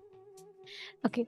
Swamiji has revealed a lot on these vertical time zones, parallel universes, each of them, what they are, and how we can experience them in our lives. Today, every one of you that are sitting here, each and every one of you that are here with us, we are all going to be receiving this as an initiation today. Please understand, very, very shortly at 8 p.m. Eastern Standard Time, we are all going to be receiving the most powerful initiation. And I'm as excited as each of you are here for the special revelations that Swamiji is going to give us on vertical time zones and something very unique about the experience of Charya Pada, Kriya Pada, Yoga Pada, Jnana Pada to experience these vertical time zones. How excited are you all for today's session? How much excited are you all for today's session? Can I request each of you to please post in the chat? No, yesterday was a blast. Oh my God. Swamiji as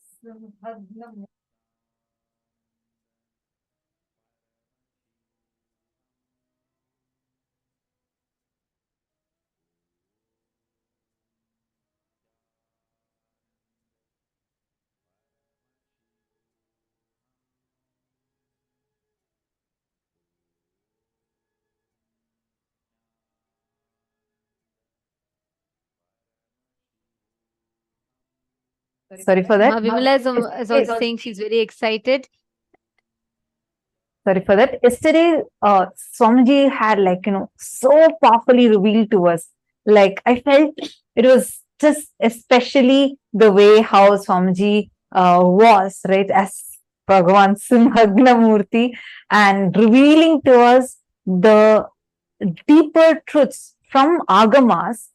I mean, when I say the word Agamas, the understanding or the feeling that I used to have before was this, like how Swamiji makes it so juicy and something that you need to celebrate it with. Kriya Pada. Swamiji did not explain it as just mere rituals, but as a way that you can connect with God. And the statements that Swamiji made, right? Like, for example, connecting with God, God exists with his companions somewhere in the distant parallel universe, and his reflection is there inside of you. Wow. So many times I have listened from Swamiji, where Swamiji had told about how all of us are a reflection of Paramashiva. But when Swamiji explained it so visually, it was so powerful. I know yesterday I saw so many messages from various participants who were posting, saying how they were enjoying the darshan, enjoying the revelation. Right? May I request all of you to share what all do you remember from yesterday's revelations? What all were your clicks? And what are you eagerly looking forward to from today's revelation? Especially given that we are going to be experiencing astral travel, where you are going to literally get teleported to the parallel universe and experience your parallel universe existence and relate with the departed souls, the near and dear ones, probably your grandmother, grandfather, your mother, father, sometimes your children or your best friend, even your pets, anyone that was so close to you, but unfortunately passed away. And you really want to connect with them. You really want to relate with them. They don't exist anymore physically. And they have left their body. They're deceased. Today is the day where you can get to connect with them, meet them in your parallel universe, where they exist in Pitraloka or whichever loka they are in. You are going to be meeting them, coming face to face with them, experiencing tremendous completion with them. What a boon, what a blessing. Angelica is asking, what happens if Maheshwara Puja was done for them? Are they still there? To all those who do not know what Maheshwara Puja is, it's actually a very, very powerful offering where, see, there are various rituals recommended for the souls that have left the body. If someone dies, there are specific rituals like Pindatarpana, offering Shraddha to them, and there are specific rituals like this that are recommended to be done as a ritual in the Kriya Pada, in Sanatana Hindu Dharma, so that you can connect to their parallel universe existence and the soul can travel freely without any like baggage pull or load pulling them back for their happy departure and a safe journey. You offer specific rituals and for you to experience completion of them. The most powerful of them all, the most extremely powerful is offering of Maheshwara Puja, where the avatar, who is equivalent to the liberation capacity of Brahma Kapala, the skull of Kala Bhairava, which can just digest anything and burn your karmas, and Vishnu Pada, the feet of Mahavishnu, which can immediately grant you liberation. The equivalent of that is the master's stomach, especially an avatar who directly connects to the Pitraloka, and every soul to whom you offer Maheshwara Puja to, Swamiji accepts that Maheshwara Puja. He will be eating the offering, the food, and directly liberating the souls, connecting with those souls and liberating them. So this ritual is called as Maheshwara Puja, and this happens during every Paurnami, every full moon day, and every Amavasya. So every 15 days once we have this ritual, and Swamiji himself accepts the offering and does the Maheshwara Puja and liberation to them. For all those who have offered Maheshwara Puja, the souls are directly liberated. So you don't need to worry. They will not be there in the waiting lounge of Pitraloka. But let's say that your mother has passed away and you want to very deeply connect with her. You want to experience her. You can keep her picture today, and let's say you have offered Maheshwara Puja already. Swamiji would have liberated her and she will be in Kailasa, and Swamiji will make the connection happen between her consciousness and you. She will come and give darshan. She'll actually tell you how complete she is, how blissful she is, and you will even feel, you'll be able to physically see. We have so many participants that have had this as an amazing experience. Like I remember Ma Agamapriya, who literally physically saw her grandmother and experienced the completion. Like that, there are so many participants just sitting here who had this as an experience when Swamiji had conducted this process earlier. So all of you have that amazing blessing today. I request you all, please take a few minutes now. We are just a few minutes away from the darshan. Anyone who have lost their near and dear ones recently, please kindly invite them and get them to come and sit down right now and attend this darshan. Understand, for you it might be a simple phone call, but you are doing a huge favor to their very consciousness. And also, most importantly, today's initiation, understand, just making them aware of the knowledge about vertical time zones is like, see, it is like if you are not even aware of the freedom that you have, the options that you have in life, that is the worst punishment or the worst crime that can be done against you. Imagine if you are the owner of a rich estate, like hundreds of crores, and you're making a huge business. But from your birth, you're not even made aware of it, and you're only brought up as a clerk, given 100 rupees per month. And you also feel very happy. Ah, look, I have 100 rupees, I can buy whatever I want.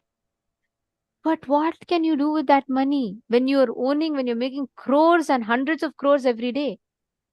You being denied of the freedom and the choice you have is the worst thing that can happen to you. Not even knowing that this is accessible. That is the most important. Now, if you notice, only the moment Swamiji reveals, right? Just knowing the 14 lokas, the access that we have, it empowers us so much consciously. We know, oh, Bhuloka is there. Even if not Bhuloka, there is Pitruloka. After I die, I'll go to Kailasa with Swamiji, and my ancestors are all in Pitruloka.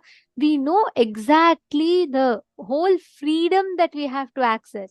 That itself changes the confidence that we have about ourselves. So understand, you taking this one step, reach out at least to a few people. Now take a few minutes. At least reach out to 5 to 10 friends. Bring them to today's initiation. Today is too important. One, if any of them are struggling, they have just lost their near and dear ones and they are still suffering because of that. Or if they are someone who is very interested to know about aliens, who is very interested about astral travel or cosmos and all these physics things, or any of these related, astrology, astronomy related, you can bring all of them for this session. This is going to be very, very powerful. Yesterday, Swamiji had revealed to us some of the most important truths, be it about the vertical time zones or the Charya Pada, Kriya Pada, Yoga Pada, Jnana Pada. And Swamiji was revealing about how extraterrestrial beings, like Swamiji said, we can't call them aliens because we think only we exist and everything belongs to us, we alienate others. Swamiji said they're all extraterrestrial beings. In Hindu Puranas, there's no concept of aliens because we all don't think they're someone alien to us. Just like how we belong to Bhuloka, the Devatas belong to Devaloka. And the Asuras belongs to the lower lokas, Atala, Vitala, Sutala lokas. Each lokas, the beings of the extraterrestrial beings exist, who run their whole lokas, and each vertical time zones functions with their Sanatana Dharma. Swamiji had so powerfully revealed these truths to us.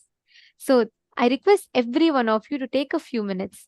Please call right now and invite your friends, your family members, someone. Ma Valini Subaya is saying she's very excited with so many gifts that's going to come. That's wonderful, Ma. Can each of you take a few minutes and invite 5 friends? How many of you really want to take responsibility to share this knowledge with others? Could you all put in the chat? How many of you really feel responsible now that you know this knowledge exists? How many of you really feel responsible to share this knowledge with others? Could you all post in the chat? Yes. Okay. I see people are posting yes.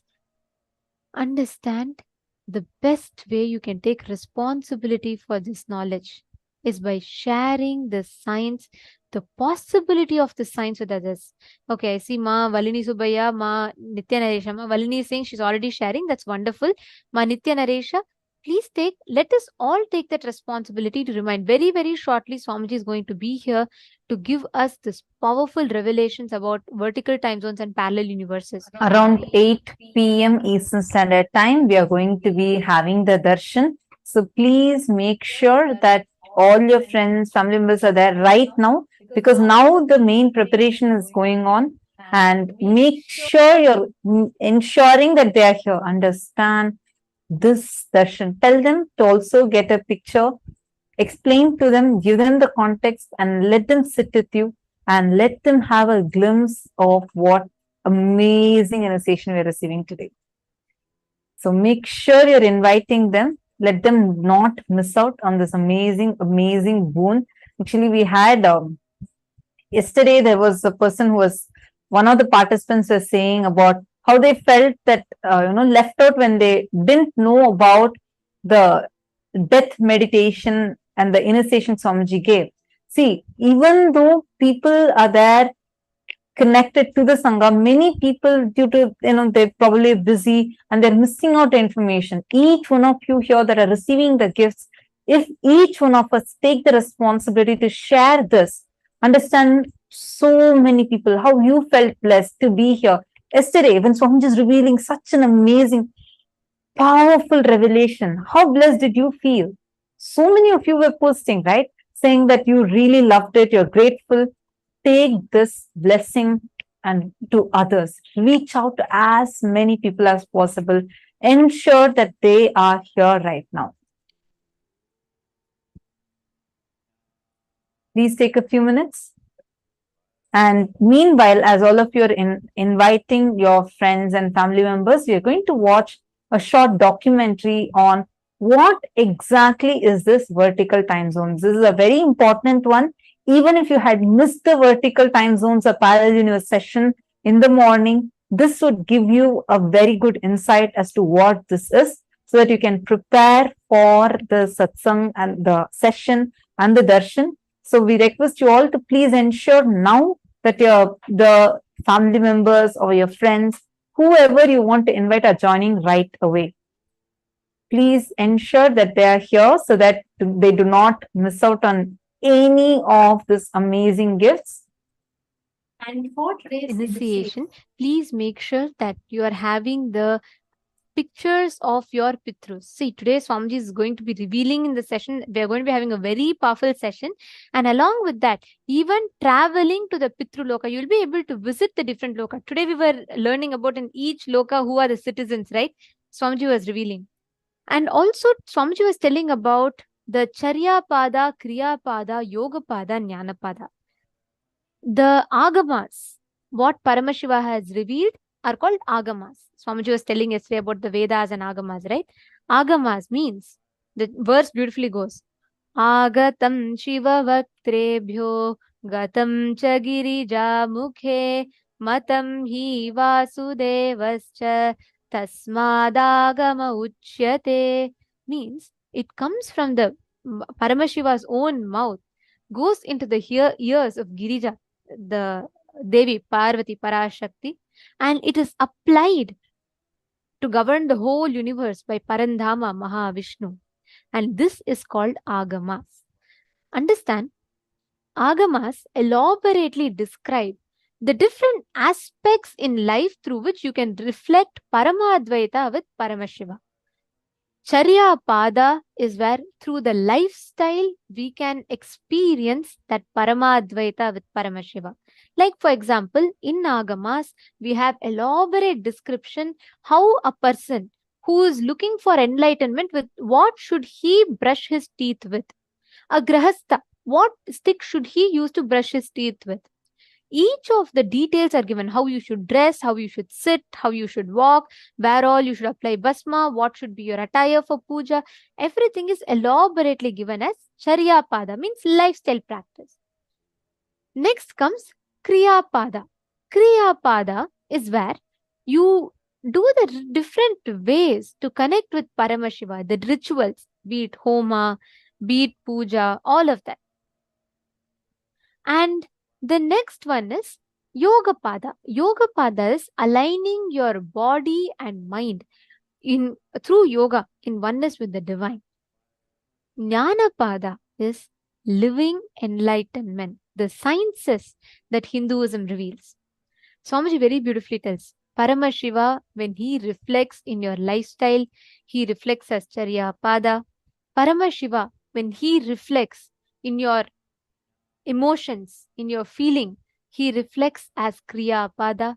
Paramashiva, when he reflects in your thinking, in your cognitions about life, he reflects as Jnana Pada. Paramashiva, when he reflects in your body, he reflects as Yoga Pada. Today, Swamiji is going to be revealing some of the most important sacred secrets about these four padas and about the vertical time zones and parallel universes. Ma Angelica Aghora Shivashakti has posted her experience of Maheshwara Puja.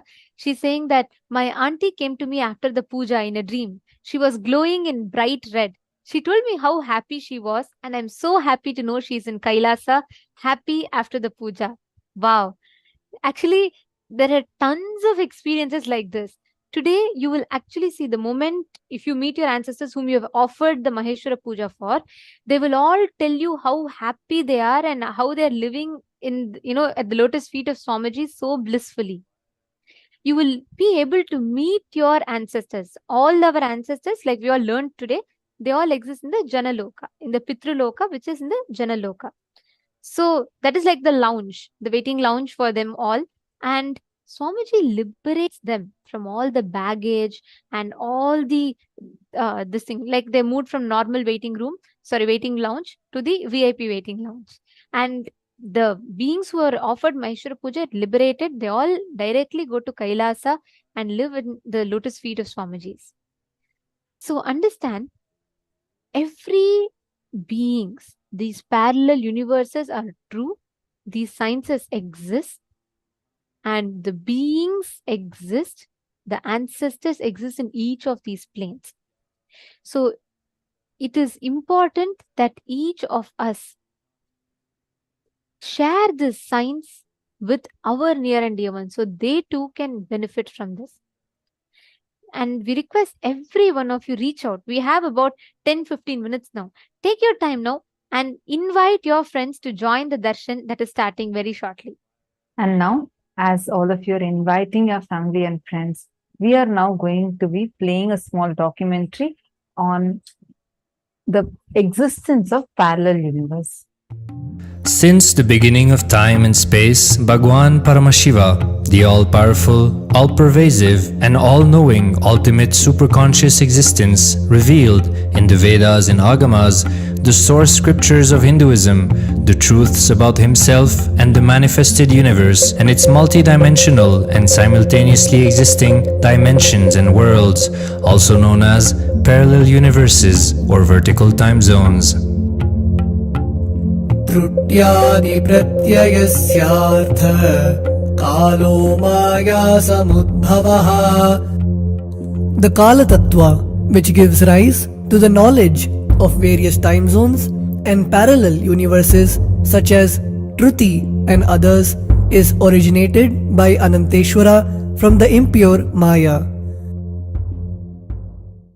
Bhagavān Paramashiva mentions that as we experience the various higher states of consciousness, we simultaneously experience the various time zones associated with them.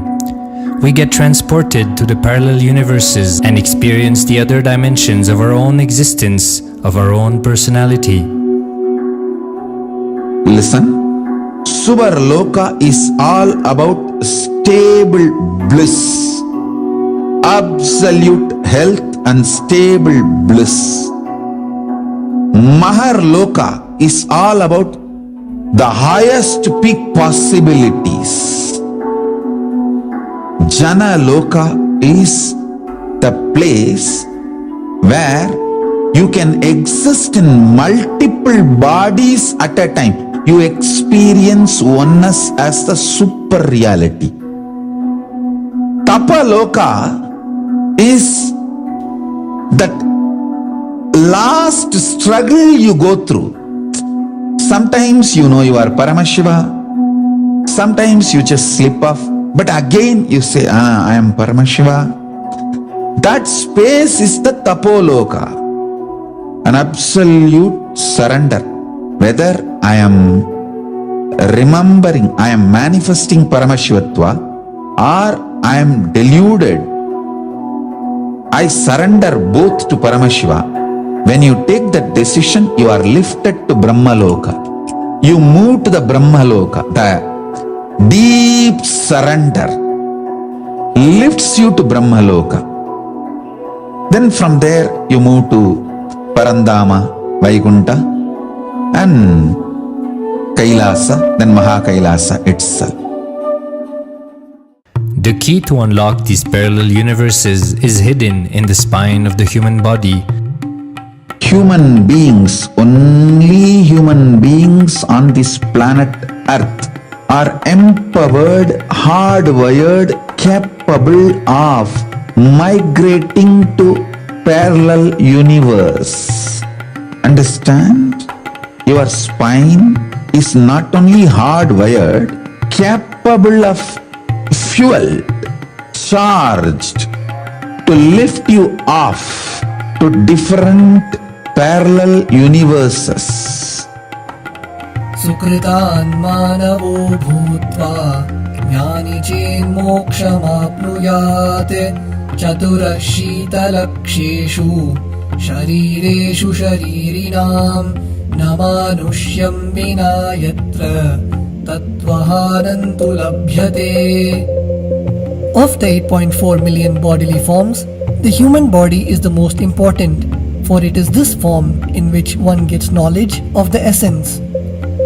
This knowledge of essence cannot be attained in any other form other than human. The possibility you have need to be told to you. Understand? Even though animals have spine, because the majority of the time they spend horizontally, the spine is not capable of getting fuel with a subtle fuel called ojas.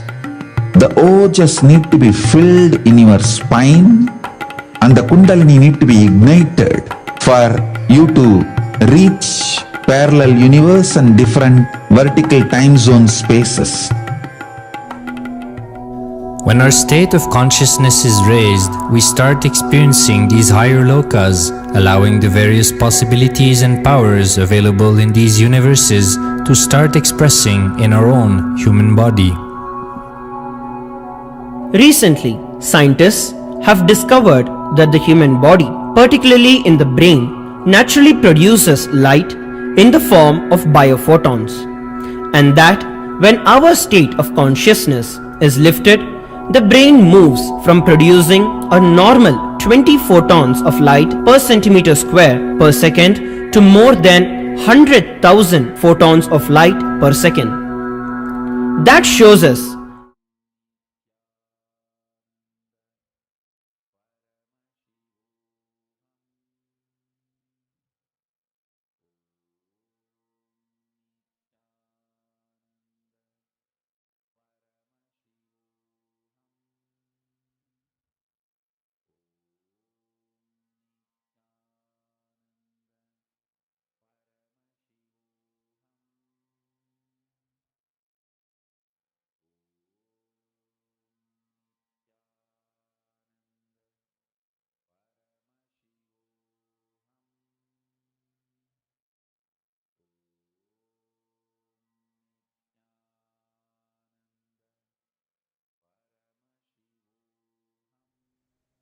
this exact experience of the biophotons, where it increases multifold.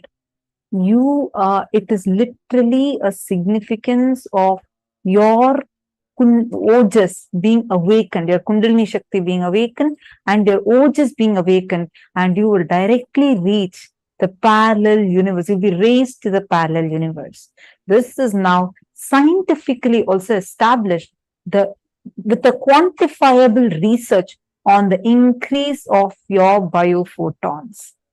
And you have the possibility where your brain can also access those higher dimensions. How many of you are understanding this?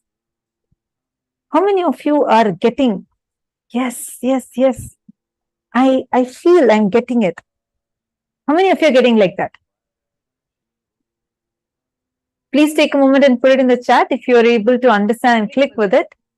And actually, today what Swamiji is going to be revealing to us, right, about the vertical time zones, parallel universe. Today, so many of you had posted different questions. We all had a question and answer session, and each of you had shared your clicks, and at the same time, many of you had asked questions, even about the frequency universe, the number universe, what Swamiji had revealed, correct? Today, during the session, when Swamiji is revealing the truths, first thing, please, I request every one of you to make sure you take notes, like as Swamiji is revealing, just type out, take notes of what Swamiji is revealing. And second, please feel free to post your questions. not just prayers and boons. Of course, we all can post all our prayers and boons requests to Swamiji. But in addition to that, please feel free to post questions. Today, so many of you had such unique and amazing questions. You all can post it to Swamiji, and during the session, of course, Swamiji is going to be revealing something deeper today. Even what Swamiji is revealing, if you would like to request for revelations on particular aspect, or if you have some doubts and you would like to request Swamiji to reveal deeper into that, you all can post that questions and Swamiji may answer these questions as well. So I request all the participants to, during the darshan, post all your understandings, clicks, and also post questions. So you all can maybe write the word question and just post a question. So along with your prayers and boons, you can all also post the questions, and Swamiji may choose to reveal deeper based on the questions as well. And I am very, very excited. We are as excited as each of you are to listen to what Swamiji has to tell.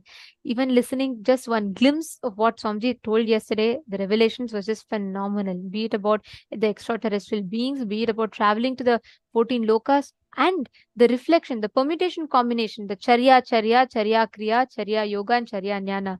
Like that, Swamiji was revealing something very, very deep and very profound. So let us all get ready to receive the truths. Can I request each of you to post how many of you have invited? How many of your friends have you all invited today? So many of you are posting your experiences. It's very nice to see. How many of your friends have each of you invited today for the session? Okay, there's someone called Maha Bhairavajnana. Okay, if you do not have the picture, no problem. If you can post your name, that is fine. Just post your name. Swamiji will connect you to them to meet them. Okay, Ma Angelica has posted how many she is invited. Ma Martha has posted. Ma Anna has posted. Come on, all the others. Ma Devika Rani. Okay, I see Ma Maha Sadashiva has posted. Come on, all the other participants. Ma Vimla is saying, I'm able to comprehend like in science book, Ma, but not sure about conscious level. Listen very carefully. What you learn about the world, what you learn about the astrophysics, everything is a brain candy level. Because what scientists have found is only very limited, because our understanding of the whole universe, what scientists know or understand as a known universe, the entire known universe and still yet to be known universe, that whole area is covered under one loka, Bhuloka, it's finished. These, whatever we are learning, whether how the planets are discovering new galaxies, and recently one more Big Bang was found, each of this is only limited to the known universe. Whatever you learn about them in your normal textbooks is a brain candy level. Understand, Ma, whatever Swamiji is revealing to us is not just, Swamiji is not just theoretically telling us. He's not saying, oh, these all exist, that's all it is. No. Swamiji directly maps it to us, gives us the benefit of accessing these lokas. So many of them are posting their experiences of meeting the ancestors. Imagine, like, otherwise normally we think once they are dead, okay, we'll carry that guilt lifelong. Each of these are not just words, they are initiations, which means even beyond your listening, your hearing ability, your consciousness imbibes it and experiences it. That is the only reason we manifest powers, because our consciousness becomes aware of its extra possibilities that exist. So, Ma Vimala, listen very carefully. When you sit in the session, even if you don't understand it, please be informed your consciousness experiences it and lives it. I just also wanted to answer NT has posted about how in one other enlightened master's book, he read about this description. See, understand, all these are real. The experience you posted about the light of thousands of suns, these are all given in the Agamas. The unique thing that Swamiji is doing as is one of the amazing contributions is whatever is given in the scriptures. See, there are some masters who have had it as their personal experience. And there are some masters who are able to transmit it to a small set of people. But it is Swamiji who has the 16 qualities and qualifications that are needed for giving the initiation, where Swamiji is from the authorized Guru Parampara and he himself has experienced it, has the ability to transmit it, and has the ability to transmit it with the most authentic rituals and with the authorization of the right Acharya Abhishekam, and he transmits it. Actually, if you see, whatever revelation Swamiji gives, Swamiji does not just give us just the truth alone, but he gives the references where from the scriptures, the Shastra Pramana, the revelations as per the scriptures, and the Apta Pramana, how great yogis, the masters, Hindu scientists, adepts, who have experienced these revelations and manifested it as their own experience. And the Atma Pramana, Swamiji's personal experience, Pratyaksha Pramana, where the empirical science, so far whatever science is able to catch up, mapping it to that and making us understand it. And Sakshi Pramana, giving all of us that as an experience. So every one of us today are going to be receiving such a profound science. I see amazing like experiences like all over the Zoom, and he's giving that amazing experience to us for us to be able to experience it.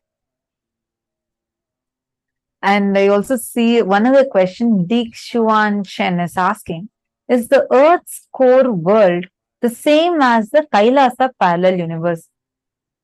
Swamiji has spoken about the existence of a civilization that exists in the core, which is under the earth, which human beings right now do not have. The modern day human beings do not have direct access to it, but there is a civilization that exists. Very recently, just 2 years before, the scientists have unearthed a profound reference for this, where they saw how earlier, till 2 years back, the whole world believed, scientists believed, that the core of Earth was solid. But just 2 years back, the experiments proved that it was not solid, and there seems to be something existing in the core of Earth, and it is molten, and they're having some studies done upon it. So science is still catching up. Swamiji has already revealed about this, but you're asking, is it the same as Kailasa parallel universe? Swamiji revealed Kailasa as a universe exists in the vertical time zone, planet Earth, and the core of planet Earth is only still part of the Bhuloka. The Bhuloka is what all the known universe is all together, whatever we know as a known universe, planet Earth, solar system, our Milky Way galaxy, Andromeda galaxy, and all the galaxies together, the known black hole, everything scientists are able to even imagine is all still under the Bhuloka. So Kailasa exists like this. There are 14 lokas, and Kailasa exists beyond these 14 lokas. And there's another question from Martha Amanda Watson. She's asking, each family member must do Maheshwara Puja, correct? Or if one person does, is it like karmas of each must be released? Is that right? Yes. Okay. Ma, the Maheshwara Puja, if you offer, when you offer, or you can offer up to 10 of your Pitrus, 10 of your ancestors that you want to liberate for. But if you want to liberate your independent karmas so far, You can offer Maheshwara Puja to yourself, but you cannot offer Maheshwara Puja to another person who is alive. If that person wants to get rid of karmas, as you have asked, their karmas, they can offer Maheshwara Puja to themselves, which will ensure a liberation in this birth for them. So you can offer Maheshwara Puja for any number of your ancestors who have passed away. You can offer, that's not a problem. But for someone who is in the body, you cannot offer Maheshwara Puja. Only a person who is not in the body, you can offer Maheshwara Puja for. If someone has passed away, you can offer. If someone is alive, only they can offer Maheshwara Puja for themselves. You're understanding, ma? There are a lot of questions on Maheshwara Puja. We'll just share with you all. Maheshwara Puja, for all of you that are eager to offer, Maheshwara Puja is a very powerful ritual, Hindu ritual, one of the oldest Hindu ritual, where when you offer the Pinda Prasada to the Guru eats and liberates all the ancestors. It's a very, very powerful ritual. And actually, I'd like to share with you all an incident because of Angelica had posted, right? She posted her experience. So that reminded me of a very powerful incident from one of the participants of Inner Awakenings. And I have to share this. All of you will enjoy this a lot. So there was one participant who had lost, he's from Tamil Nadu, Chennai in India, and he had lost his wife. And his wife had left the body. He was very, very closely attached to his wife. Like he could literally not live without her. But due to unfortunate circumstances, he'd lost his wife. So he had come for attending Inner Awakening, and in Bidadi, Swamiji was conducting the physical program. So he had one practice though, after his wife had left the body, since he was not able to live without her, like he was very, very attached to her, he would always go to some medium to meet his wife. So that medium is like, they help connect to the spirits. So he goes to one of the medium and he used to always connect to his wife through that particular medium. And she used to respond and he used to get proper answers from her, like, which means he verified that it is his wife that he's connecting to. And only the things that he will know, he had verified with that. And he was sure he's connecting to his wife through the medium. So after that, he came to attend the Inner Awakening. And in the Inner Awakening, he learnt about Maheshwara Puja, where just by offering the puja, Swamiji will liberate all the people who are deceased, like people who are not in the body anymore. And he was really in love with his wife and he wanted to offer this puja for him to give the liberation to his wife. So he offers a Maheshwara Puja and Swamiji liberates, Swamiji accepts a Pinda Prasada and everything gets over and he's liberated. But he was very curious. He really wanted to know. Nobody, his family members or nobody had an idea. He was in Bidadi, which is in Karnataka, a totally different state. And the medium that he used to connect to his wife was in Tamil Nadu. So he neither informed his family members or anyone about the Maheshwara Puja he was going to offer. Right after offering the Maheshwara Puja, he wanted to go and test, right? So he goes back to his hometown and he wants to connect to his wife using the medium. So he asks the medium to connect and the medium connects with the wife and he asks his wife, "How are you?" The first thing the wife tells, she says she was so happy. She was completely peaceful. And the wife, through the medium, pointed out to the Swamiji's picture on his mala. The devotee was wearing the mala, right? So he pointed out to the dollar, to the Swamiji's picture that he was wearing, and the wife pointed out and told, "He liberated me. I am resting at his feet and I'm very, very peaceful." This participant was filled with tears. He had no words. He was like, "Oh my God, nobody knows I offered Maheshwara Puja and there is like no chance." And precisely, she didn't say anything. She said she was so peaceful, she was so happy and fulfilled, so complete. And the conversation made even this devotee so complete. After that, he felt no more, he didn't feel the attachment towards her and he felt so fulfilled with his relationship with his wife. And the wife pointing out Swamiji's dollar. She said, "I am living at his feet." When he came back to the Adinam after this incident and he shared this to Swamiji, and Swamiji said, Swamiji laughed and Swamiji said, of course, the moment I offered Maheshwara Puja, I liberated her and she's living at my feet. Don't disturb her. Let her be liberated and be peaceful. Understand, with Maheshwara Puja, you can give this experience any unfulfilled relationship you have, people who have left the body, the attachment, anything that you're feeling.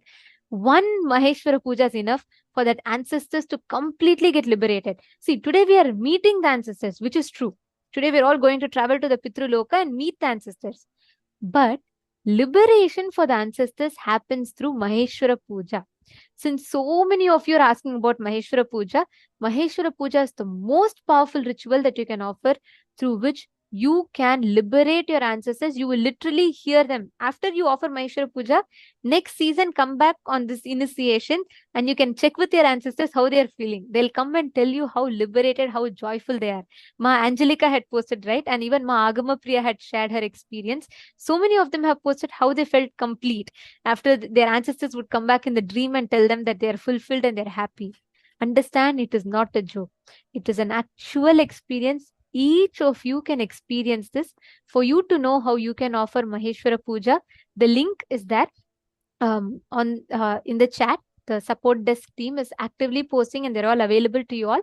So please go ahead. You all can click that link and sign up, and you can get to know further details about Maheshwara Puja, and you can offer the upcoming Maheshwara Puja. If you are interested, you want to know more about it, please let us know in the chat, and the support desk team would connect with you right away and will support you, help you.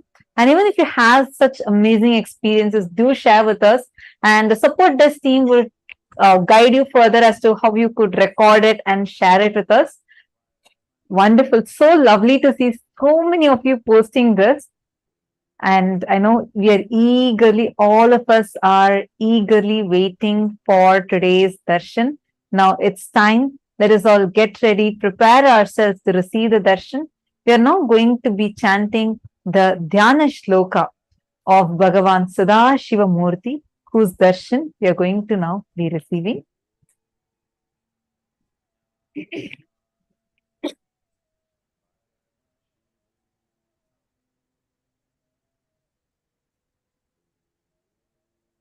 शाक्तेनानेन सकलो विज्ञेयो निष्कलः शिवः क्षित्यादिकुटिला प्रान्तः मन्त्रसिंहासनस्थितिम् शुद्धस्फटिकसङ्काङ्क्षं द्वात्रिंशल्लक्षणान्वितं पद्मासनस्थं पञ्चास्यं प्रतिवक्त्रं त्रिलोचनम् दृक्पिक्षेया विशालाक्षं ज्ञानचन्द्रकलान्वितं धवलेशानवदनं पीतं तत्पुरुषाननं कृष्णाघोरमुखोपेतं रक्ताभोक्तवक्त्रकम्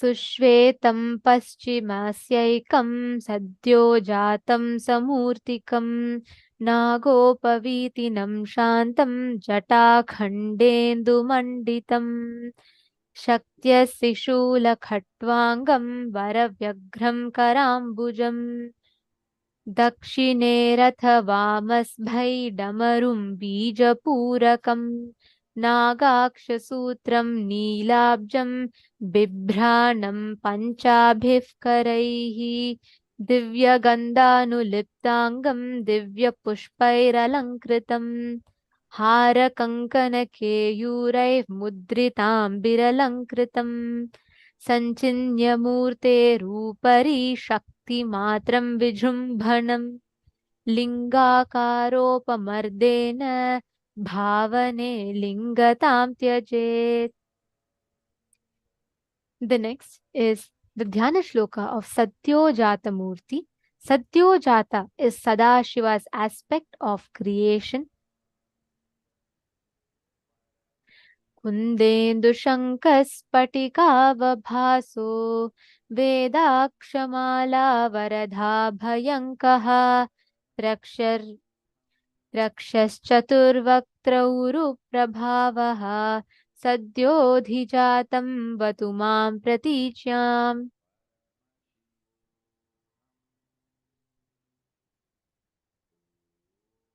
The next is Vamadeva, Sadashiva's aspect of sustenance.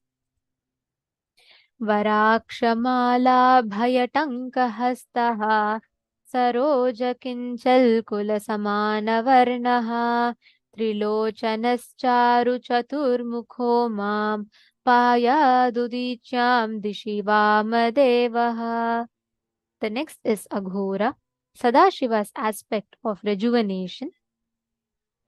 कुठारकेटाङ्कुशशूलढक्का कपालापाशाक्षगुणदधानः चतुर्मुखो नीलरुचिस्त्रिनेत्रः पायादघोरो दिशि दक्षिणस्याम्.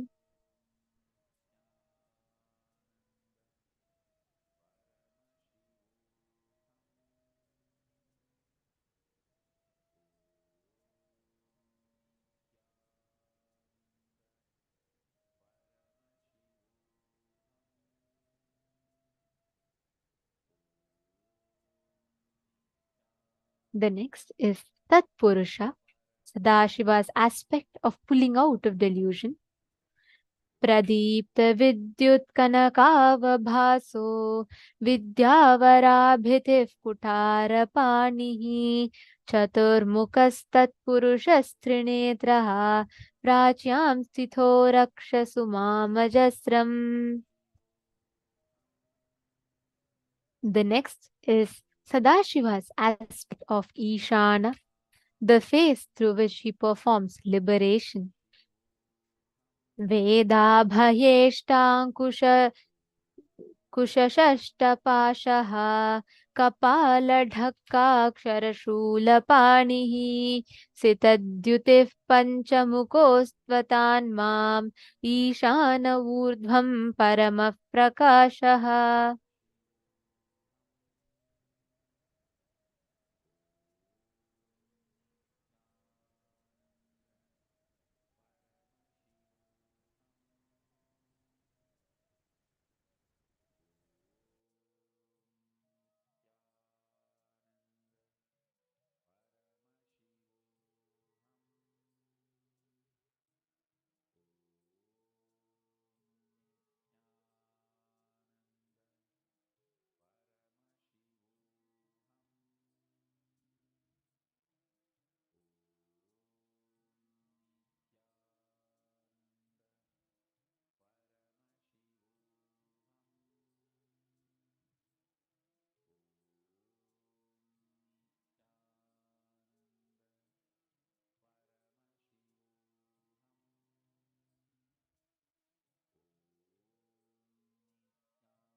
Now, let us all get ready to receive the darshan of Sadashiva Murti, and let us all get ready to receive the most powerful initiation today, where we're all going to be experiencing astral travel.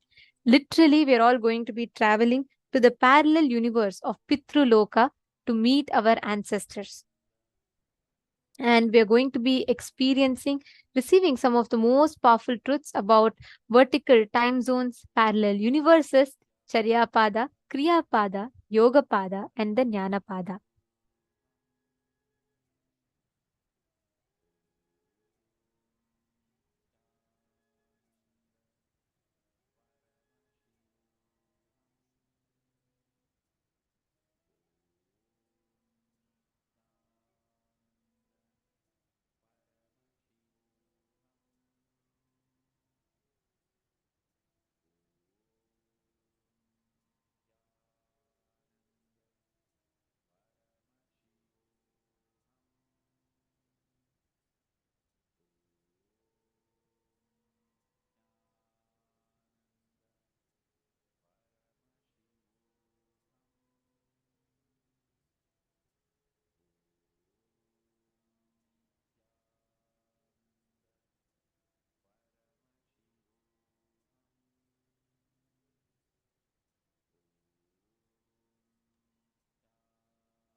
Hope now all of you are ready.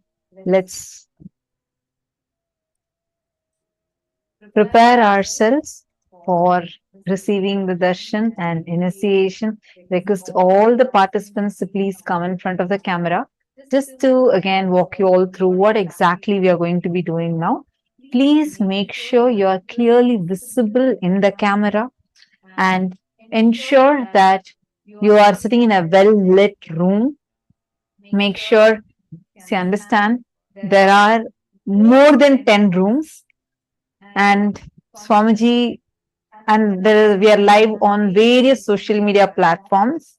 So during the darshan, one by one, Swamiji sees every single participant.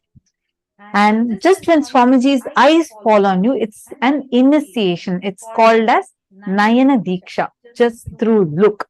The avatar transmits his very energy and his state, space, powers to us.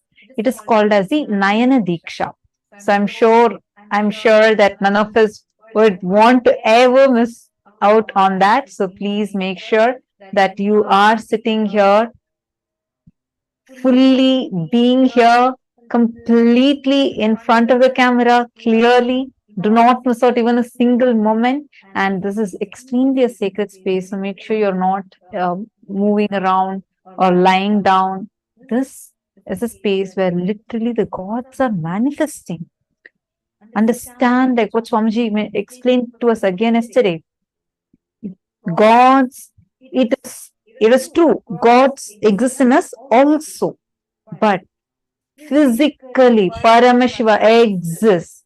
The gods, goddesses exist and exist in the higher lokas. Like how we learn, Para Shakti, Adi Shakti, Paramashiva Shakti exists in Shripuram. Paramashiva exists in Kailasa.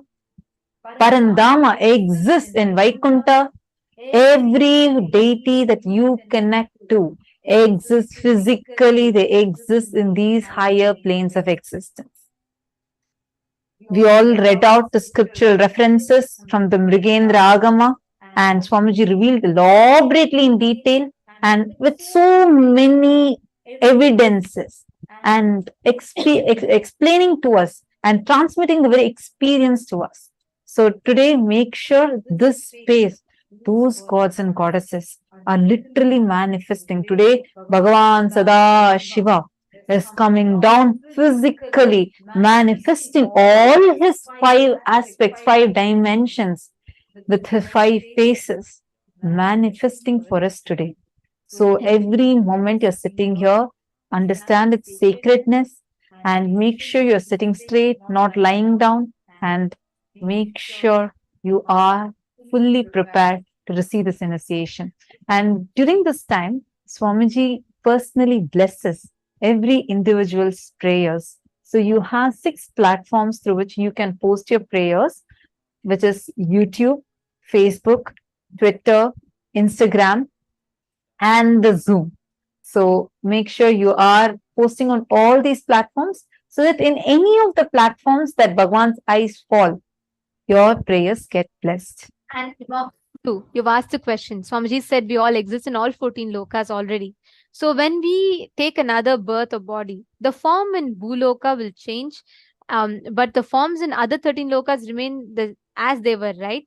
Okay. So you are asking this based on our discussion in one of the revelations in the previous session. Swamiji said, like how we exist. That's right. One part of it, of where you say that, each of us exists in 14 lokas is true, which means there is a Hongzu, Ma Hongzu in Bhuloka with address Bhuloka exists in Bhuloka with your face and human body. When you go to the Swarga Loka, the higher Loka, your body will change. The same face will remain, but you with a Devata body, which means extra hands, legs, etc., that will be in Swarga Loka. The same you with a Rishi body will be in Tapo Loka. The same you with a snake body will be in Nagaloka.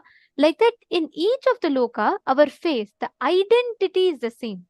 But the bodies are different. So since the face is associated closely with our identity, we exist in all 14 lokas with the same face, different bodies. Now, the part about many of you had this as a question, in fact, like, one, if we leave body in one, then does all the other, since our breath is connected to all, like Swamiji says, when we inhale in Bhuloka, all 14 lokas we inhale. And when we exhale in all 14 lokas. So these two questions many of you had, like if you leave body in one, does other lokas get affected? And I encourage all of you to post this question and request revelation. And I mean, like, if Swamiji reveals today, it will be amazing, even all of these answers. So you all can post, and Swamiji will reveal deeper secrets on many of these truths. So, Ma Hongzu, you can ask this directly to Swamiji, Ma. And during the session today, when Swamiji is revealing the truths, you can feel free to post this question to Swamiji, and the whole humanity will be blessed with the answer. Masato TK. I read your question. Masato TK, I read your message. Don't worry. You're at the right place. I saw that you want to experience the healing. You're at the right place at the right time with the right person. Just be on camera. You don't need to bother about anything. Just sit. The very presence of Swamiji will not just heal you, give you tremendous healing. He will empower you, so powerfully empower you. You will see how this, whatever suffering you're going through, it will just melt down. It will disappear from your life. And the situation that is triggering this inside you, both inside and outside, both ways, you will experience tremendous healing. Don't even worry. Just sit. One simple request to you. Sit with, just forget everything for now. Just sit. Sit with an open heart, open mind. Just sit. Be on the camera.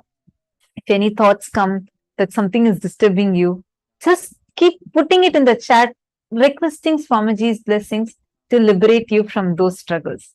You will see the magic happen in your inner space. So, thank you so much for opening up and posting the struggle that you're going through. But don't worry, you are with the right person at the right time. And you would experience the experience that you are yearning for. You would have that as a gift from Swamiji. Just sit and don't get distracted into anything else. Be here completely.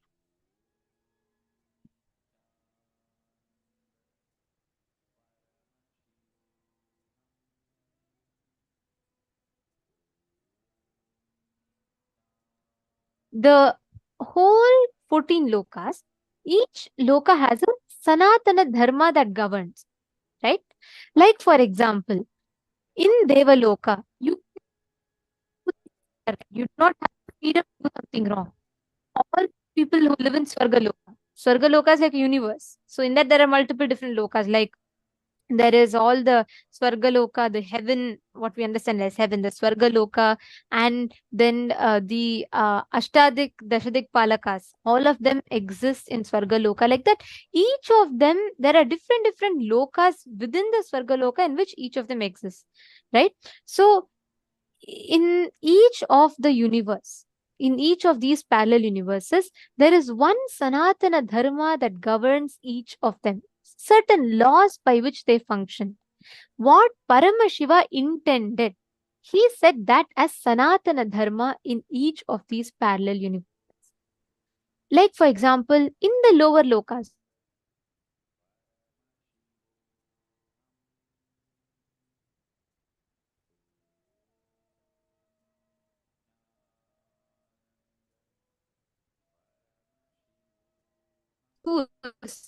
choose between the right and the wrong.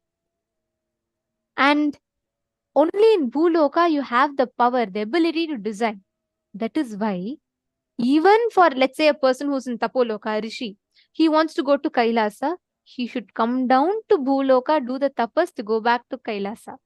Swamiji beautifully explains. That's why you will see even Indra coming down to Bhuloka to do tapas for his prayashita, whatever, if he does something like that. Each time for enlightenment, gods come down for their next level breakthroughs and they go to the higher lokas. We will see the Shivalingam that Parvati worshipped is in Kanchipuram. Like that, each place, because the Devatas, the higher dimensions being come down to the Bhuloka for them to travel to the higher lokas. Because only in Bhuloka we have the freedom to choose between the right and wrong. Understand? And also one more very interesting thing, something that I really, really love and I'm very curious to know more about is, it tells very beautifully about how in all the parallel universes, there are certain thought currents. Like for example, the space. Each parallel universe is programmed with a certain space. For example, if you think win-win strategy is the best strategy to apply in life, your existence, let's say Ma Hongzhu, since you asked this question, I'm just going to give you an example. Let's say you are here and your existence, same identity of yours, same face, but Devata body that exists in Swargaloka. Okay. So if you believe that the best strategy for life is win-win strategy, that means you are empowering your existence in Swargaloka, because Swargaloka's thought current is that if you believe anything in life, tapas is the best strategy, then you empower your existence in Tapoloka. If you believe anything in life, just let me grab and live as much as I can, that means you empower your existence in the lower planes. But if you believe my integrity to Swamiji is all that matters, nothing else matters in life, you empower your existence in Kailasa. And when you experience that Paramadvaita Anubhuti, you empower your existence in Mahakailasa. So each of these universes are governed, each of them are programmed based on a certain frequency, a certain thought currents. Understanding? So now, all of you just sit. Make sure that the picture of your ancestors, any of your loved ones, near and dear ones, whom you want to meet with them, you want to experience them, you want to experience a completion with them, fulfillment with your relationship with them.